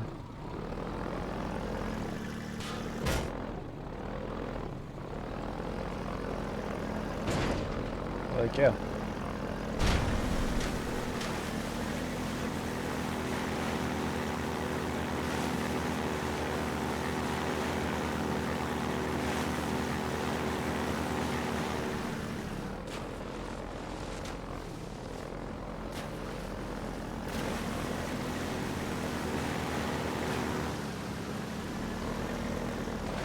I'm trying to remember. Like, I know I need to open that door out there. I think I had to, like, somewhere proceed. I just forget where I had to go from here. Oh, was I supposed to climb the bridge from up the... Okay. I'm just gonna leave the airboat behind. Because I'm going to be jumping down there anyways.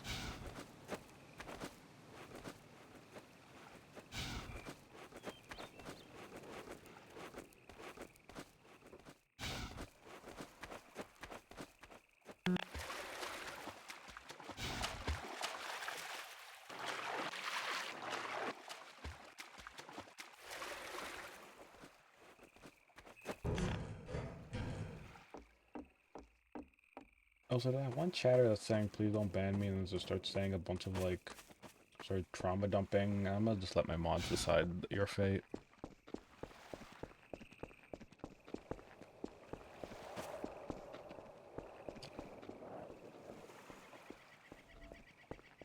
Let's see. Okay, yeah, here it is. This is the part I missed.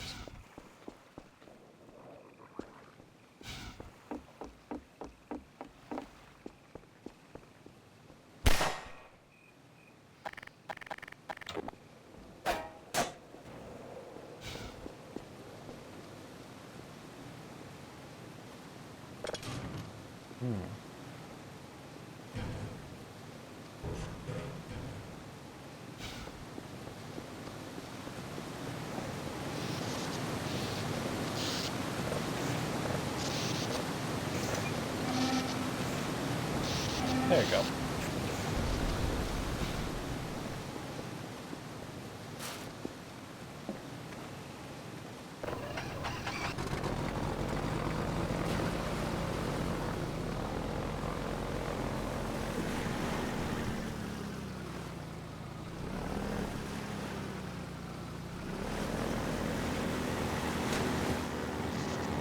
Yeah, oh, what? I always get sent flying in the air during that. Whee.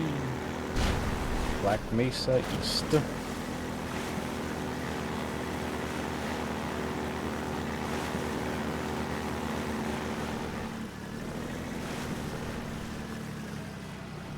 Right, we park our airship right along here.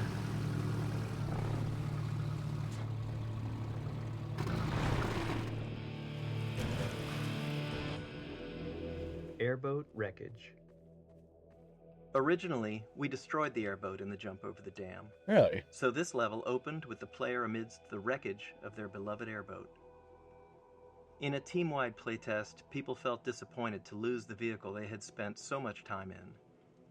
There was a lot of internal debate about whether that feeling of loss was a valuable experience I feel or like they not. should have kept it. Ultimately, You won't we be using decided it to past leave the this airboat point. intact to allow for the possibility of the player reuniting with it someday. Some say that airboat is still out there, waiting for you. Yeah. And some people say Half-Life 3 as well is out there. Ah, man. There we go.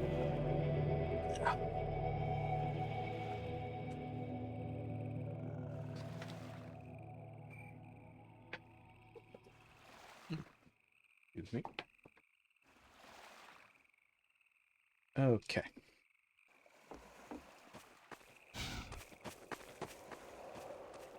And also, like, the airboat is just going to be left here at Black Mesa East, unless... it'd be cool if it actually makes a comeback in, like, a future game. Or someone could make a mod about it. Mm-hmm. Alex and Mossman. In our early plans for Half-Life 2's narrative, we wanted to take on the challenge of doing something less explicitly game-focused. Not just a story about the obviously good player defeating the obviously evil enemies. Instead, we aimed to focus on characters and their relationships. We thought it would be interesting to explore family as a central dynamic unit of Half-Life 2. The tension between Alex and Mossman emerged from that idea, and we liked it because it felt relatable, something players could understand and empathize with.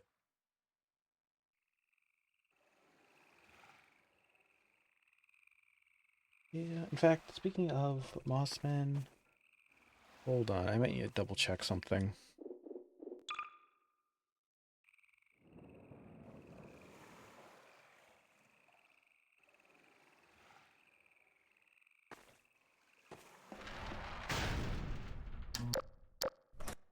I've got something. Okay, it's human. Hello? I might need to change Take it this. easy in there. I forget if the You're mod safe also now. replaces Mossman. Think I'll have to forgive the scanning process. We can't take any chances. Okay, hold on. I need to double check the mod real quick.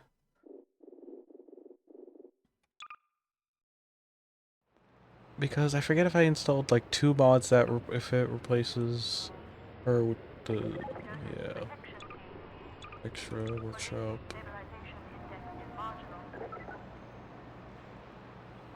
Alex and okay, Moss. Okay, here it is. Okay, that's a voice replacement, but what about?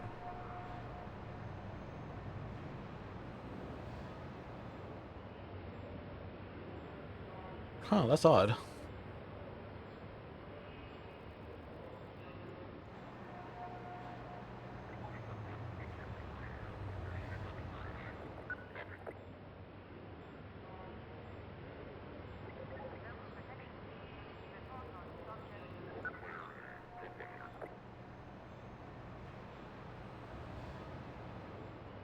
Okay, I see the Mossman model voice. Wait, model and voice replacement? Oh, okay. Oh, I thought it was just voice. Okay, I see. I see. Okay, here. You know what? I'm gonna double check something.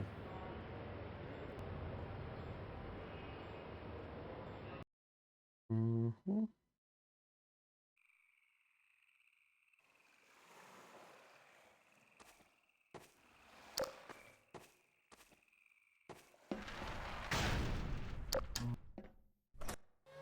We've got something. Okay, it's human. Hello? Mm-hmm. Take it easy in there. You're safe now. Oh my god, Ruse the Bat. You'll have to forgive the scanning process. We can't take any chances. Dr. Freeman? Gordon Hello. Freeman? Is that you? You've made it here this I quickly. Well, Eli's they going have to be eye amazed, express. not to Wow. mention relieved. I'm Dr. Mossman, Dr. Judith Mossman. I've been hearing about you since long before the Black Mesa incident. Oh, Black Mesa. I do so envy you working with Eli and Dr. Kleiner when they are at the top of their field. You know, I say this character model is pretty there we fitting go. for her. You can come through now. For those who know her character. Mm-hmm. I'll take you down to Eli right away. You would never forgive me if I kept you waiting. Oh my god, they went crazy with the jiggle physics on her. Wow. We could certainly use the extra help around here. We've covered a lot of ground the last few months, but things would go so much faster if we had more people with your training. We're closing in on a reliable local teleport technology, something the Combine still hasn't mastered. Eli thinks their portals are string-based, similar to our Calabi-Yau model, but they fail to factor in the dark energy equations. They can tunnel through from their universe, but once they're here, they're dependent on local Did you just tune transportation. in? If Good they time. knew what we were doing with entanglement. Good time. Oh. Listen to me. I sound like a postdoc. I'm just so excited to think that we'll finally have the chance to work together. Where was I? Oh, yes. Dr. Kleiner compressed the Zen relay far beyond anything he imagined at Black Mesa. We figured out how to use Zen as an unexpressed axis. What this? Effectively a Oh my god, they have dimension chef hats on. so we can swing around the border world and come back in What local this? space without having to pass through. Oh, here's Eli now. Yeah, so I'm using the Half-Life Alyx model. Let me see how Eli, different it look what I looks. found in the airlock. Gordon Eli's lab. We built Eli's lab after Oh, wow. Dr. Kleiner's, which gave us a better understanding of how to set up and design effective choreo scenes. As a result, we were able to create a more complex scenario with more opportunities for it to respond to the player. Having multiple characters doing their own thing around the room made staging tricky, and it took a lot of iteration and playtesting to get it to run smoothly. Our experience showed that, generally, players wanted to play along with the scene. They just needed enough subtle clues to know where we wanted them. Similarly, if they got distracted, the scene had to gently pause and wait for them to return. It's been a real honor. I'm looking forward to working together. Feel free to look around. Okay.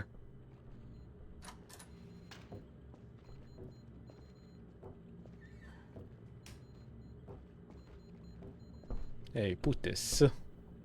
We are pleased that the Eli Vance thinks so highly of the Freeman. We're still not sure what that does. Alex brings in the strangest things. You remember my wife, Ozian, don't you? That picture and Alex were all I managed to carry out of Black Mesa. We've almost got that portal working again. But I wouldn't blame you if you didn't volunteer for the next trial run. Feel free to look around. Balancing the player's desire to explore with the narrative goals of the scene was always a challenge. We wanted the room to be full of interesting things to look at, but many players wouldn't explore until they were sure they wouldn't miss any of the character performances. That's why it was important for Eli to tell the player to look around midway through the scene. It signaled that it was safe to explore. From there, we could trigger a variety of custom mini-scenes based on what caught the player's interest. Please.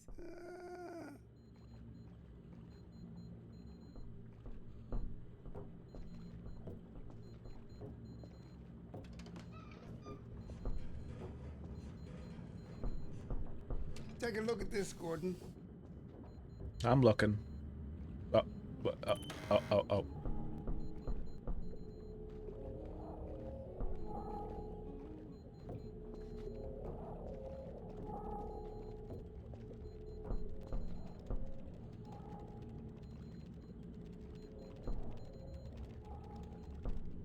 Hugs and pickups. Sometimes even little things can be a nightmare to get working. For example, getting a character to hug another character, or even more simply, just to pick up an object from a table, can cause a lot of issues. Even worse, in our dynamic environment, where the characters and objects aren't in preset positions, and the player is running around getting in the way, these require a level of synchronization that can be quite tricky. They're made harder because humans handle them without thinking. Where'd you come from? As you're moving to the table to pick up a cup, you're doing all kinds of preparation with your body to get your feet and hands in the right position. You're allowed to do it comfortably. Everything ready right when you get there. If you're moving in to hug somebody, you're both doing it at the same time, adjusting constantly based on each other's movement. To get these features to work in the game involved a lot of synchronization work, making characters aware of each other and the world, and at the same time, getting them to know more about their future plans. It's tempting to want to break up pick up a cup example into discrete steps. Walk to the table, face cup, pick up a cup, because it's much simpler that way, and it makes the steps nicely reusable. But that's how robots work, not humans. Our characters had to know they were moving to a table with the intention to pick up a cup, so they could work on multiple parts of it simultaneously, making sure their hand grabs the cup right when they get there. With two characters, it's even more of a negotiation. Oh, you can come in here. Both need to agree where and when it's going to happen, and everything needs to happen in place in a seamless fashion. While these moments of simple interaction with their characters in the world are often short, they were critical to making them seem like believable people. I believe in the putis. Your boobs are huge. Go on, Gordon. Go with Alex.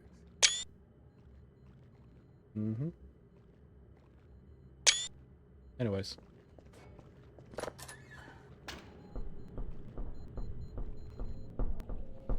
We want to put this dense chunk of visual story here because it's the place the game is most explicit at telling players to explore space. Even though its primary job is world building, we still take strides to highlight the relationship between Eli and Brain, giving context to the world's central conflict.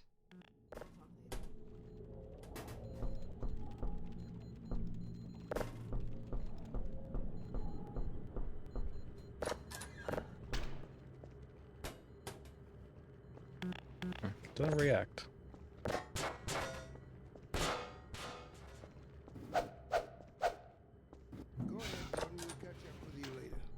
Okay, thank you, Eli from Half-Life Alex. I seriously question what Valve's going to do if they do release a brand new single-player campaign for on the Source 2 engine. See you in a little while, Gordon. I say a single-player campaign, because who knows what it's going to be. Thank you for a rating. Hello, welcome. How you doing? I don't know if any of my mods are in to give you a shout-out. I might have to alt-tab and do it myself. Go ahead, Gordon. We'll catch up with you later. Anyways, we're playing my totally legit vanilla copy of Half-Life 2. Oh, thank you, Shadow. Are you able to do the exclamation point shout-out as well? Oh, what the fuck? Was it game breaking for a second? Oh, it was the audio.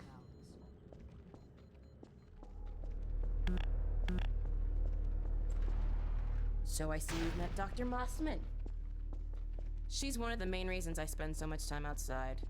You should hear her drone on about how it should have been her in the Black Mesa test chamber that day. I'm sorry, I shouldn't be talking behind her back. It I just was gets a there. bit claustrophobic You down wouldn't here. want to be there. Mossman.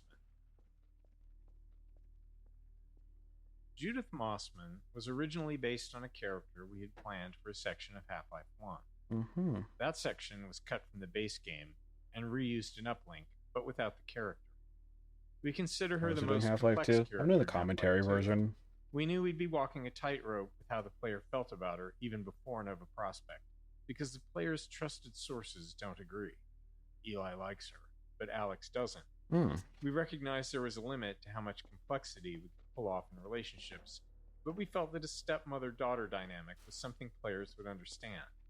Whether or not you agree with Mossman, she's doing something heroic. She risks being a double agent to get the information she needs to protect Eli and Alex. Okay. She just didn't plan for Gordon. We don't go there anymore. You don't say. Actually, that reminds me, I need to actually look into another Come on. mod. Well, because I know the next segment that's coming up with Dog, so 1 second. I'll quickly make a quick save, and yeah, let me actually just go back to the main menu. I'm adding a little bit of spice to this commentary LP. It was just me just having an excuse to dick around with the workshop.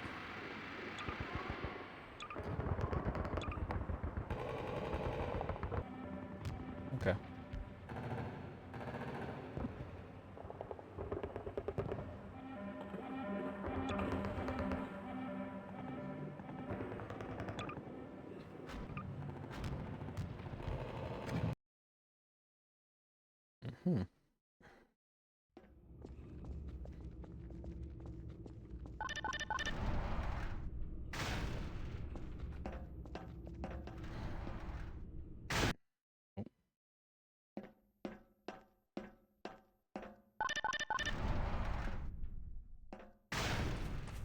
So, here we are. The scrapyard. This is a gravity gun my father was talking about. You can call it the zero-point energy field manipulator if you really want to. Character lighting. In the first year of development, we were struggling to get our characters to feel as realistic as we wanted them to. There were actually quite a number of different problems, all of which eventually required specific technological and artistic improvements to fix. The first major problem was lighting. At the time, lighting technology in games had many shortcuts, some due to performance, but many due to misunderstandings of how it all works. To make characters look good at the time, models and textures had to be created with much of their lighting solution baked into them, like shadows and glossiness. The characters looked cool, but they also looked like video game characters. We started building Alex with this approach, because that was how you were supposed to do it. We used the baked solutions and lit her like a movie actor, essentially as if she had a custom lighting rig that followed her around and ensured she always looked good. But it didn't really work. The range of lighting environments and the dynamic nature of video games meant that she'd look great in some environments, but always end up looking terribly unrealistic at some point. We tried iterating on our lighting rig, increasing its capabilities, but eventually it felt like we were at a dead end. Returning to the drawing board, we decided to try a different approach. We built her and the lighting and the textures from the ground up, throwing everything away, focusing on not on what we wanted her to look like in our ideal lighting, but on how things were supposed to work in the real world. It might seem obvious, but it wasn't how it was done, at least not in video games. When looked at outside the game's renderer, these models and textures actually looked worse than the previous versions, but we managed to methodically pull out all the shortcuts and misconceptions about how light and texture and graphics cards worked and put it all back together. After all that was done, when we were finally able to look at Alex in-game with her new models and textures in a dynamic environment that kept her visually consistent at all times, well, she looked great. Totally seamless and part of the Half-Life 2 world.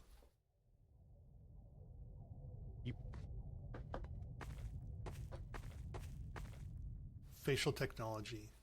We wanted players to care about our characters, and to even have a chance at achieving that, we knew we had to invest a lot of technology for our characters' faces. It's well understood that humans are wired to pay attention to faces, subconsciously reading all kinds of information from them, so it's an extremely high bar, and if we couldn't reach it, we'd probably push players away from our characters, not towards them as we hoped. We started out doing a lot of research. It was not heartening. The best examples we could find weren't anywhere near close to being able to be run in real time, while the best real-time ones weren't close to the quality we wanted. We wanted to look as good as an animated movie, but they often took hours to render frames and were totally linear, authored by up to 100 animators, whereas ours had to be dynamic. A character might be trying to speak dialogue or have a facial move derived from a player's actions and created by just a handful of artists. These requirements eventually led us to Dr. Paul Ekman's facial acting coding system, a system for taxonomizing human facial movements done back in the 1970s. It gave us a vocabulary for describing facial movements throughout our tools and code, and a target to aim for when designing our characters' faces. With it as a framework, we started a many-year process of iterating on how we built faces and heads of our characters. Where others had tried taking bits of Ekman's work, we wanted to try to use it all. That meant a lot of time spent figuring out how to do each piece within the tight performance constraints we had. But we also spent a lot of time just looking at people and faces, trying to find the extra features that would add the most value, like skin elasticity, teeth shadowing. In the end, while we weren't able to do everything we wanted, we did manage to get the pieces we thought were the most important to a convincing facial performance level on our characters. Okay. Here, I'll take it. The primary trigger emits a charge. Facial tech. Punch up and send it flying. I found it handy for clearing minefields.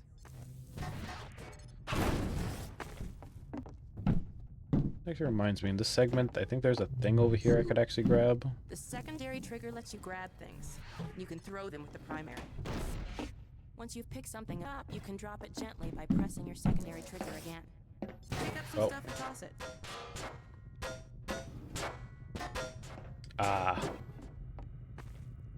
Yeah.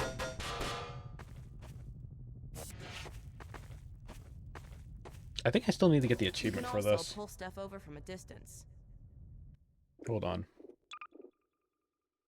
Try grabbing those barrels. Let me quickly go back here. Oh, I want to get the achievement for this. I can't do it while I'm in commentary mode.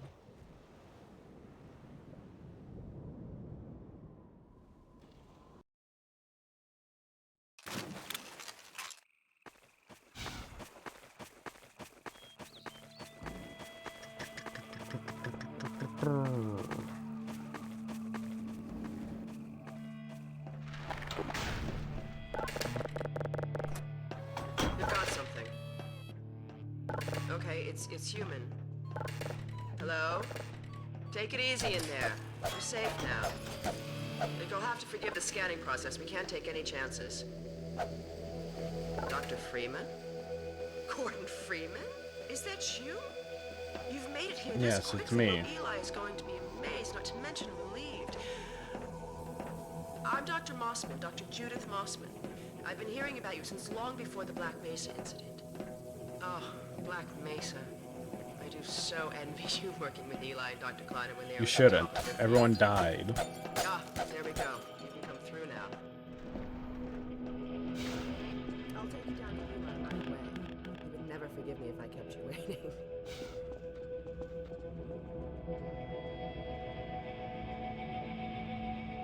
That's the face of someone who's scared of bats. We could certainly use the extra help around here.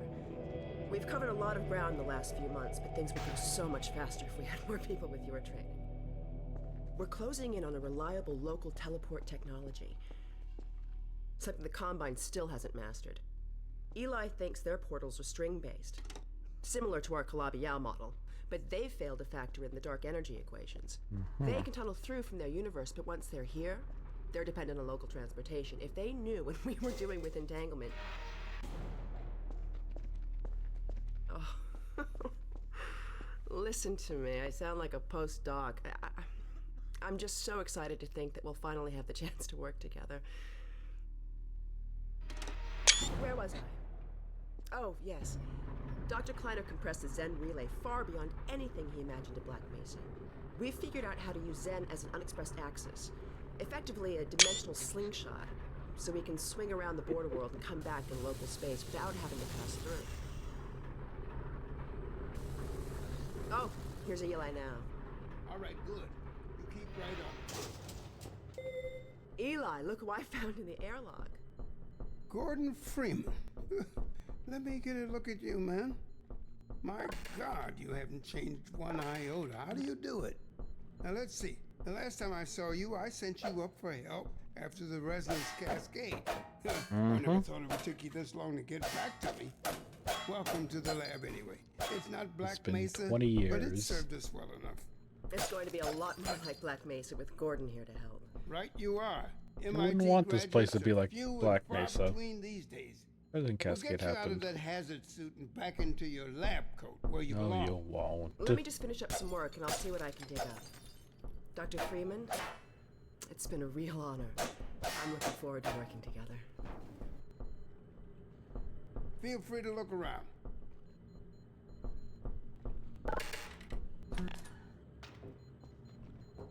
So after she walks away, Alex should come. Try to figure out from where.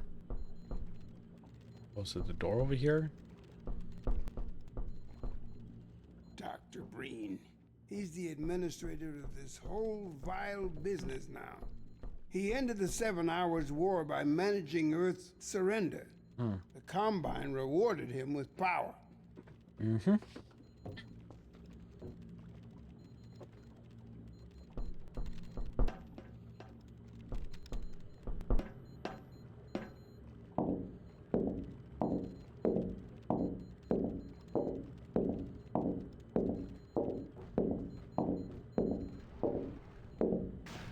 Oh, Gordon. Oh, that the door. Vortigaunt said you were here. I can't believe you made it so quickly on foot. I believe he broke your record, honey. Well, he earned it. I guess you proved you can handle yourself out there.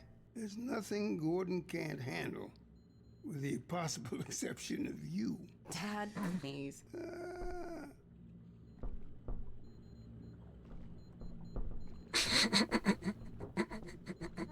I can't get over Eli's facial expressions. Take a look at this, Gordon. Huh? Is she humming?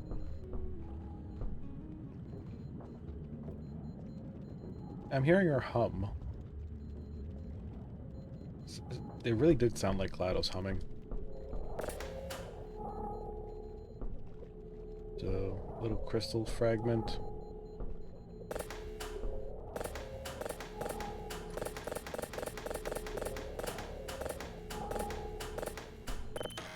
Alex, I thought you were on watch. The Vortiguns relieved me so I could come see Gordon. Anyway, I should be in here working on the portal. I have the repairs well in hand. Someone misjudged the capacity of the Combine thyristor. Are you blaming me? No, not at all. It was a calculation error, not a mechanical problem. Then maybe you should let me do the calculations next time as well as installing it. Alex, really? Sometimes I think you deliberately misunderstand me. Alex, why don't you take Gordon along and give him some practice with the gravity gun? Sure. Come on, Gordon. Let's go have some fun. The zero-point energy field manipulator is not a toy, Alex. Ugh, let's get out of here.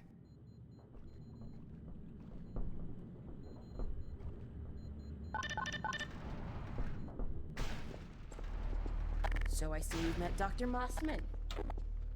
She's one of the main reasons I spend so much time outside.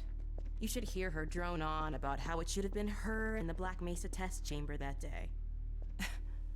I'm sorry, I shouldn't be talking behind her back. It just gets a bit claustrophobic down here. That's the old passage to Ravenholm. We don't go there anymore. Mm-hmm. Come on.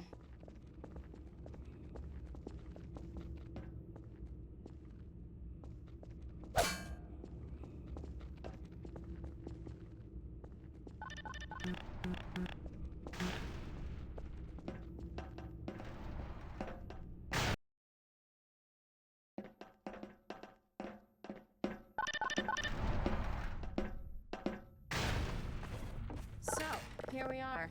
The scrapyard. This is a gravity gun my father was talking about.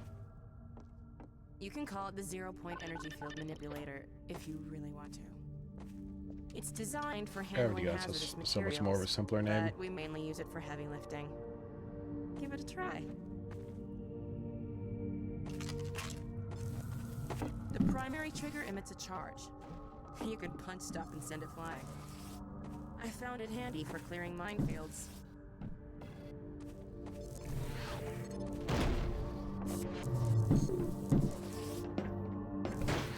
The secondary trigger lets you grab things. You can throw them with the primary. Yep, there Once you go. pick something up, you can drop it gently The by pressing your secondary ATV trigger. suit charger. Pick up some stuff and toss it. I'm surprised that, I mean, yet again, this is Black Mesa East, so stuff like this would be around. Mm-hmm. Alright. That's all I came here for, just to do that achievement. Alright, I can load back into my other save. With the Try grabbing those commentary barrels from bolt. that ledge up there. Eye shader.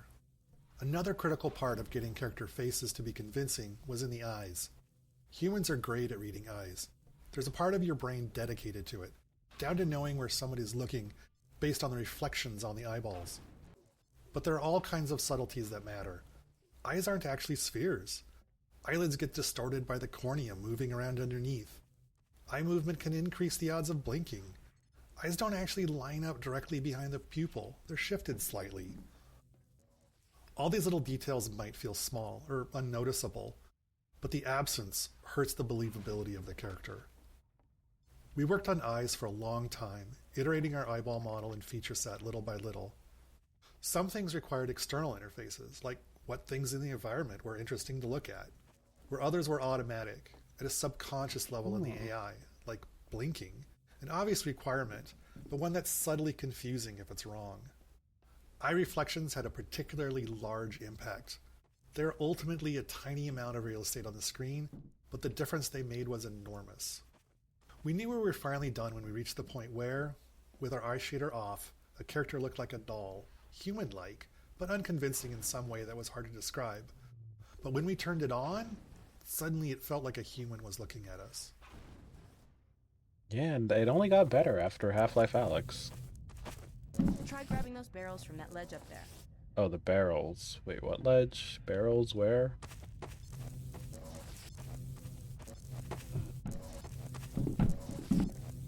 Moving the gravity gun.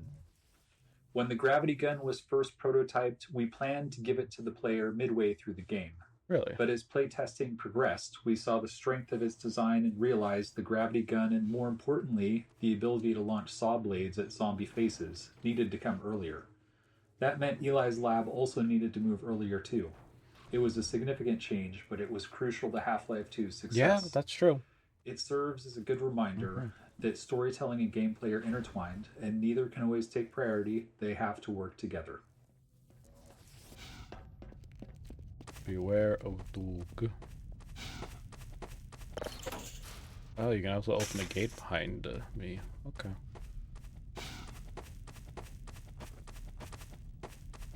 Yeah, let me call Dog. Don't know if He anyone loves tried to play that. fetch. Oh. Dog, come.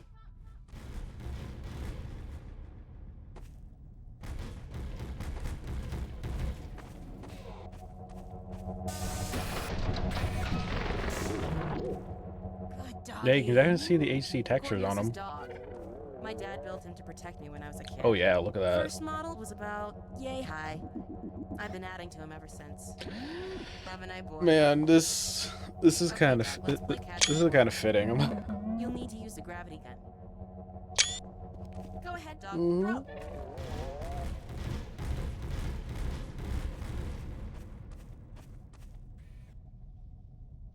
Hold on, I want to check something. Was there any achievements with dog that I missed?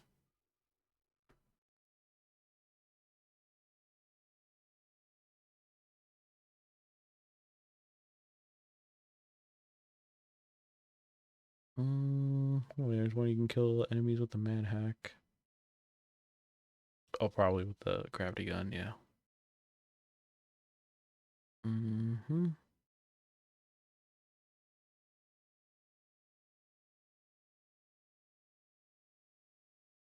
Okay. I mean, I'm already 69% to the achievements. Nice. Ooh. Good catch.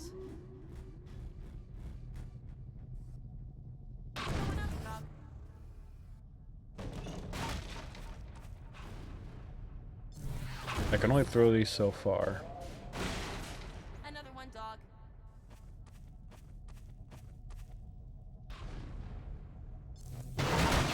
Ow. Go ahead, dog. Throw. Risk. Looking back on Half-Life 2 now, 20 years later, it's sobering to reflect on how terrifying it was throughout much of the development. Game development is hard. You never really get what you'd like to have, which is be able to validate risk before you start to pile more on top of it. For example, our facial animation technology, it took probably 3 or 4 years of work before we were confident it was actually going to work, but we couldn't wait until then. In that first year, we immediately started making all kinds of other choices in our game design, our asset production, and our other technologies, all based on the assumption that our facial animation technology was going to work in the end, from a quality and performance standpoint. If it hadn't, many of those other choices wouldn't have worked either. At the same risk profile is true of other large choices we made early on. We can't wait. We just have to build and hope that our guesses will be true years from now. Terrifying. So what do you want me to do, dog?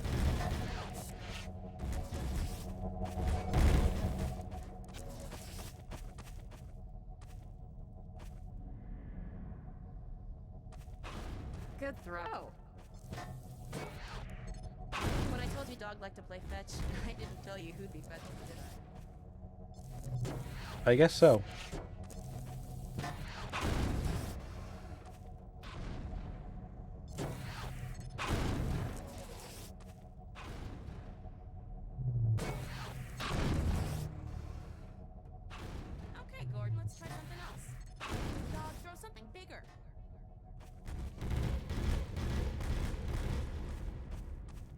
I think that's too big for the gravity gun to handle. Oh no. No, Doc. No, no, boy. Down. Put that down. What is it, Dog? Oh my God, what was that? Scanners! Oh, the Combine sweeping the area! Gotta head back to the lab. Come on, Gordon.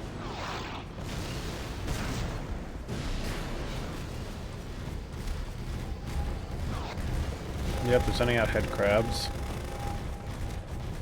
Oh, God damn it, it's you again? Oh, wow. They're just sending them right down the tunnels. Oh, boy. Come on, Gordon. Alex, do you read? Alex, honey. What's going on in there? Where are you, Alex? We're in the scrapyard airlock, stuck in a full auto cycle. Is Gordon still with you? He's right here. Good. I want you to... Dad. Oh, she glows. Take Gordon out of here. Head for the coast. Do not go through Rafe. Dad. Dad. Ah, the East Coast. Doc, open the airlock. Get us out of here. Hurry, now. Just get it open. Yep. That's enough, Dog. Got Come on, me. Gordon. Oh, thank you, dog.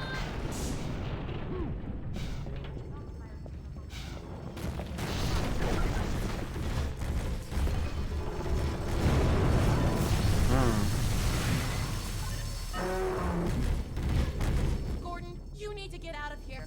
I can't leave my father. Doc, take Gordon to the Ravenholm tunnel, then circle around and try to meet up with me. Hurry! Yeah, the Putis will keep her safe.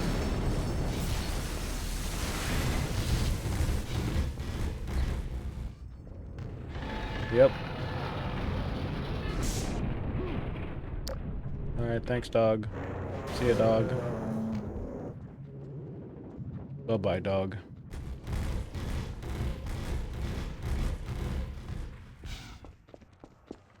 He was a good dog.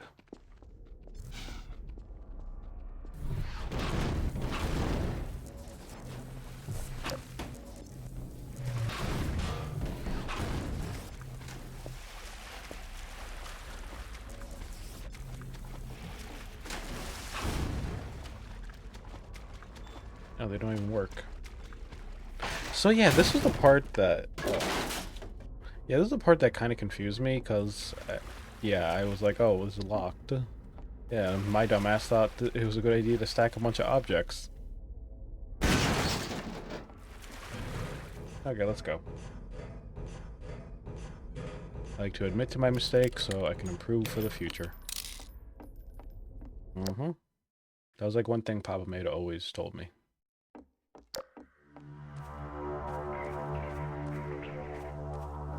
Ravenholm. As we finished up our work on Ravenholm, we couldn't shake the feeling that the transition from Eli's lab just wasn't working. It was far too abrupt. Eli's lab connected directly to the streets of the town where you'll be shortly, and the section you're standing in didn't exist. Oh. We had just made this promise at the end of Eli's lab: we don't go there anymore. And we liked the overall build-up we'd created, but when the player got to Ravenholm, they were immediately dropped into combat with zombies without any room for tension building. Pants. So we built this section and the subsequent tight corridors to address that in a way we were happy with. We slowed the pacing, focused on art and lighting, and got you ready to experience why we don't go to Ravenholm anymore. So you can hear in... I recently installed a mod pack that... yeah, it ups the voices.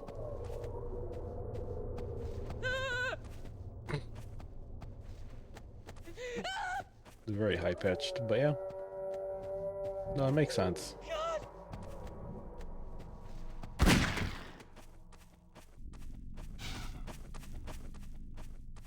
Ravenholm Gameplay Focus. After watching many playtests of Ravenholm, we knew the core gameplay of the level revolved around the gravity gun and physics. Once equipped with that knowledge, we felt we could appropriately build the transition into Ravenholm and help the player learn and understand a bit about what the upcoming experience would be. This happens often. We build the level track, figure out what's working, and then design its prologue. We built the following set of rooms with that table setting in mind. The brutality of the tools we provide the player seemed to aid in setting the mood we were striving for, helping to shift the tone from the safety of Eli's lab to something darker and more frightening. Yep. Bringing physics to the enemies. The physics traps in Ravenholm were some of the first gameplay elements in the level that we were really happy with, but they lacked player agency.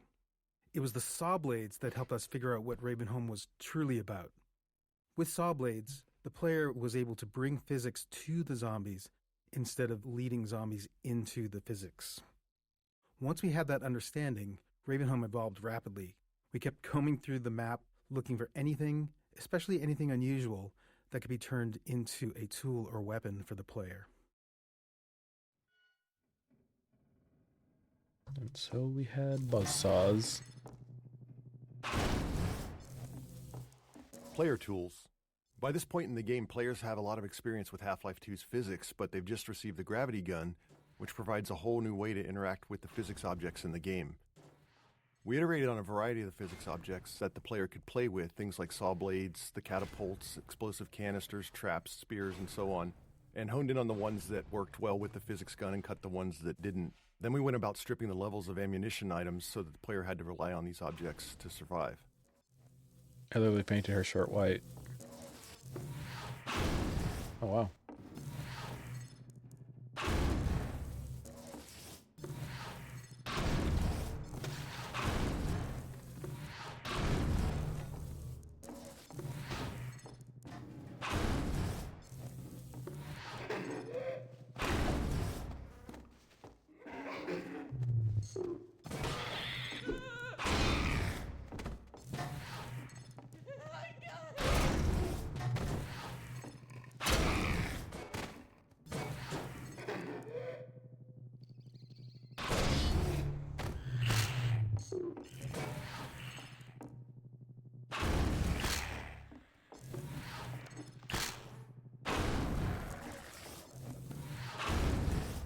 Yeah, the paint still works.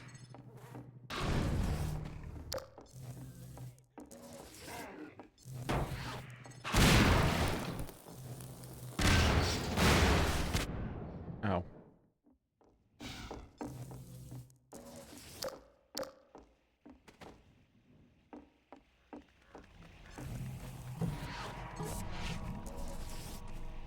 For it was said, they had become like these peculiar demons which dwell in matter, but in whom no light may be found. Contrived setups. There's a pretty obvious contrivance in a bunch of the gravity gun and physics object training. The player pulls a saw blade out of the wall with the gravity gun, and right on cue, a zombie stumbles around the corner, just begging to have a saw blade launched at it.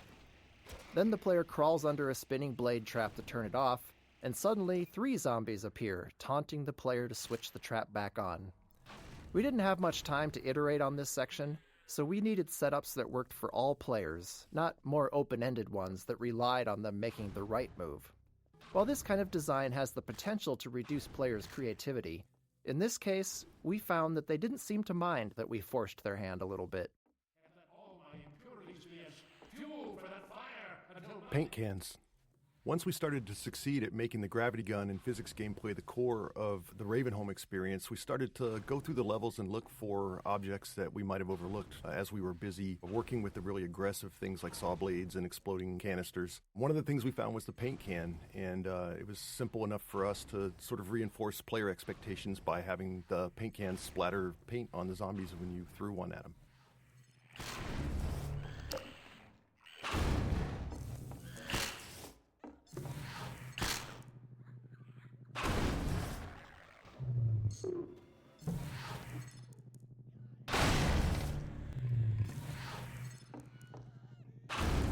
You know, funny enough, one day I was like messing around. I think it was like off stream, and I think I ended up painting like the entire wall. I have a screenshot somewhere.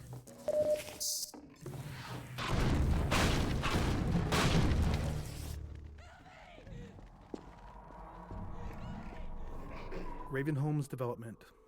We began developing Ravenholm early in the production of Half-Life 2, so it went through more than one full development pass. The first version predated the gravity gun, with gameplay focused on traditional zombie combat using guns and some of the physics traps.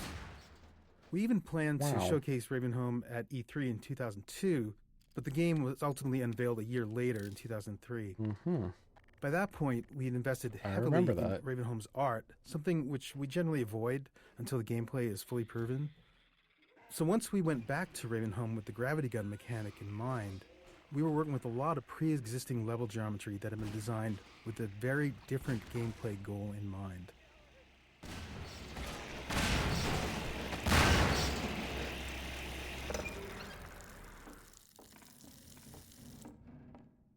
Misteaching flinches. Another memorable playtest and example of the danger of misteaching players occurred in Ravenholm. One of our design principles is for the game to respond to the player as much as possible. So when designing the gravity gun, it seemed obvious that if the player pointed it at a zombie and pulled the trigger, something should happen. It was simple enough to make it zap the zombie for a tiny amount of damage, causing the zombie to play its flinch animation, which felt good and responsive.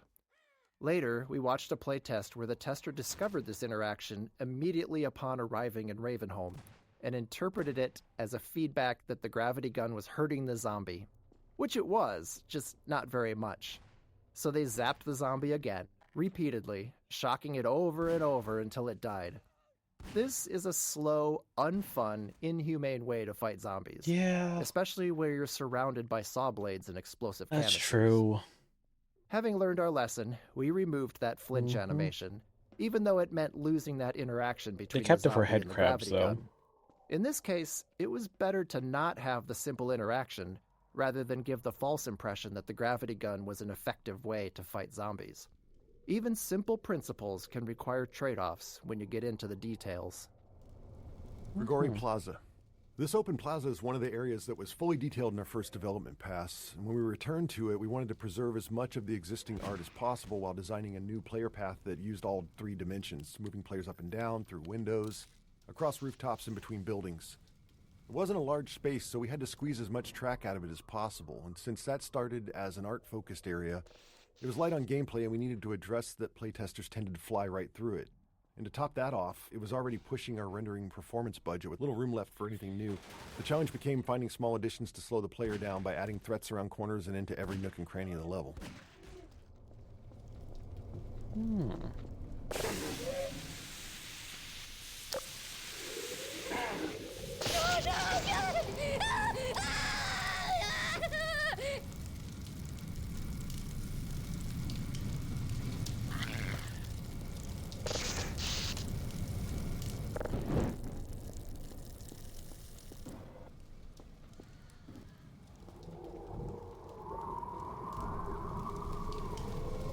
Fire trap. This fire trap was originally intended as a visual showpiece for the fire system before a level designer repurposed it as a gameplay element for Ravenholm. It was almost cut many times during development due to the performance impact on the low-end PCs because of all the overdraw involved with the transparent sprites. In the end, there was a programmer who felt that it was important enough to the gameplay that it was worth doing the work to solve the performance issues and make sure we could get it into the game.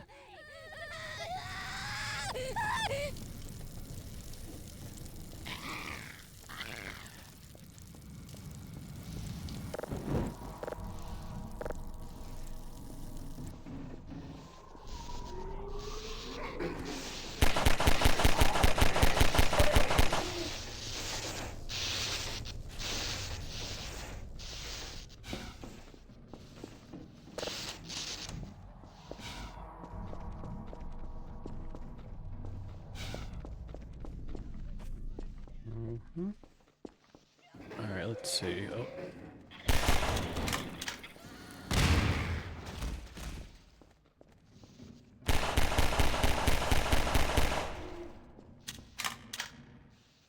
The head crab leaves. Hallway cupboards. These junk-filled hallways were a simple solution to our need to slow the player down. With the constraint of preserving as much of the existing geometry as possible, combined with slow-moving zombies as the main enemy, it was tricky to stop players from just sprinting through here. Luckily, having Grigori as the crazed inhabitant of Ravenholm made these setups easy to justify. It makes good sense that he'd clog the stairwell to keep himself safe on the rooftops. In the end, Grigori's solution and ours were one and the same. Just throw a bunch of furniture in the way, because if it stops zombies, it'll probably slow the player down too.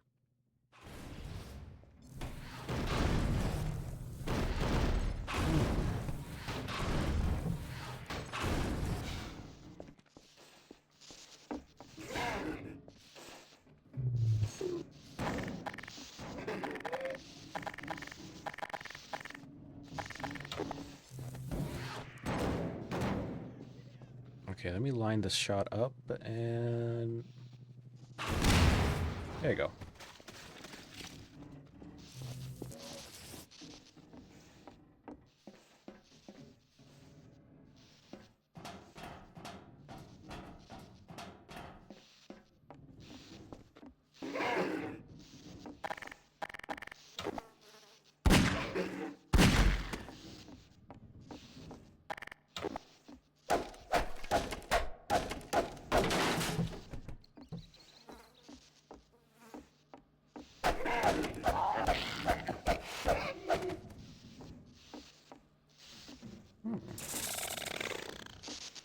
Even with all the work we did to try and make a connection between this lever and the outside electric fence in the players' minds, some testers would still flip the lever and not know what they'd done. They'd even wander around, flip the lever back on, and wander around some more. With not much time to spend on making the connection clearer, we elected to just have the lever break off. This prevented players from undoing their progress and added to the feeling that Ravenholm was an unreliable and decaying environment. I did a good job with that. Poison head crabs. This room unintentionally introduces poison head crabs. We'd spent a lot of time crafting their proper introduction later in the level, but once we saw how well they were playtesting, our excitement got the better of us, and before too long we'd scattered them throughout the level. By the time we realized they'd appeared before their intro, it was really too late to rework it. Fortunately, a tight room of poison head crabs works as decent training, because their design avoids a common issue with combat training. Typically, players are stressed and they can get frustrated if they die repeatedly without understanding why. And sure enough, we encountered that problem when trying to train the player with both poison head crabs and their source, the poison zombie. However, poison head crabs can't kill the player by themselves, so while stressful, a room full of them at least avoids that frustration.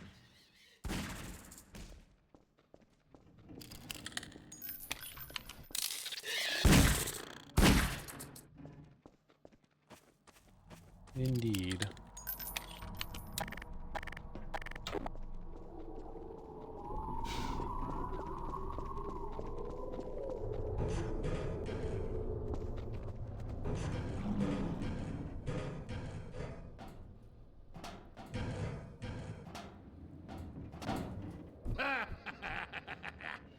Well done, brother.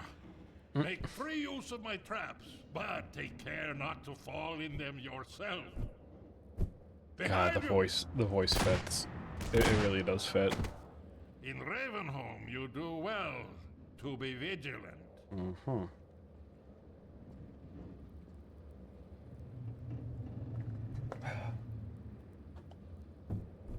Alrighty.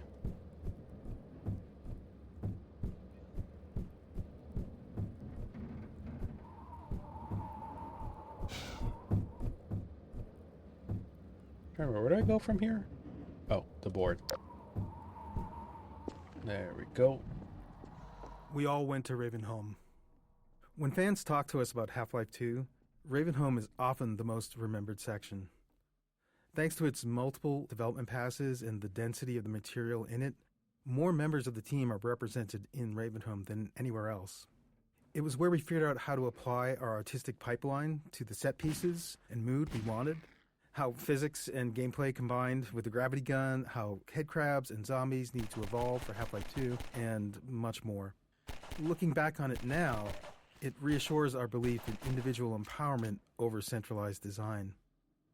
Ravenholm is dense, highly efficient in its gameplay and artistic execution, and the sum of many small contributions by individuals who understood how they could push it just a little further with their own unique capabilities.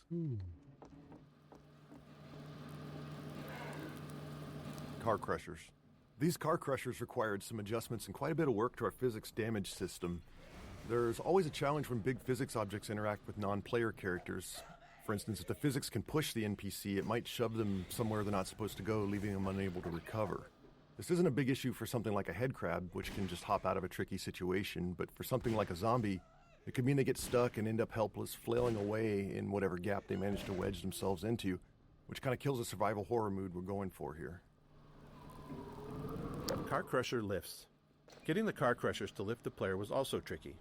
See, the player is always being simulated by both the physics system and the game's movement system. Each time we update the player's state, we compare the results from both systems and decide which one is right, then sync them up and repeat. This allows the two systems to influence each other. Like when the player stands on a seesaw, the physics lets the board give way, or when they stand on the car crusher, it lifts them up. While more complex, this dual system approach was easier to tune than trying to handle both physics and player movement in a single system. By keeping them separate, we could fine-tune the player movement system to feel good on its own, only reconciling the two when physics was affecting the player.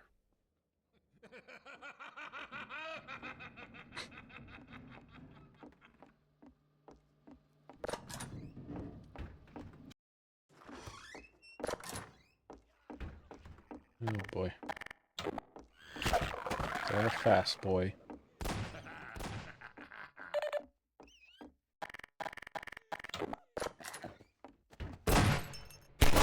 Nope. Damn. Ah, it is you, brother. I apologize. But no harm done. My bullets are the least of your concerns. Ah. Morphine administration. Minor laceration. Vital signs. Oh, what the fuck? Emergency. Imminent.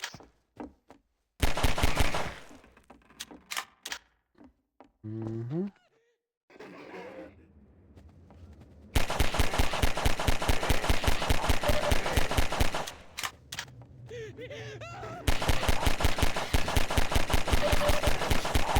Son of a...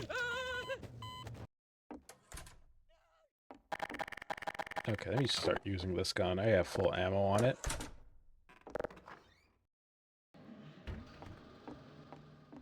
Oh, I went to the wrong exit.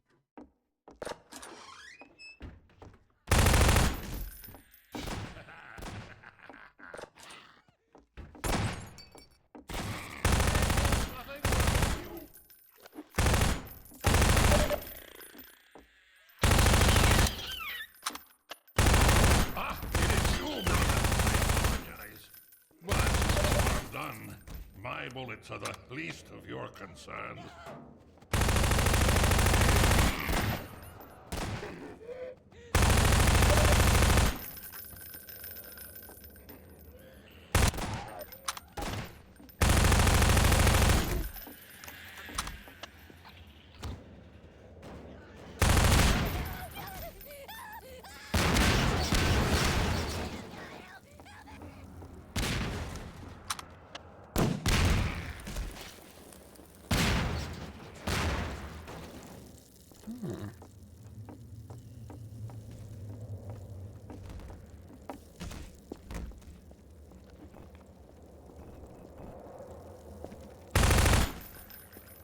Pacing switch. Now that the player's through the training section, we can start shifting the pacing from moody, claustrophobic spaces to more combat-focused action arenas. With the player familiar with the various physics tools in the environment, we can start mixing those into open spaces and just give the player the freedom to choose their approach. Yeah, they really do let me move around and find stuff. Let's see, anything else around here?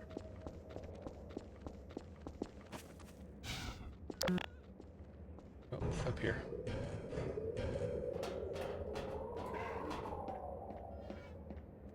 Although they call me crazy, I care not. My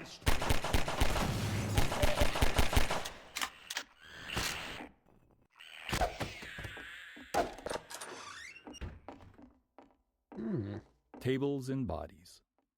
Towards the end of Ravenholm's production, With all the major pieces in place, we went through and tried to fill out every bit of empty space with something interesting. In doing so, we had to be careful to use what we already had and not create anything new, as we couldn't risk introducing more bugs. Okay. Often, as in this room, we were trying to add new moments of gameplay, while also adding more detail and storytelling to the area. Small scenes like this allow an attentive player to think about what they're seeing and what it might mean for what they'll encounter next. So, dissection? Saw blades? Hooks? Oh.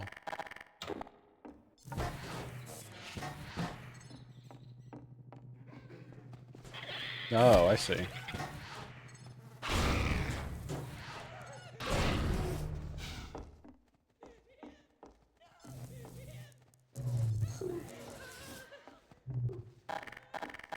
I do have grenades.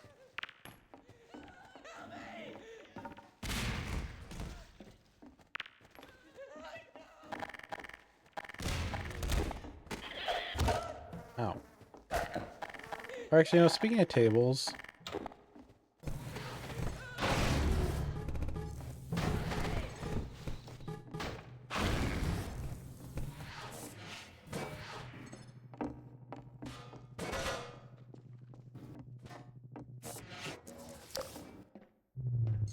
there might be more. No?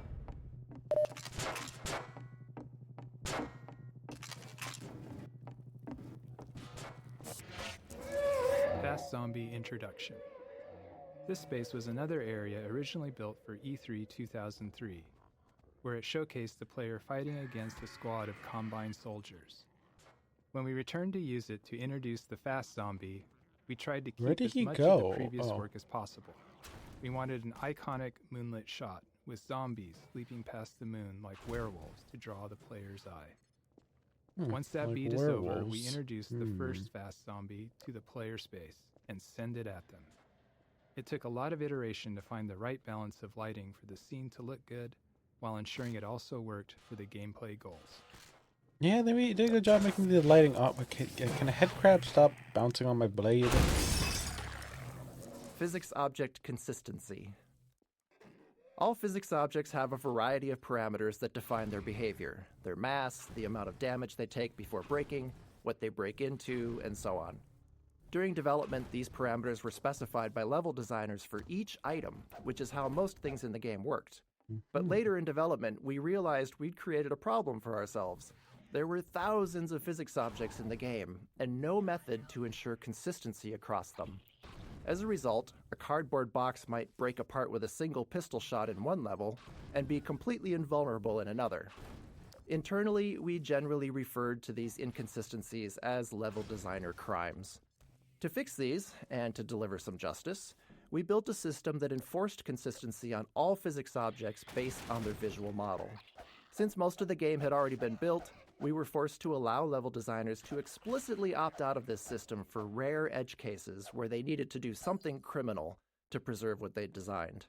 Internally, we refer to these designers as recidivists, some of whom perpetuate their life of crime at Valve to this day. You don't say.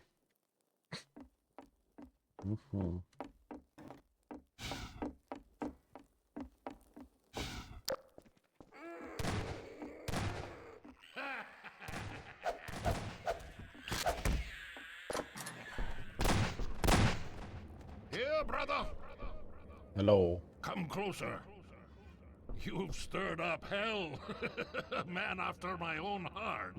Here, I have a more suitable gun for you. I You'll think need it. there's a prequel game with Father Gregory. Good. Now, keep it close. Yeah. My advice to you is aim for the head. Hush. They come. There is no rest in Ravenholm. Move on and I will meet you at the church. Fall for your affliction, child.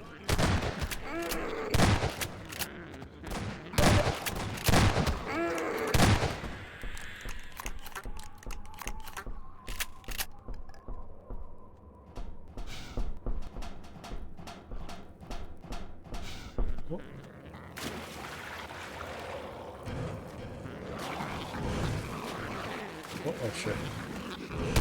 Get out of here.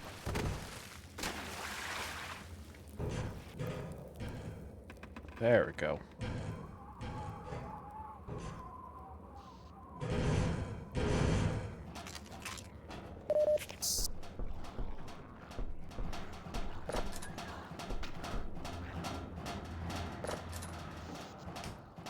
Yeah, it's kind of funny because in like Half-Life Alyx, they made ladders like, you know, something you gotta manually climb. Whoa.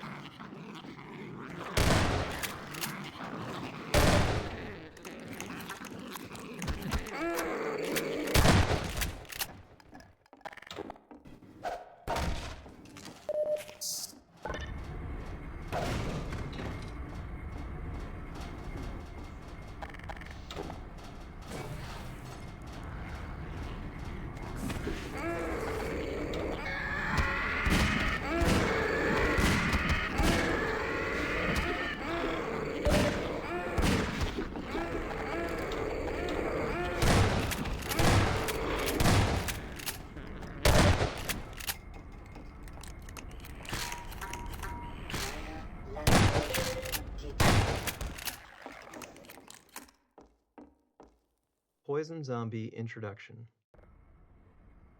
Constraining the player in a tight space while providing them with a view outward is a useful way to increase the chances that they'll notice something we want them to see. Here, we draw the player's attention with the sound of a whale before the poison zombie itself becomes visible. Oh. Originally, this encounter was also the first time players faced poison headcrabs, but as mentioned in an earlier node, we got far too enthusiastic in proliferating poison headcrabs around the level and ended up spoiling their joint introduction here. In the end, however, these first encounters worked better as separate instances anyway.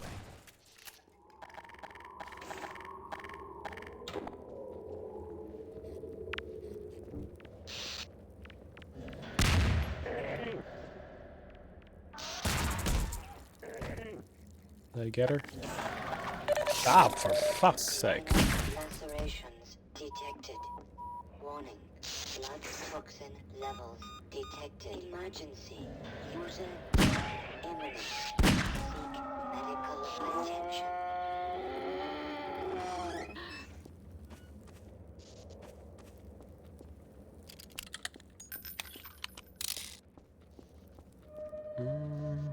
Let's see.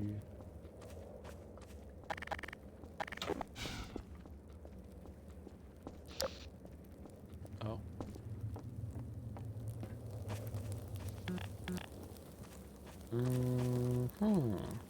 Oh, right over here.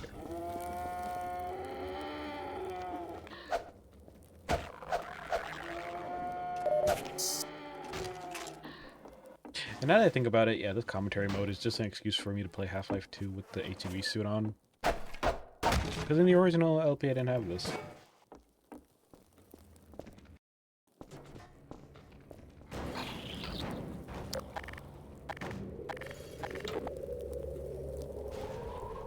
Gamma correction.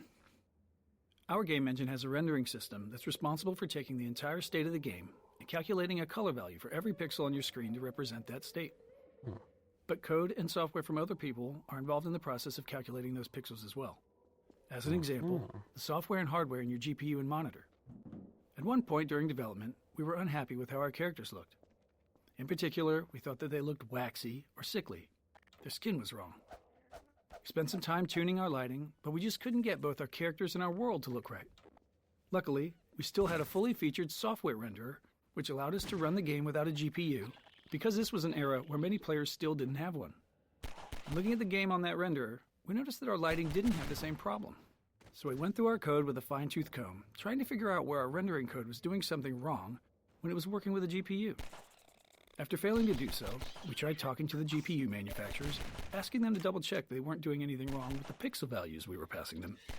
That was the start of a long journey, and long story short, it was a journey of almost 2 years of back-and-forth communication with GPU manufacturers before we were able to convince them that they were doing gamma correction incorrectly in the low-level math on their cards. During this, we even had to build a system that validated the color values of an individual pixel throughout the entirety of our rendering pipeline. But eventually, at the end, we finally got new drivers back from them, and our characters immediately look like they should, matching the software render. They were probably talking to NVIDIA. I don't know, like NVIDIA or, well, I don't know when AMD came around with their GPUs. Yeah.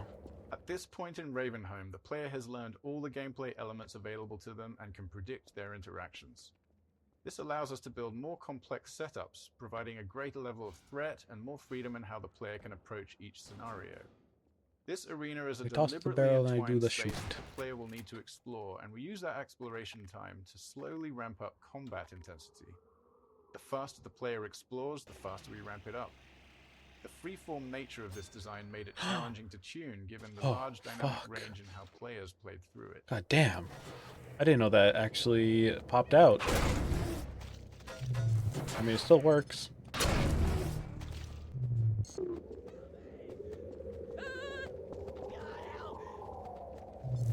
Help yourself.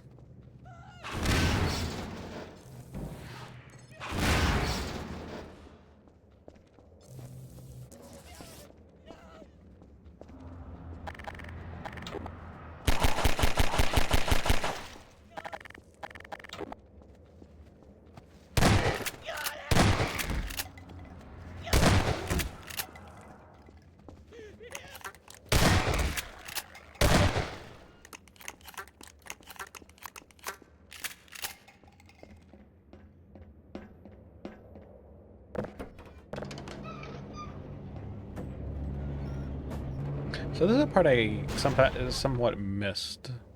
So that's supposed to, like, indicate that you're supposed to cross from there. And now more of them are popping up.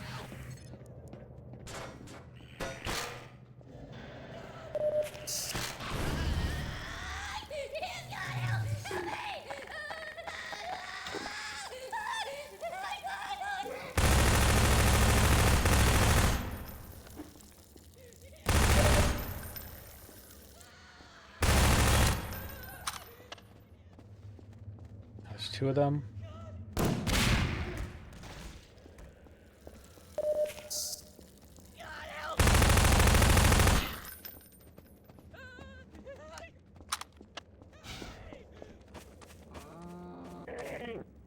Nope. Nope. A big woman.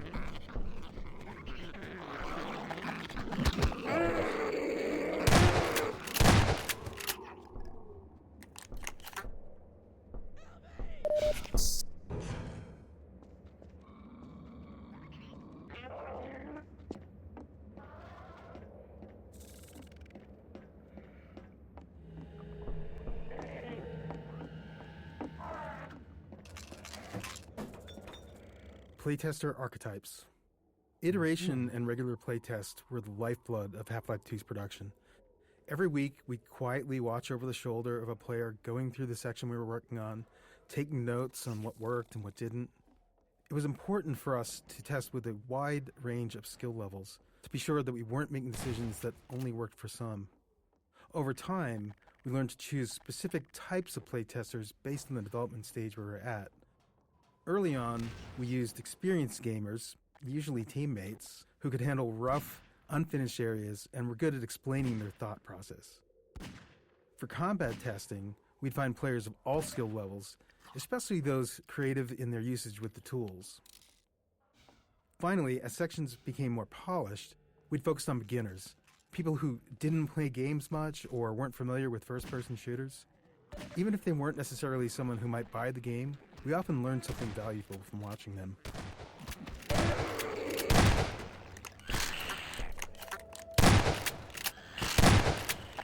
Get over here. Oh, what the fuck? Levels detected. Basic medical systems engaged. Morphine ammunition depleted.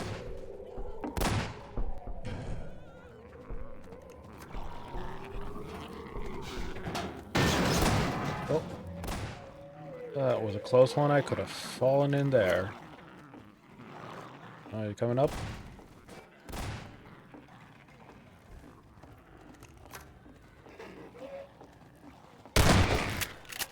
Wait, hold on. There's saw blade in the other room.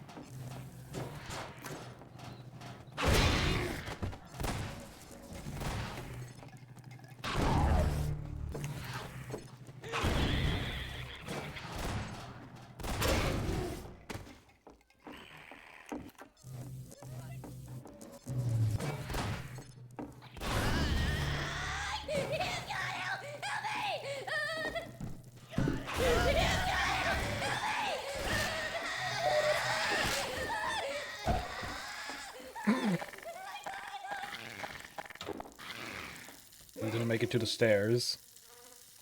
So on.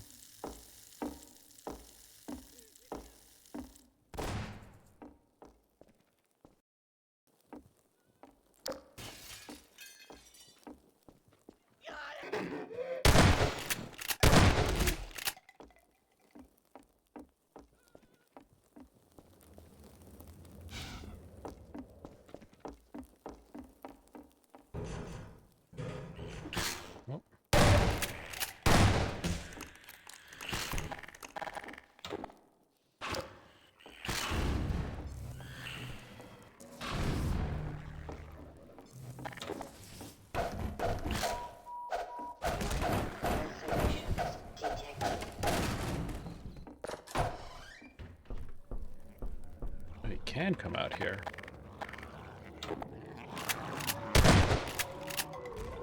Oh boy, coming over here.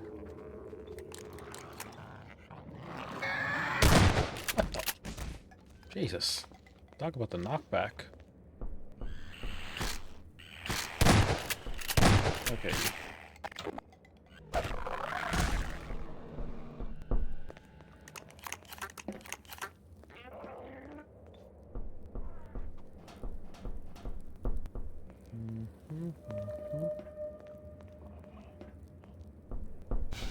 Yeah, I think I got sidetracked off the path, but hold on, I'm curious about this area.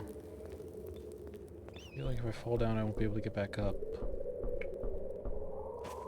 Oh wait, no, that's the hallways from down here. Okay.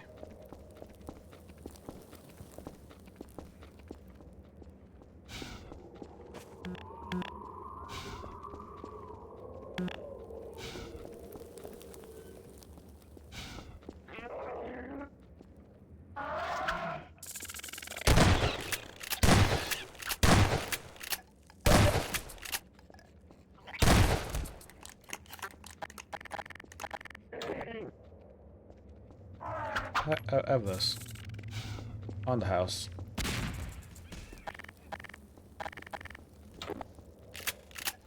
Still alive?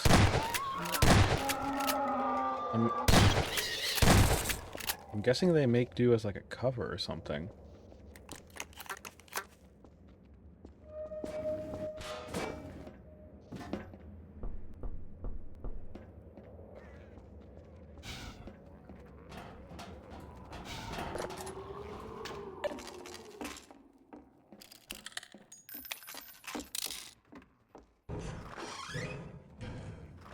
There we go.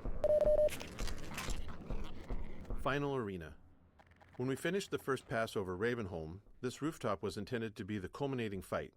Like other spaces in Ravenholm, it had begun life as a space purely focused on being an interesting visual location. We felt it was important that, as the player left Ravenholm, they had a moment to look back over the town they had just survived and get a glimpse of where they were headed next.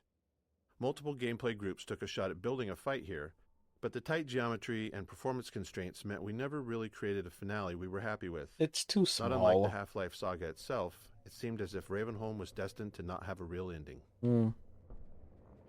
Yeah. But it could have a continuation.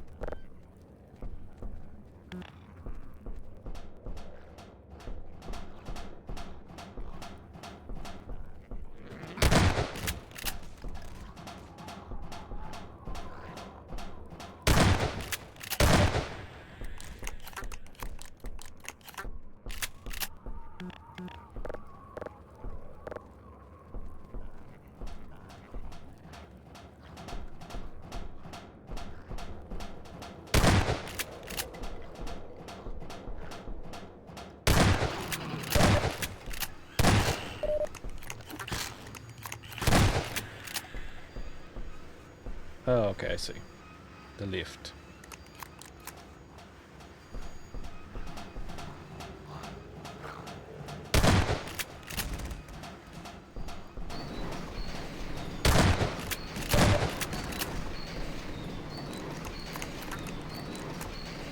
It's almost here. Mm-hmm.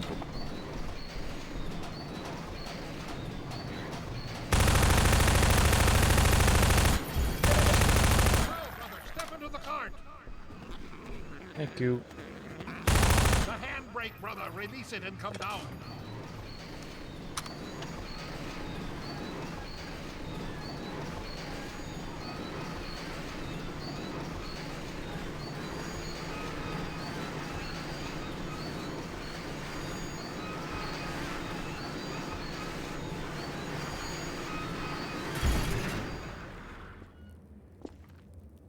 Greetings, brother. Greetings. And so we meet at last. Yeah. You are to be commended for avoiding my traps. Thank you. The work of a man who once had too much time on his hands and now finds time for nothing but the work of salvation. I suspect you have little wish to remain in Ravenholm, so I will show you to the mines. Thank you. As for me, a shepherd must tend to his flock, especially when they have grown unruly. Follow me, brother, and tread lightly, for this is hallowed ground. Thank you, Father.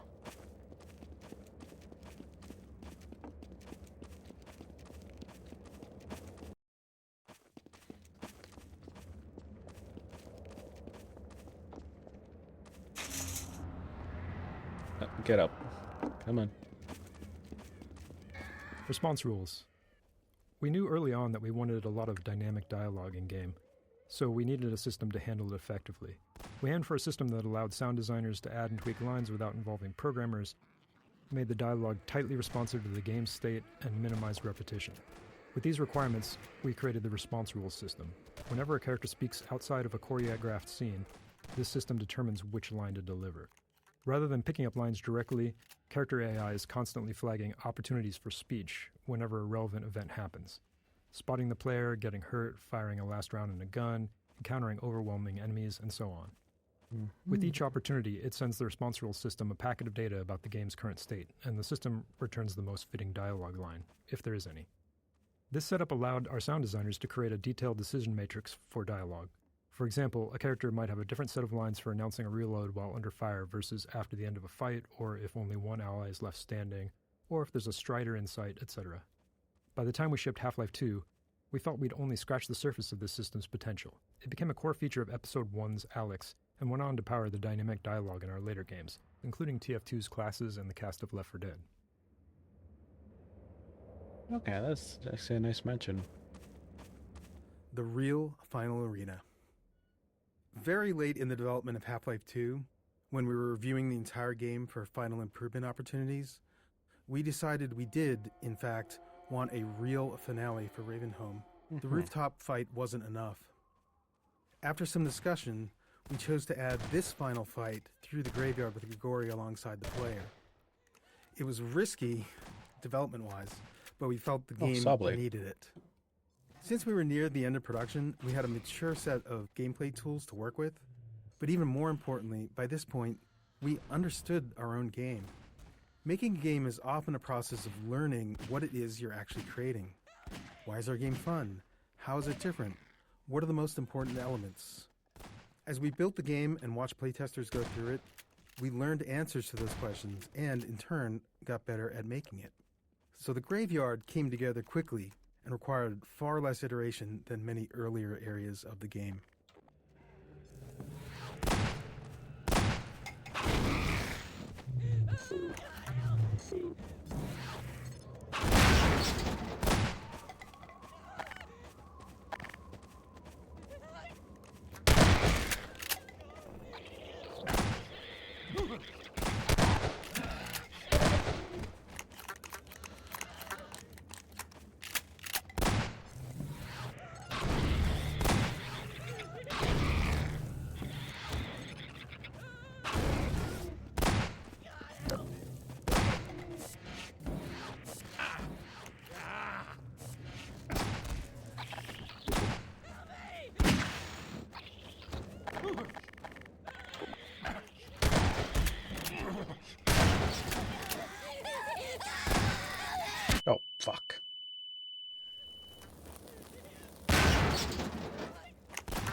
Jesus.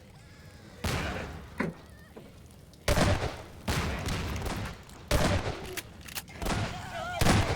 will end your torment.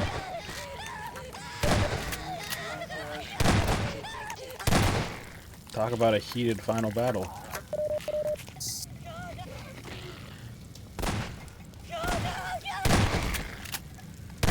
This was a bonding moment between us.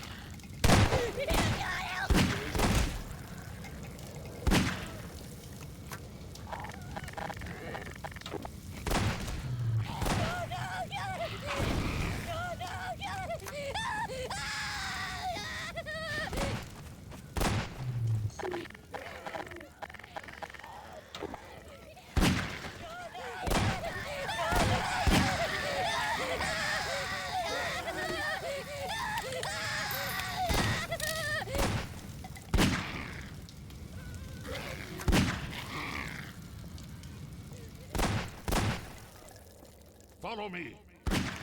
Quickly, brother. With haste.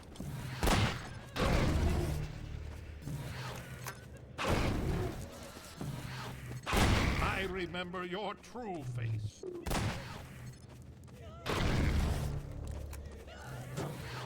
Aha.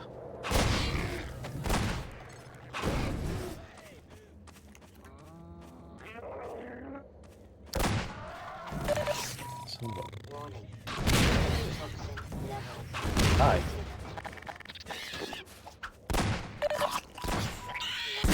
Lacerations detected. Emergency. User death imminent.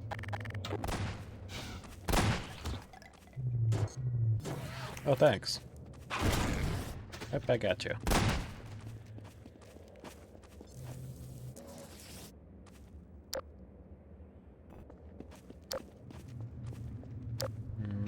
Hurry while I hold the gate. Go quickly. Free, brother. His leg's twitching. Oh, the gate. Onward to the mines. What about you? Farewell, brother. Uh-huh. I fear I deliver you to a darker place. May the light of lights illuminate your path. Look to your own salvation. Thank you.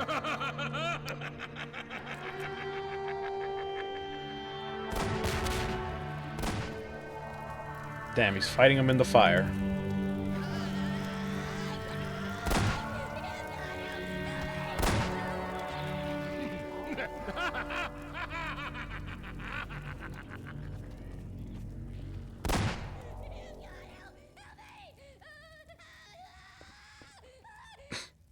Alright. And I'm starting to realize all this graffiti, and like recently on the recent announcements of the Steam machine, they showed like an interesting like graffiti like replaceable cover. So it makes me wonder. Alright. And here we are at the mine shaft. I'm not gonna lie, I kind of forgot about this level. I gotta like jump safely down without dying.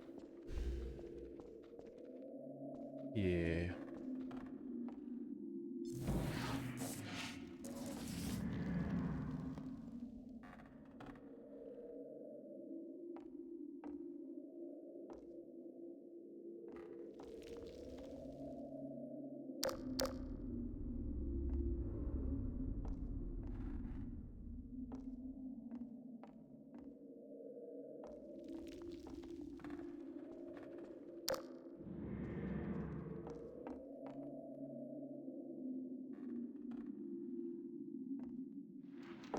Ah, okay.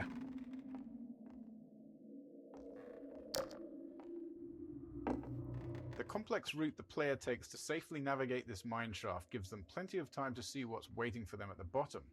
And surprise, it's head crabs. Honestly, it's often head crabs. But in this case, There's always it's head poison crabs. head crabs, which are fun by themselves, Oh. but a real riot when you add fast head crabs into the mix. These two guys make a great combination. Neither is particularly dangerous on its own, but together they're incredibly lethal. Mm-hmm. Once poisoned, a single hit from a fast headcrab is enough to kill the player. And this is what biologists call symbiosis. At least that's what we think. And this is what I call extinction.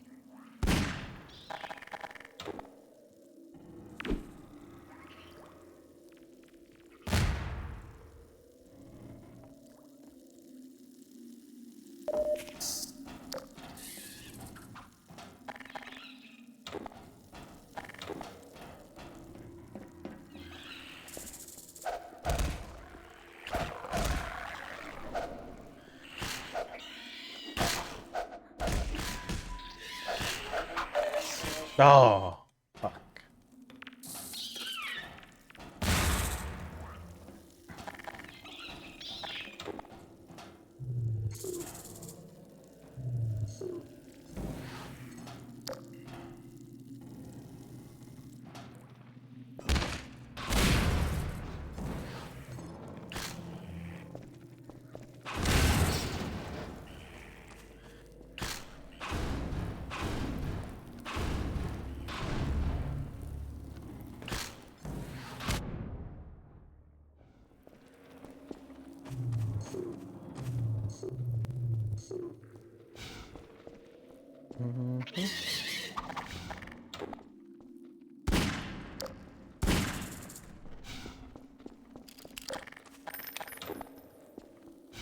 Okay, let's see.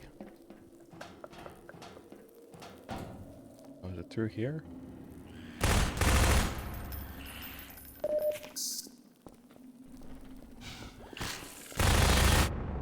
Ow. Come on.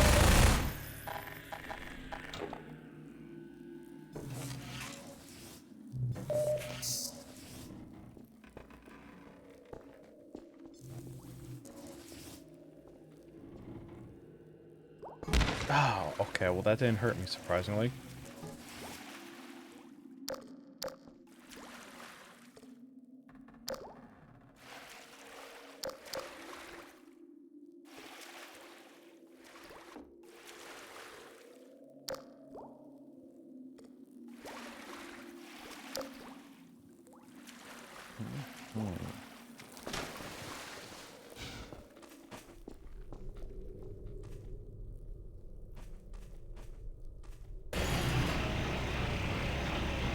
Oh.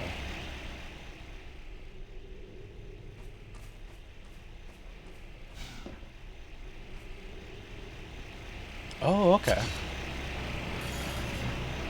That is really neat. Oh, so deadly. Oh, so deadly.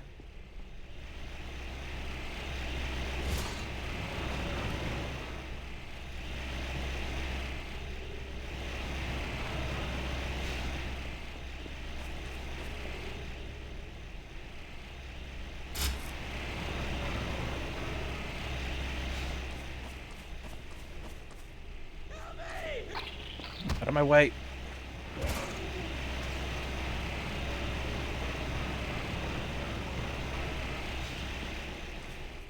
Hello, and... Oh.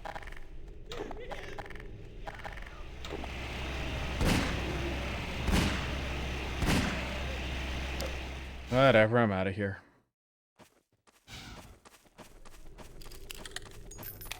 Out of the mines, and...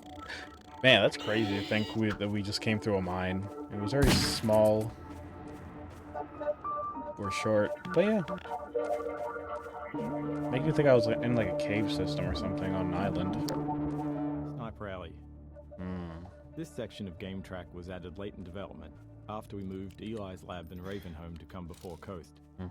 While you might think that we build the game linearly, we actually split up into 3 different groups and worked in parallel on different sections, starting mostly in the middle of the game. Each group's first pass focused on nailing down the core of their section before they moved on. And then once we had a rough version of the whole game laid out, we went back over each section to polish it, adding successful elements from other areas and removing what wasn't working. In some cases, such as in Ravenholm, Entire sections were moved. And then, after Ravenholm was relocated, we needed a new piece to connect it to the coast, which is the area you're entering now. Given the time constraints, this short section was built using existing, proven gameplay elements, like snipers and combine soldiers.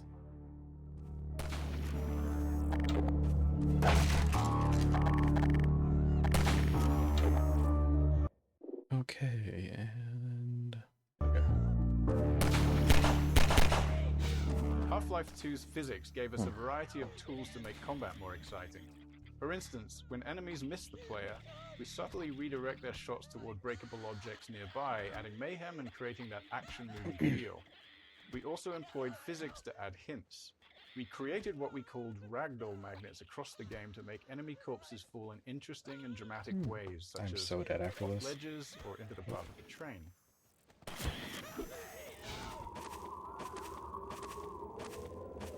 Snipers. The Half-Life 2 team was never very large, so we were always looking for ways to create new gameplay without high asset production costs. The sniper is a great example. It has no actual model, just a laser beam, so it required no art or animation support. When it dies, it simply spawns a Combine Soldier ragdoll and launches it out the window. Despite that simplicity, we got a lot of unique gameplay from it. We were especially happy with how it interacted with the physics objects in the game world. Players are used to exploiting explosive objects near enemies, so it felt fitting to have an enemy that flipped that dynamic when the player was in cover.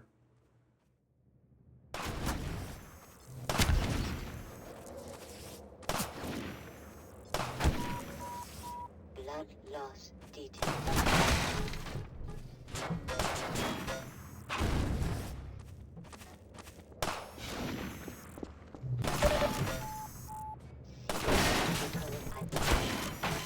Darn. Snipers. The Half-Life 2 team was never very large, so we were always looking for ways to create new gameplay without high asset production costs. The sniper is a great example. It has no actual model, just a laser beam, so Oh, cut him off.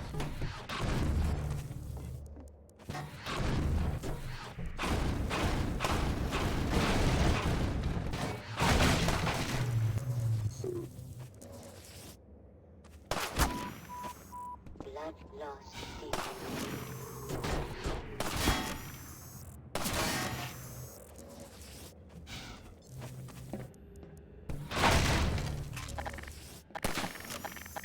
Oh, this gives us a perfect opportunity just to throw it up there.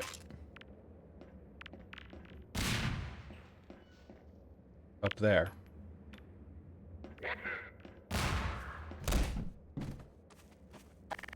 Mm-hmm.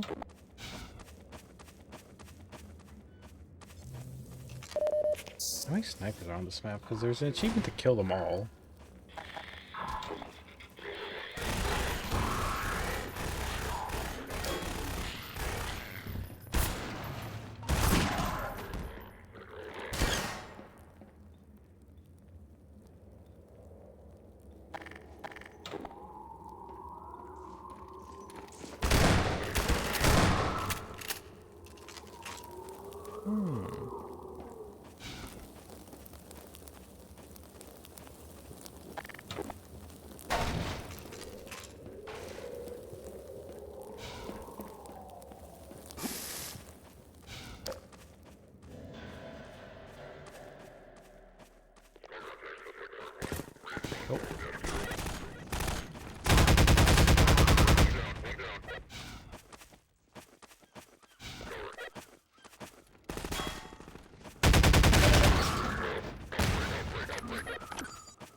Who's hurt?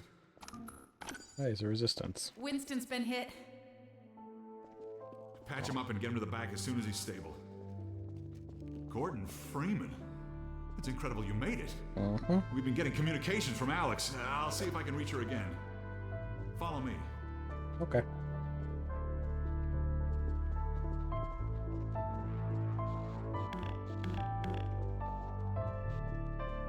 It's Leon. We're all clear.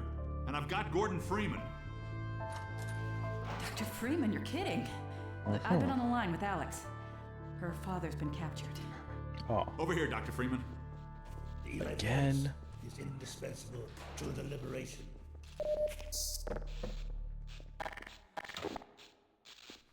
Alex, it's Leon. And I've got Gordon Freeman with me. Oh, that's a static You made it through Ravenholm. Thank PNG. God. I need your Coast kickoff. This interstitial scene came along late in development to connect Ravenholm to Coast.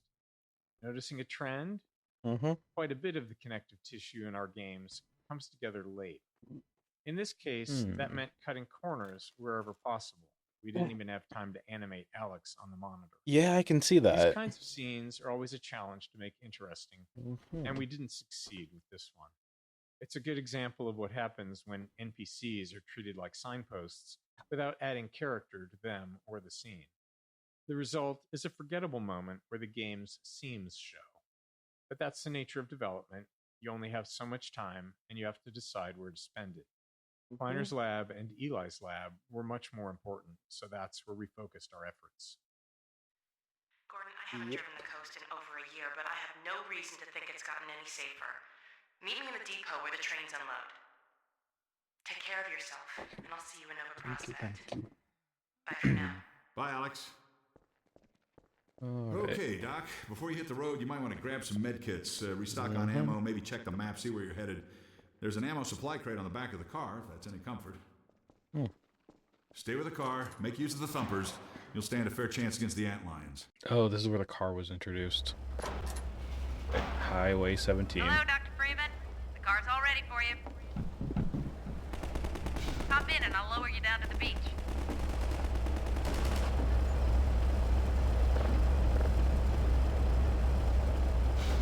Buggy model.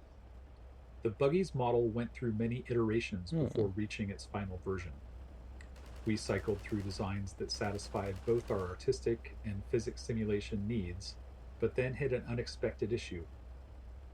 Many playtesters, even experienced FPS players, were getting motion sick while driving it. Along with some simulation tweaks, we discovered that altering the Buggy model helped. The more the model obscured the world, the worse the motion sickness became. So we began stripping away parts of the model, removing more and more of the body until players stopped feeling sick. In particular, being able to see the ground through the missing undercarriage made a noticeable difference. Oh, so that's why it was this entire frame? Oh wait, no, it's fucking. God damn it! I wanted to see the extra. That thing. That I gotta go back. Okay. Hello, Dr. Freeman. The car's all ready for you. Hop in and I'll Buggy model.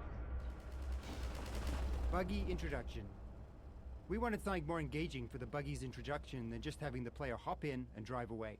The crane helped with that. Crucially, we needed players to learn how to recover the buggy when it flips over, and this sequence forced them into that situation. Training under pressure is always tricky. We wanted to emphasize the antlion infestation as the reason to stay inside the buggy. So we kept the antlion threat active and provided a couple of citizens on mounted guns for support. A small bonus, players also get the experience of being lifted by the crane just before they'll get to operate one.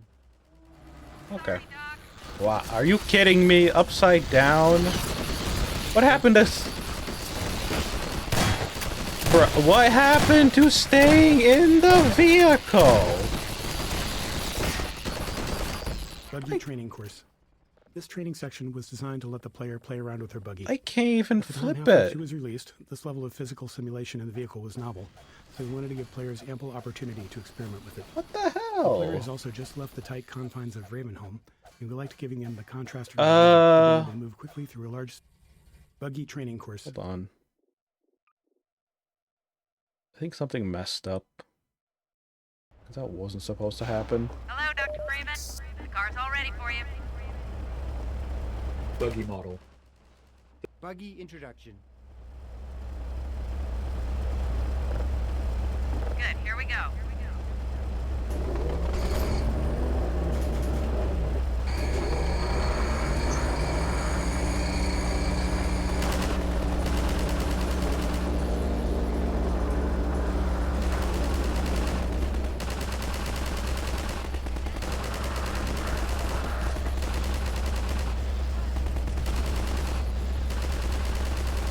Magnet's failing. Hold on.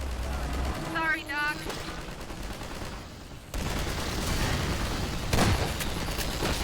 Buggy training course. This training section was designed to let the player play around with her buggy. At the time Half-Life 2 was released, this level of physical simulation in the vehicle was novel, so we wanted to give players ample opportunity to experiment with it.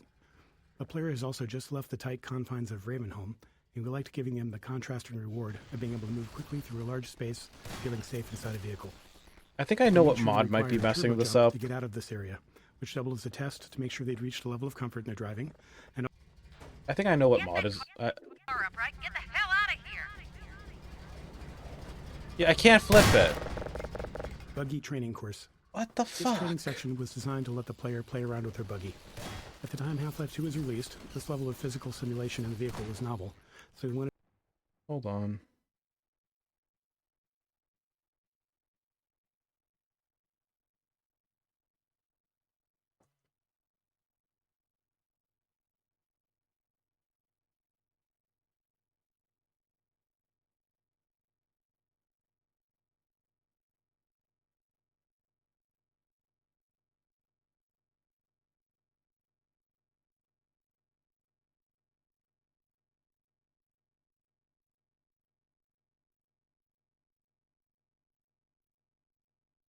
to give players ample opportunity to experiment with it. The player has also just left the tight confines of Ravenholm, and we liked giving them the contrasting reward of being able to move quickly. Okay, let me actually... Let me see if I can fix this. Because I think I know what mod is messing this up.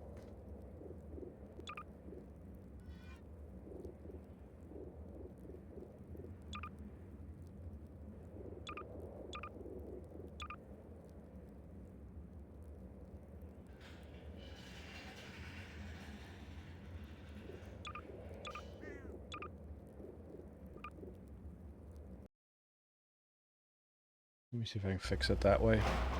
Hello, Dr. Freeman. The car's all ready for you. Buggy Buggy introduction. Down to the beach. Good, here we go.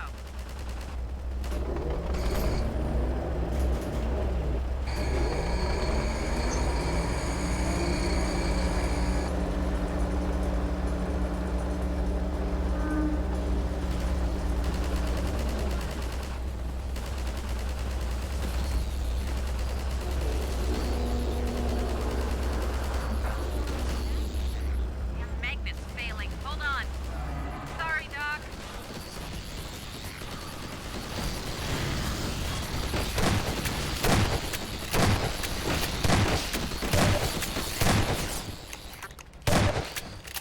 Okay, seriously? I thought it was one of my mods How? Training course. This training section was designed to let the player play around with her buggy. Right, with the At the time gravity Half-Life 2 was gun. released, God. this level of physical simulation in the vehicle was novel, so we wanted to give players ample opportunity to experiment Okay, with never it. mind. The player has also just left the tight confines of Ravenholm, and we liked giving them the contrasting reward of being able to move quickly through a large space, feeling safe inside a vehicle. We made sure to require a turbo jump to get out of this area, which doubled as a test to make sure they'd reached a level of comfort in their driving, and also That's a ensured laser that they cannon. didn't leave their buggy behind. You could have mentioned something about, like, when it's flipped over, the character's supposed to use the gravity gun.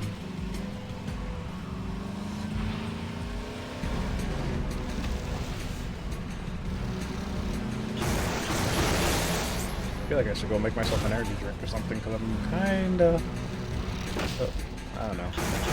Like, I wanted to see if I could actually get this done in one go, but I might need to save it for a second session.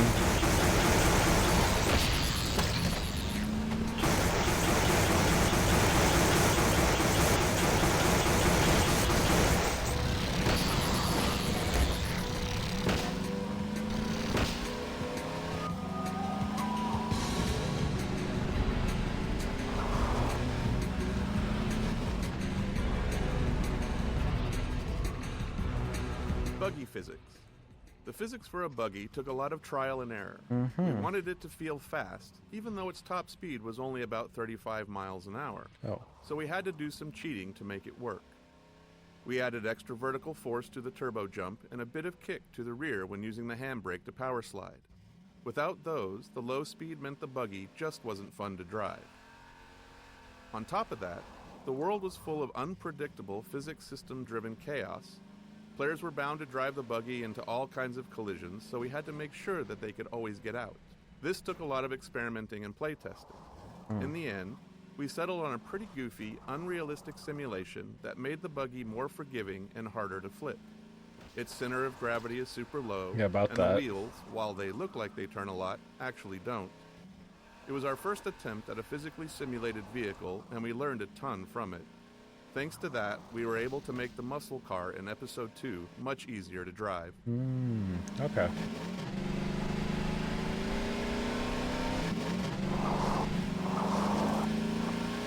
Yeah, I remember the cards. I wasn't too sure if it was in here or the episodes.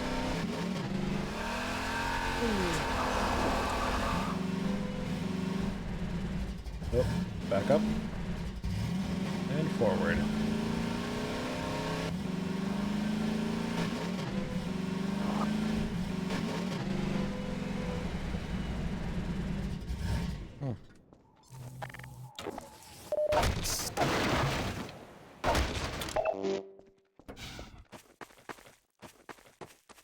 Transition tunnels. Building the coast required us to develop a way to handle level transitions. To move from one level to another, we need to save everything in the transition space as the player leaves the first level and restored in the next level after loading. Critically, we also have to save and restore everything visible to the player in the transition area, even if it lies outside the space itself. For this reason, we aim to keep transition spaces as small and enclosed as possible. In most of the game, a small room works well for this purpose, but on the coast, we needed a different solution. After some experimentation, we settled on dark tunnels. Besides being reusable in a believable way, the tunnels allowed us to add a bright light flare at the end to mask the fact that we can't render what's ahead of the player, because it exists in an entirely different level. Yeah, that's understandable.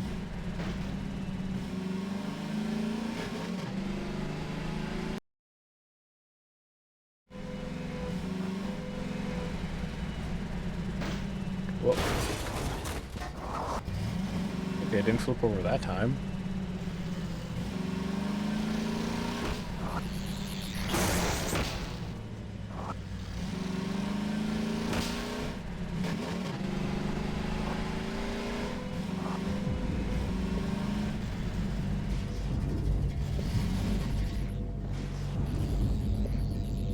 Dumpers.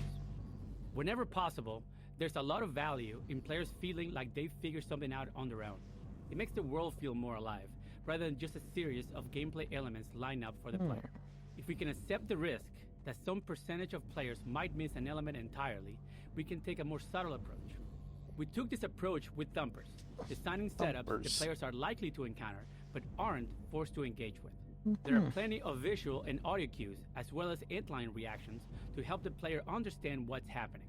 It doesn't guarantee all players will figure it out, but playtesting showed that most did.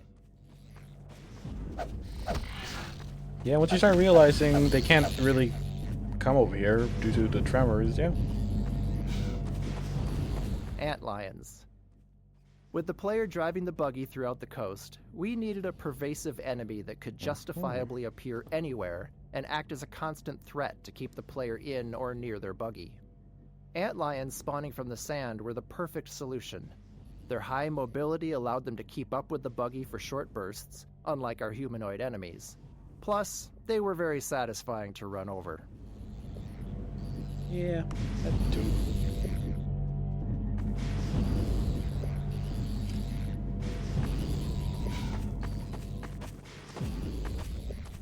What's up with this house?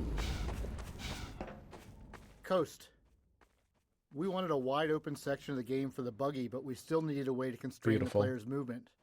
Choosing a coastline gave us a natural boundary along one side of the What map the while fuck? still feeling open and expansive.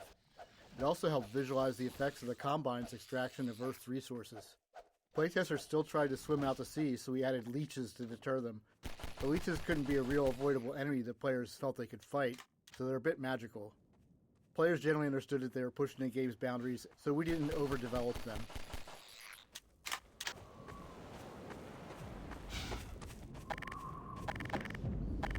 You know, I think after playing Portal, I just assumed any type of, like, water outside the bounds would just kill me.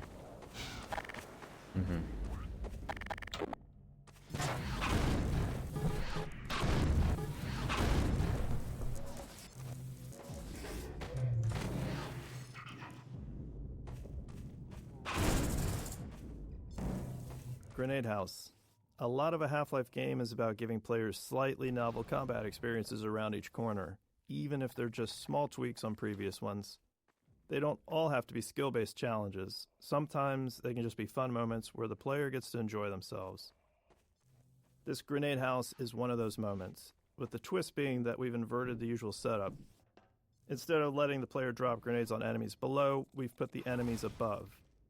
The unlimited grenade box is a somewhat clumsy way to encourage players to engage with the scenario, but its invulnerability also ensures the players can still climb up to the floor above, even if they've blown up everything else.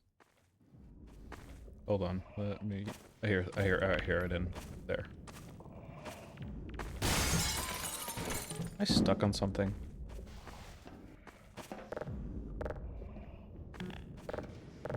I hear it breathing.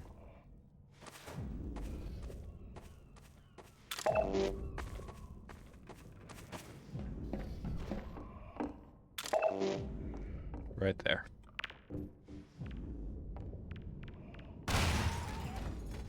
Perfect.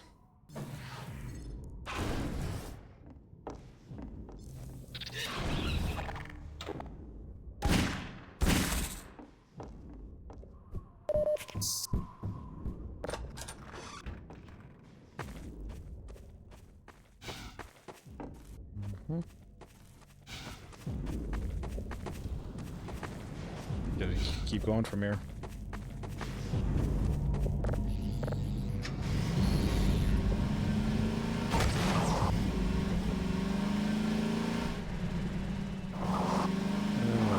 Go. What the?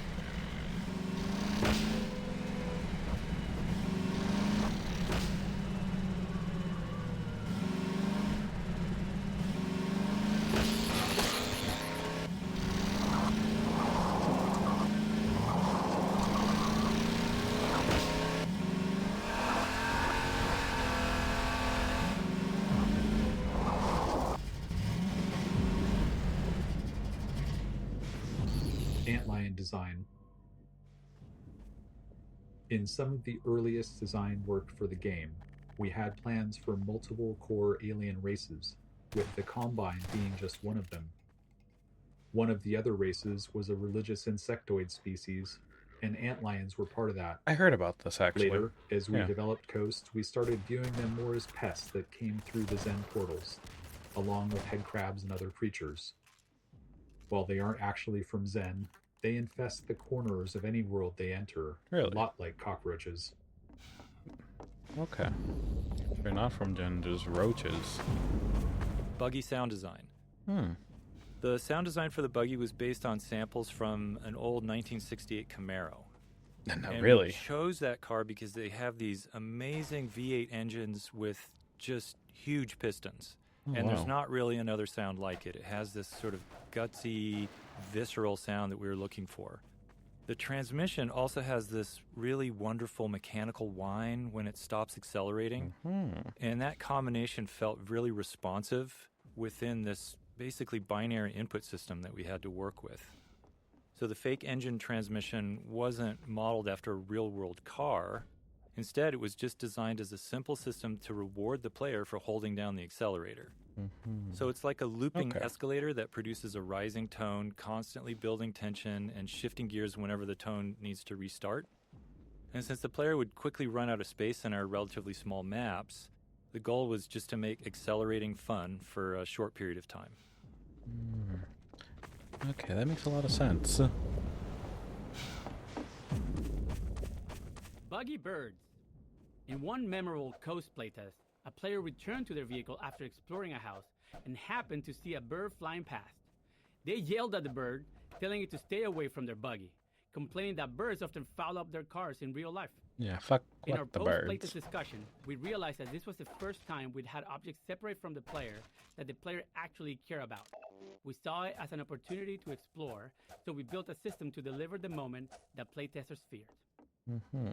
When the player leaves their buggy alone for a while and is out of sight, we spawn a seagull at a random location on the vehicle frame. As time goes on, the seagull spawns poop decals on the car body Wait. and continues until the Are you player serious? returns, at which point it Right flies there. away. Naturally, playtesters wanted to be able to clean their vehicle, so we added the ability to wash the car by driving it into shallow water. Who's he talking It to? was late enough in development that we already had the tech for all He's of right this, there. so the feature was quick to Oh, implement. there he goes. It's one of those cases where we know only a small percentage of players will discover it. But if we can implement these kind of details efficiently and have enough of them, most players will encounter at least one. Open world loot. The openness of Coast introduced a new problem for us in how we distributed item rewards. In a Half-Life game, we typically reward players for exploring.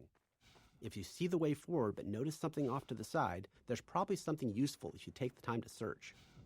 When we first started playtesting our Coast maps, we tucked rewards away in the corners of the outdoor areas. However, this led to a worse experience with the buggy. The wide open spaces meant there were always lots of small areas that looked like they might contain something, and players kept stopping and getting out of the buggy to search. It became tedious and interrupted the fun of the level. So, we removed those scattered rewards. But this raised a new problem. How do we tell the player when it's worth getting out of the buggy? After some thought, we established a rule. Any kind of human construction would always come with gameplay content and exploration rewards, while purely natural areas would be left empty. We couldn't tell players this directly, but it aligned well with their natural assumptions, and we reinforced it consistently with areas like this.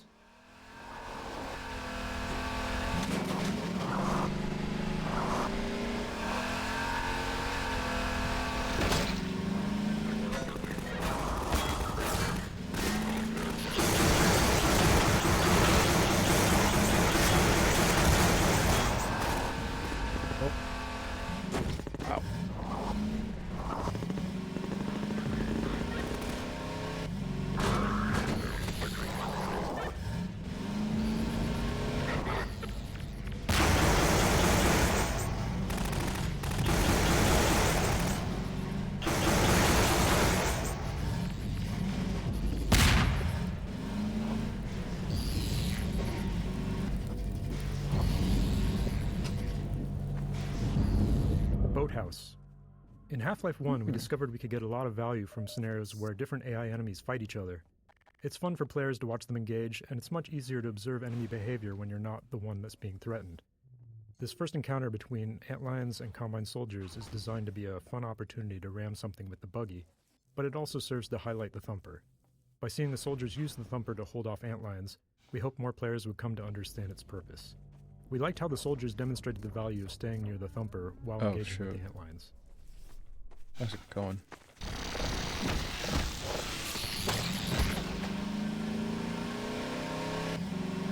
Yeah, I didn't know you could actually turn those off.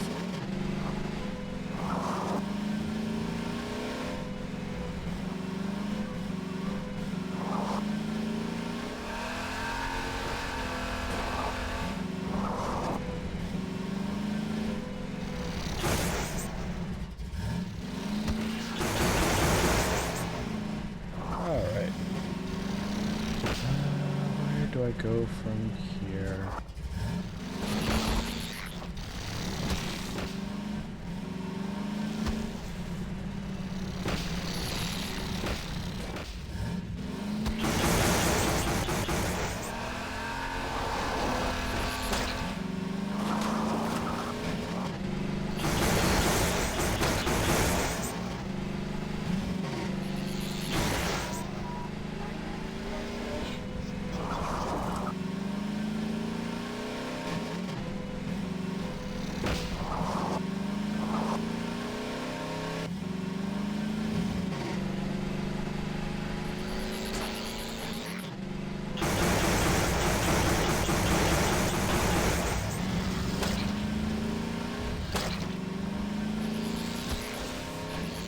Oh, okay, over here.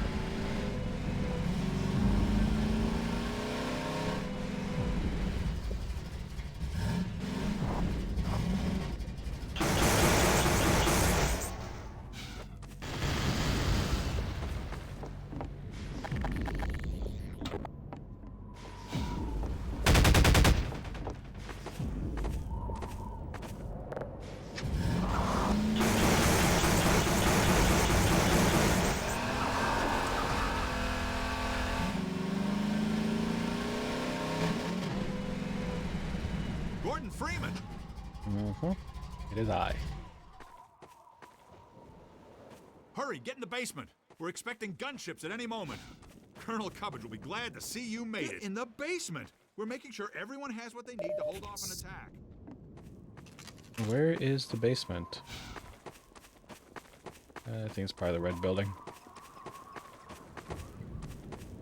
Combine gunship. The gunship was an interesting problem. We had a helicopter flight model already and didn't really have time to build something completely new. So we tuned the helicopter's flight model until it felt different enough, and then derived the gunship's organic animation state from the values coming out of that simulation. We also tried to keep it as truthful as possible. For example, there's a limit as how much it can turn its head to aim its cannon, and if it needs to aim beyond that, it has to alter its flight path to bring the cannon around to bear. It's not allowed to just cheat. The other key feature was its engine sound. We have sound spatialization, so the player can tell roughly where it is, but the gunship is a fast-moving object and it's up in the air away from any nearby reference points. As a result, it can be hard to tell exactly how far away it is and how fast it's moving.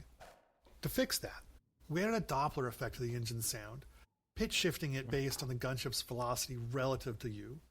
It's a subtle effect, but it's extremely effective at subconsciously helping you perceive the gunship's location and direction, critical information letting you know that you're being hunted by it. Flying vehicle audio. The large flying enemies in the game present a unique audio challenge. During combat, they're much more mobile than other enemies, and they often move a significant distance away from the player. They're also really dangerous if they have line of sight. So these factors led us to focus on an audio solution specifically around occlusion. In other words, when you can see the enemy and when the enemy can see you. And we wanted to make a clear audio distinction between when they have that line of sight. So the flying vehicle engine sounds are made up of multiple looping sounds that we play simultaneously. And some of those loops are processed by the DSP system based on the space you're in, while others are played directly and unprocessed. So the DSP system adds more of an environment echoing effect when we run sound through that system. So when the flying object is occluded behind something, it can't see you, we increase the percentage of loops that go through the DSP processing, and it sounds like that object is a little more distant. And then when that enemy emerges from behind an object and it can see you, we play more of the direct sound. So that overall just gives you a sense that the sound is either distant and directionless or more directly in your line of sight. And you can sort of hear it when a helicopter emerges from behind a building. Ideally, you can really hear that difference.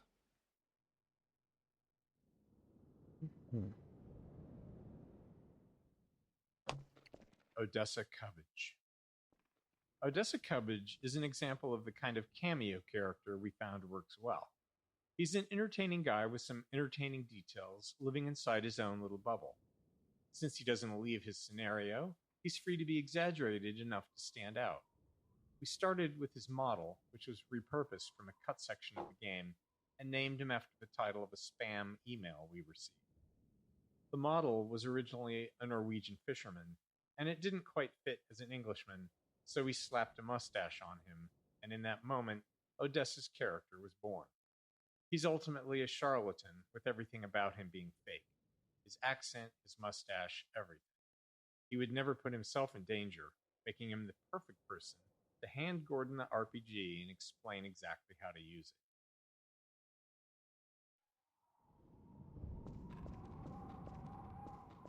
Laser-guided RPG.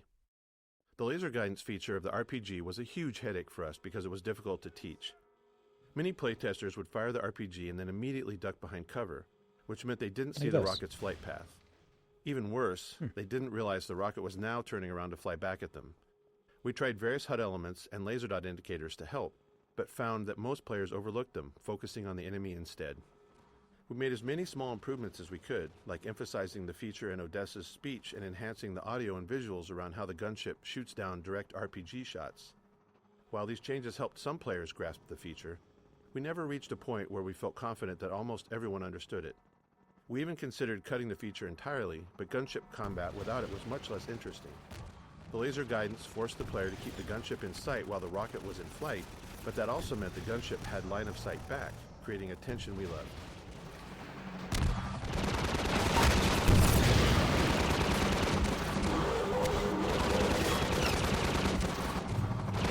Where's the extra missiles?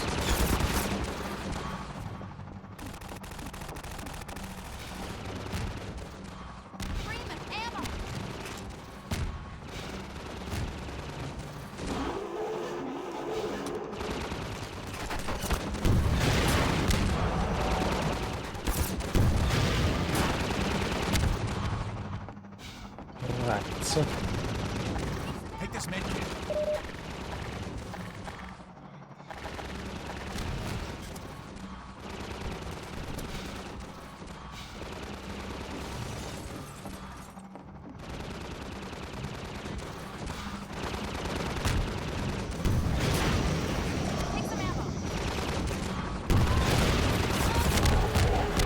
There we go. I knew it was like one hit away. Got to you, organic bastard.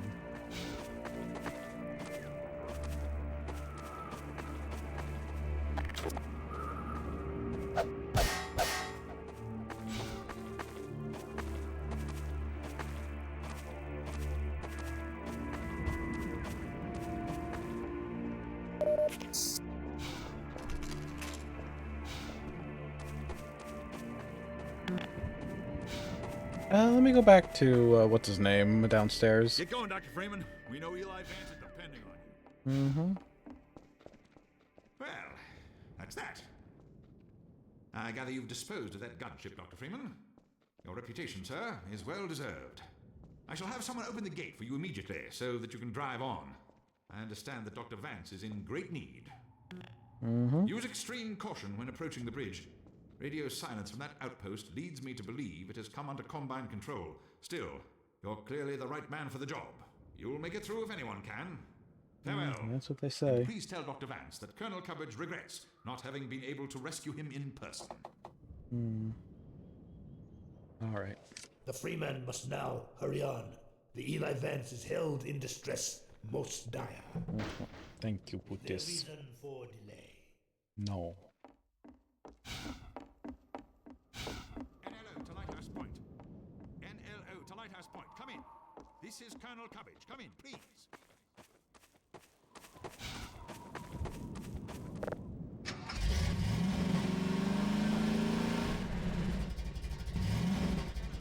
Drive safely.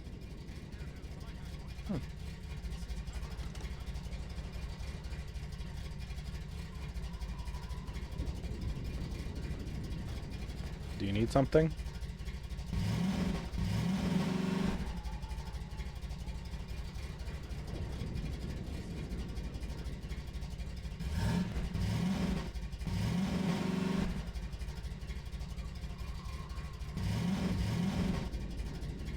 Okay.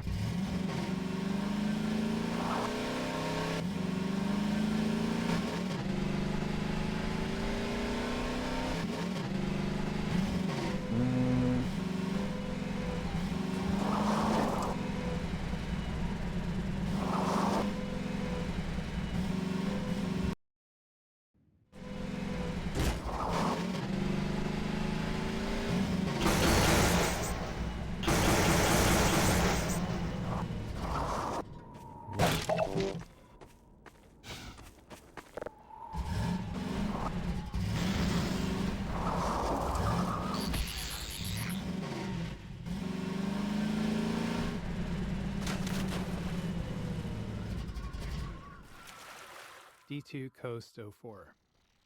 This map Oh. D2 Coast 04. This map was actually the first area of coast that we built, before the crane and other elements existed. The drained seabed and rusted ships were some of the earliest pieces of art direction we developed. Years later, we showcased the map in our 2003 E3 demonstration, though much of the gameplay was still being figured out at the time. As a result, when we began building out the entire coast section, that demonstration became a useful vision for us to work toward.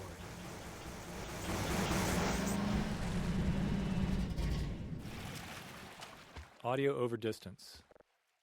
The large-scale spaces in the coast maps led us to seek an audio solution for how sound changes over distance.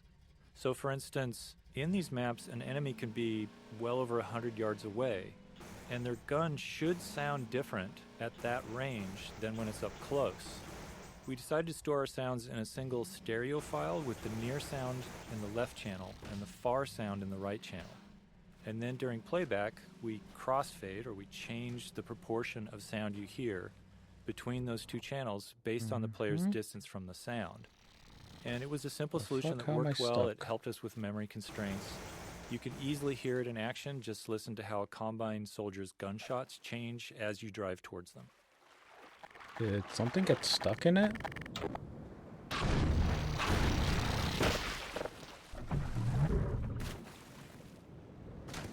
Is it flooded?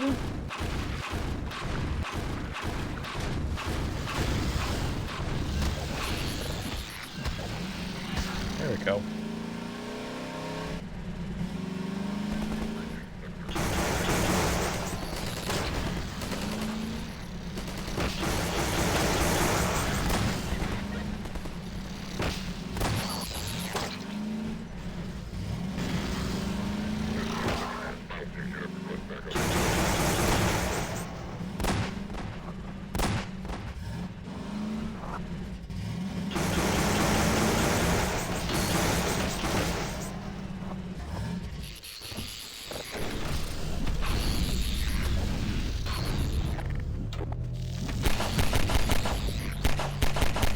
Now the back way. It takes a second.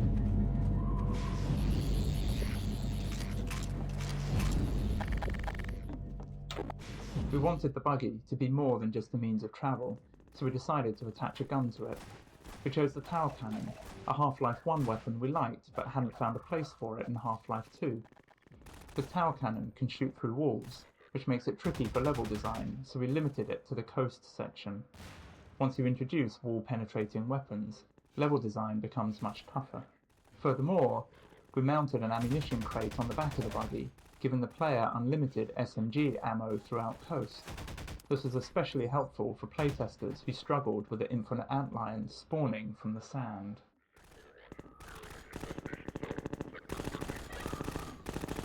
I do shoot antlions.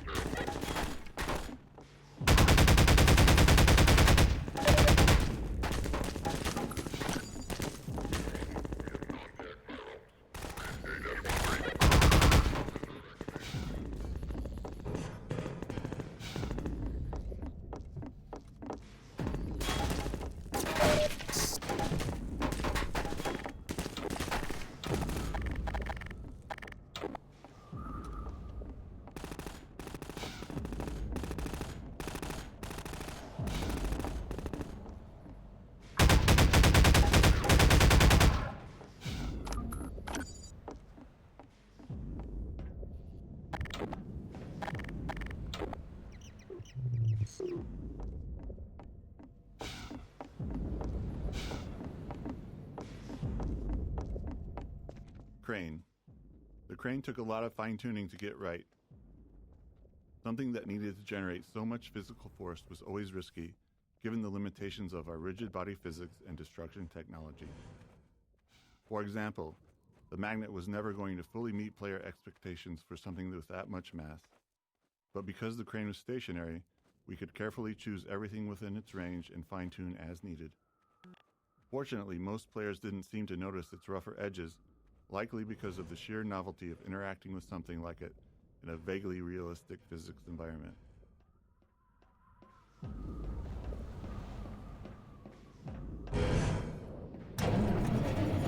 we go.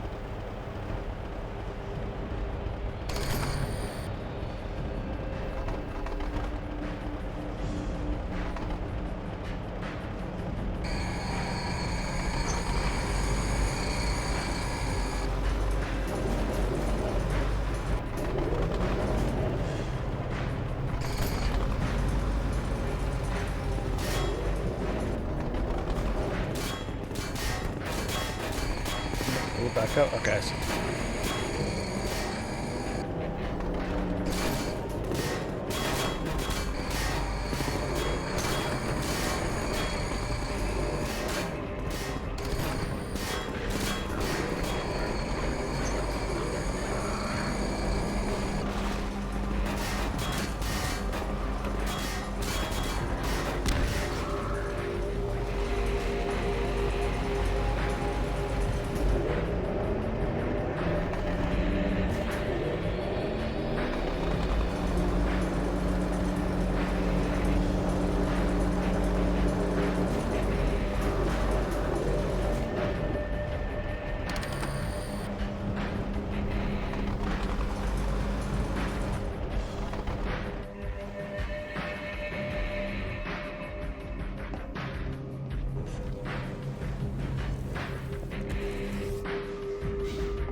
Ramming with the buggy. Our physics system is based on rigid bodies, which means it doesn't support any deformation or destruction of objects. If a physical object is hit by something, it can move if allowed, but otherwise nothing happens. Man, supposed to be So, when you oh, drive right, the with the buggy through a glass magnet. window, we have to employ some trickery to make things work as expected. Because the window is fixed in place, the physics simulation will actually bounce the buggy off the window. But it does notify our game system that a collision occurred. The game system handles destruction, so it breaks the window into glass shards and tells the physics system to start simulating them. Crucially, the game system also tells the physics system to restore the buggy's state to where it was before the collision. This ensures that the next time physics is simulating, the buggy will drive freely through the now destroyed window. This process does produce a one-frame hitch in the buggy's physics, as it briefly stops and is teleported back to the instant before the impact. We're sorry if knowing this has made Half-Life 2 totally unplayable, but after watching playtests at the time, we decided we actually liked the momentary hitch. It added to the sense of impact.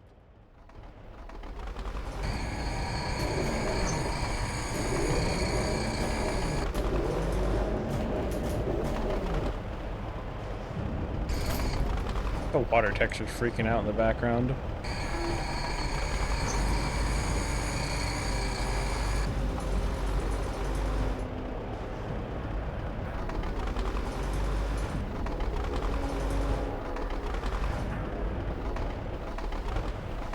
Right there. Perfect.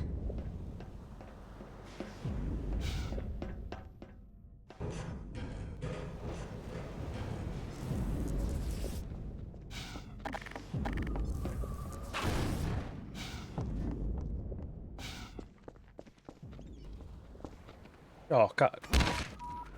Major fracture detected. Automatic medical systems engaged. A weird invisible wall right there. Administered.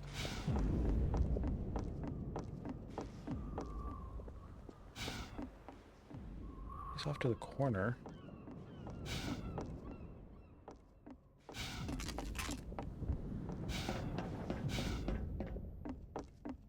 Anyways.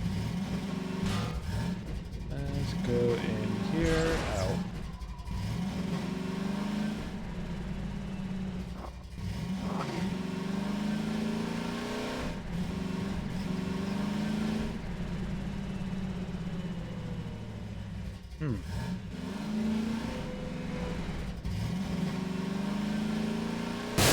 Oh. Okay, that was intentionally supposed to be rammed. Is there anything behind me, like a cache or anything?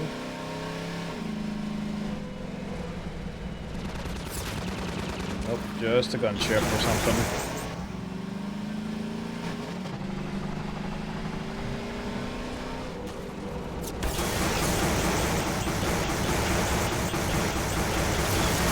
Can't even shoot it from there?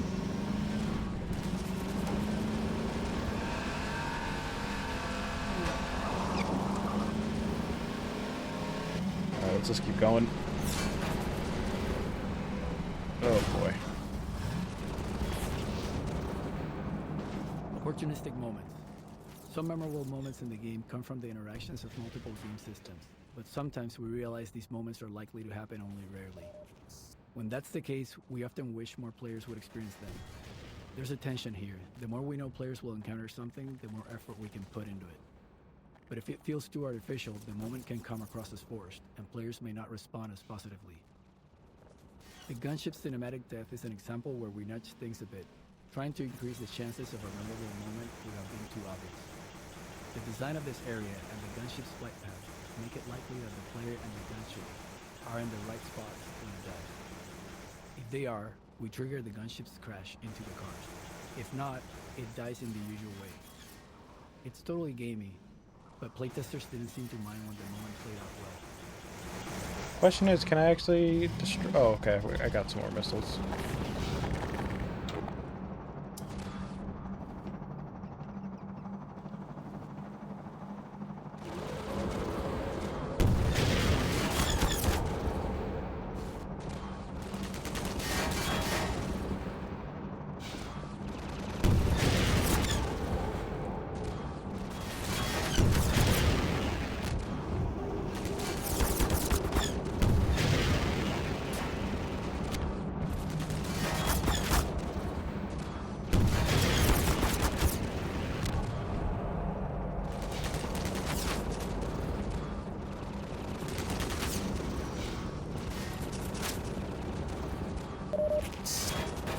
Opportunistic moments.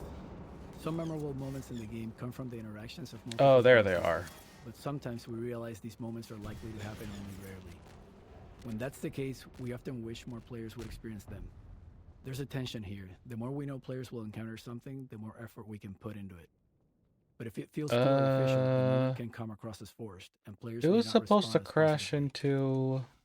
The gunship cinematic death is an example where we nudge things a bit, trying to increase the chances of a memorable moment. Well, it didn't without being too crash. obvious. The design of this area and the gunship's flight path make it likely that the player and the gunship Oh, are in the likely. right spots when it dies. If they are, Yeah. we trigger the gunship's crash into the cars. If not, it dies in the usual way. It's totally gamey, but playtesters didn't seem to mind when the moment played out well. Yeah, we missed out on the moment.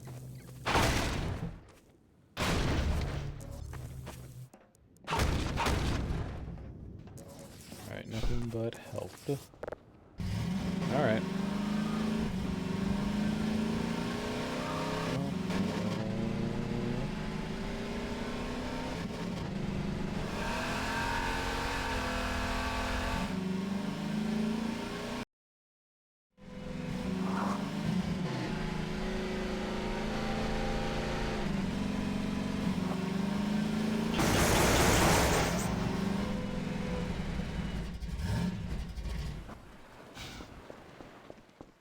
Roller mines.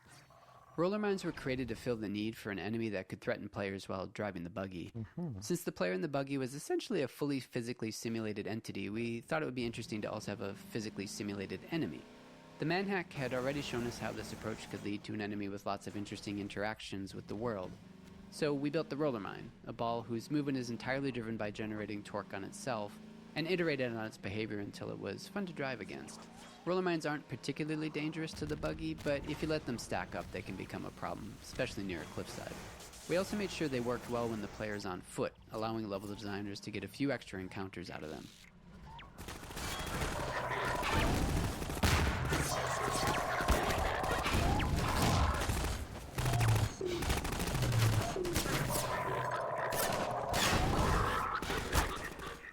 Oh.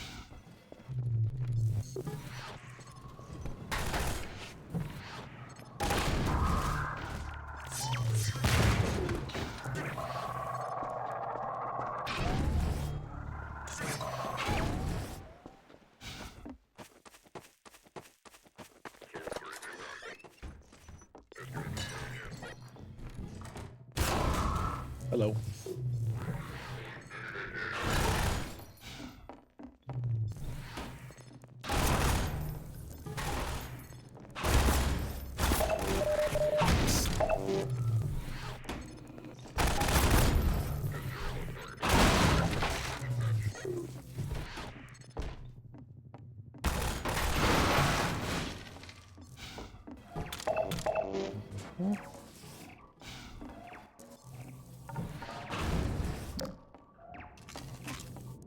Ambush. One of the general challenges of a Half-Life style FPS is that the player is constantly moving forward into spaces they don't know. This means that when they find themselves in combat, they're in unfamiliar areas with no knowledge of how to approach the fight. We use many different methods to help the player with this problem, and this ambush is one example. Upon arrival, the player fights a group of Combine among these houses. During the fight and the exploration afterward, the player has the chance to learn the arena layout. Then, when the player explores up into this attic, we spawn a second wave of Combine. In that second fight, the player now has the advantage of knowing the layout, allowing them to make more tactical decisions in defending against the ambushers.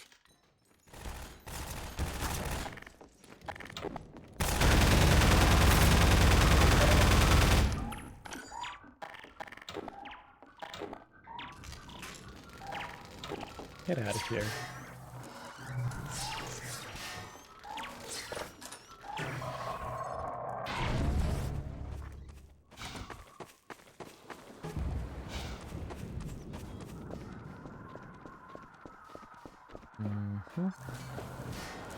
You always come back, do you?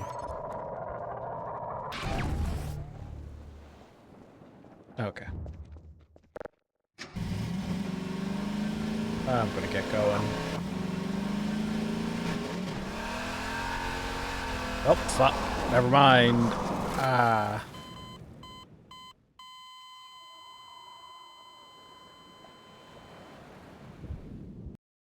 Ambush. One of the general challenges of a Half-Life style FPS is that the player is constantly moving forward into spaces they don't know. This means that when they find themselves in combat, they're in unfamiliar areas with no knowledge of how to approach the fight. We use many different methods to help the player with this problem, and this ambush is one example. Upon arrival, the player fights a group of Combine among these houses.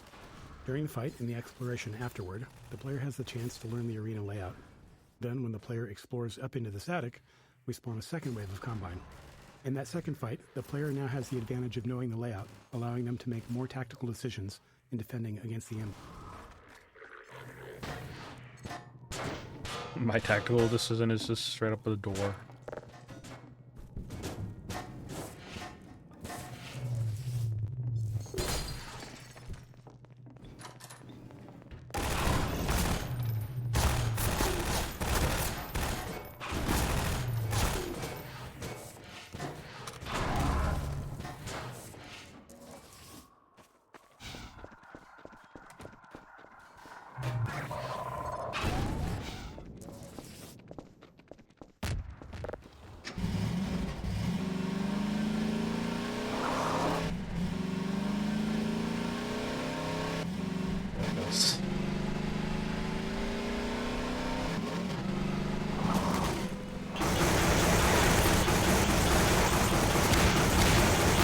Oh, fuck. That got none of them. Oh, shit.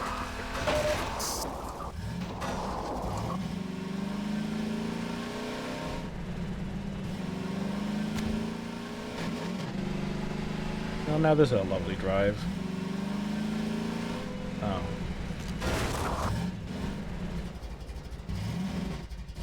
Now, would I have to go around or... Okay, no, just eat the cars.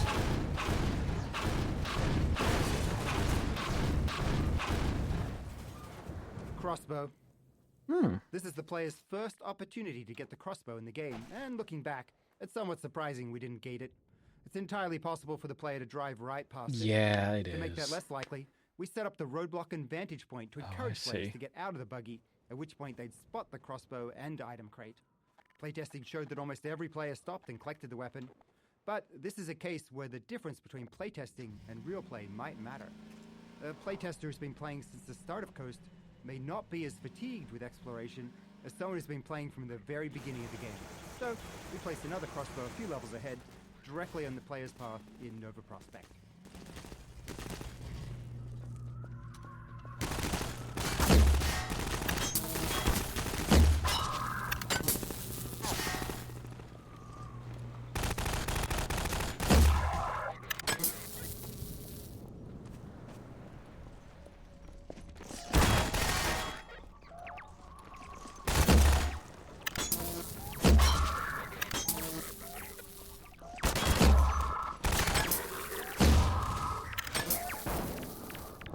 Wait a minute. Oh, fuck.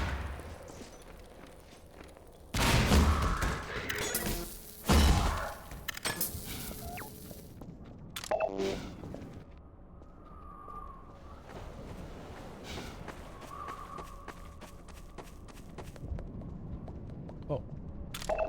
Perfect.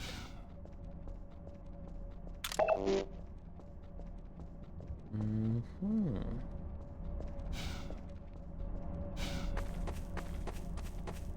Gas station.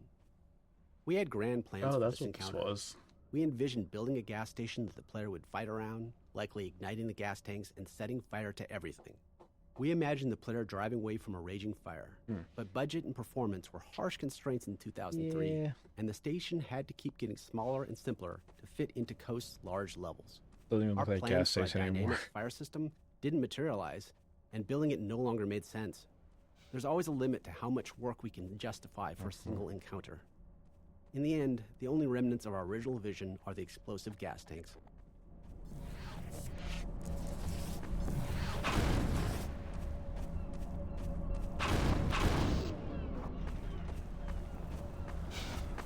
Okay. So yeah, those cars are technically used as like a big generator just to produce these shields. I never actually realized that until now. It's like a walk-in tank that's also a power bank. Power bank tank. Yay.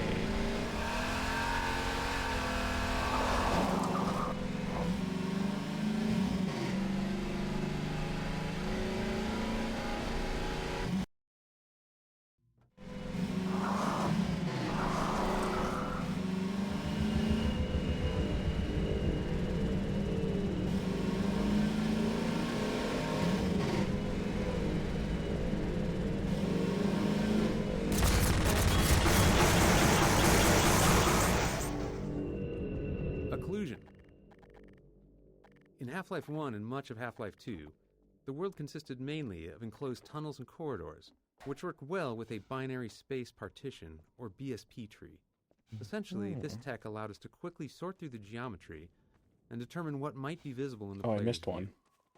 But the open areas in Coast and other outdoor sections didn't suit that approach, so we needed some new tech. Area portals were one, allowing us to carve out the world into discrete chunks separated by portals. Doors and windows, that is, not aperture science ones. Mm-hmm. We also developed an additional Thank you for the occlusion clarification. system, which basically said that if the player can't see through, over, or around a large object, don't render what's on the other side. This might seem an obvious thing not to do, but it takes some work to make sure that calculating what's on the other side of the big thing isn't slower than just rendering everything. So to make that calculation fast, level designers placed large occlusion volumes inside major terrain shapes and big occluding objects like buildings, and during rendering, we could then test the bounds of entities against these volumes to avoid rendering anything the player couldn't see. Okay. Area portals. One performance challenge we faced in Coast was handling wide open spaces that included buildings with highly detailed interiors, or at least they were detailed by 2003 standards. When the player was outside, we wanted to allocate as much of our budget as possible to rendering that space, without losing resources to the building interiors. But unless we were willing to board up every window and door, the player could still see inside. To solve this, we created a feature called area portals, placing one in every open window and door. An area portal precomputes a flat image of the building's interior, and during play, when the player is some distance away, the area portal displays this precomputed image over the window or door, allowing us to skip rendering the actual interior. As the player approaches, we smoothly crossfade between the area portal's image and the building's actual contents.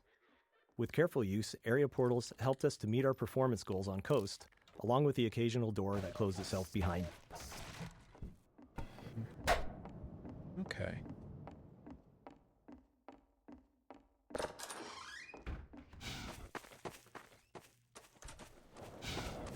Detail objects.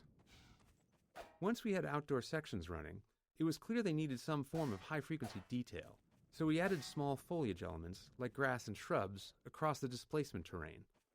But we knew we couldn't afford, which is to say we didn't have the time, to hand-place them all. So we built the detail object system, which generates small foliage elements automatically based on the displacement material. Each material specifies the type of foliage to place, along with a set of parameters. At map compile time, the system calculates random points on the surface and selects foliage to place there. Given performance constraints, there was still a fairly complex hand-authoring process for foliage texture sheets, allowing us to render all of them in a single pass.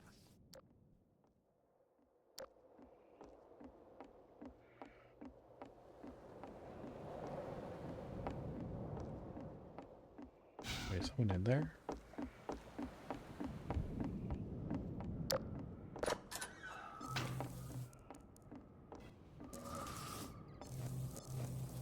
What the heck? Who's been grinding the meat?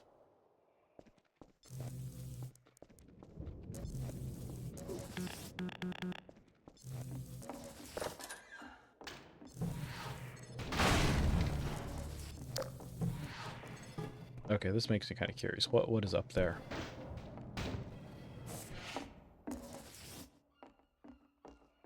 More loot.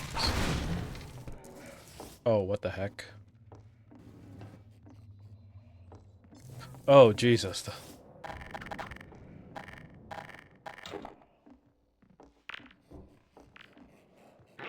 Die. Ah.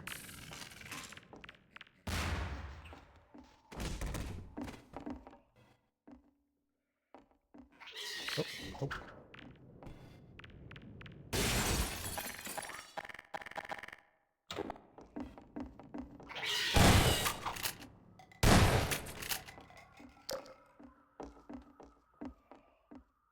I still hear breathing.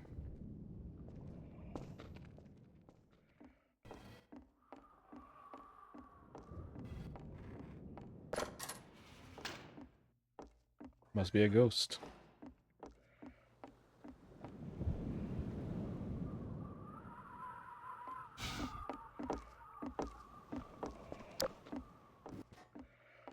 Wait, no, I can hear a lot more here.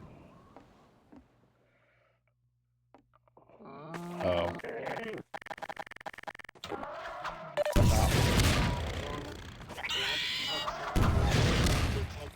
Oh my god. There.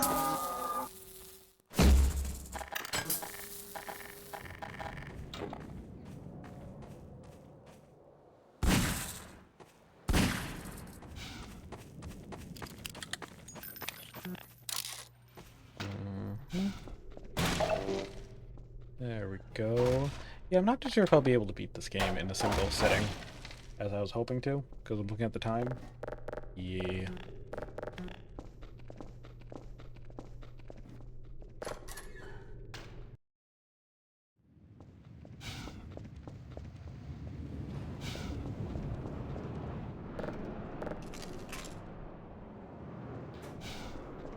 So far, I gotta say, this commentary mode has been pretty intriguing. The bridge.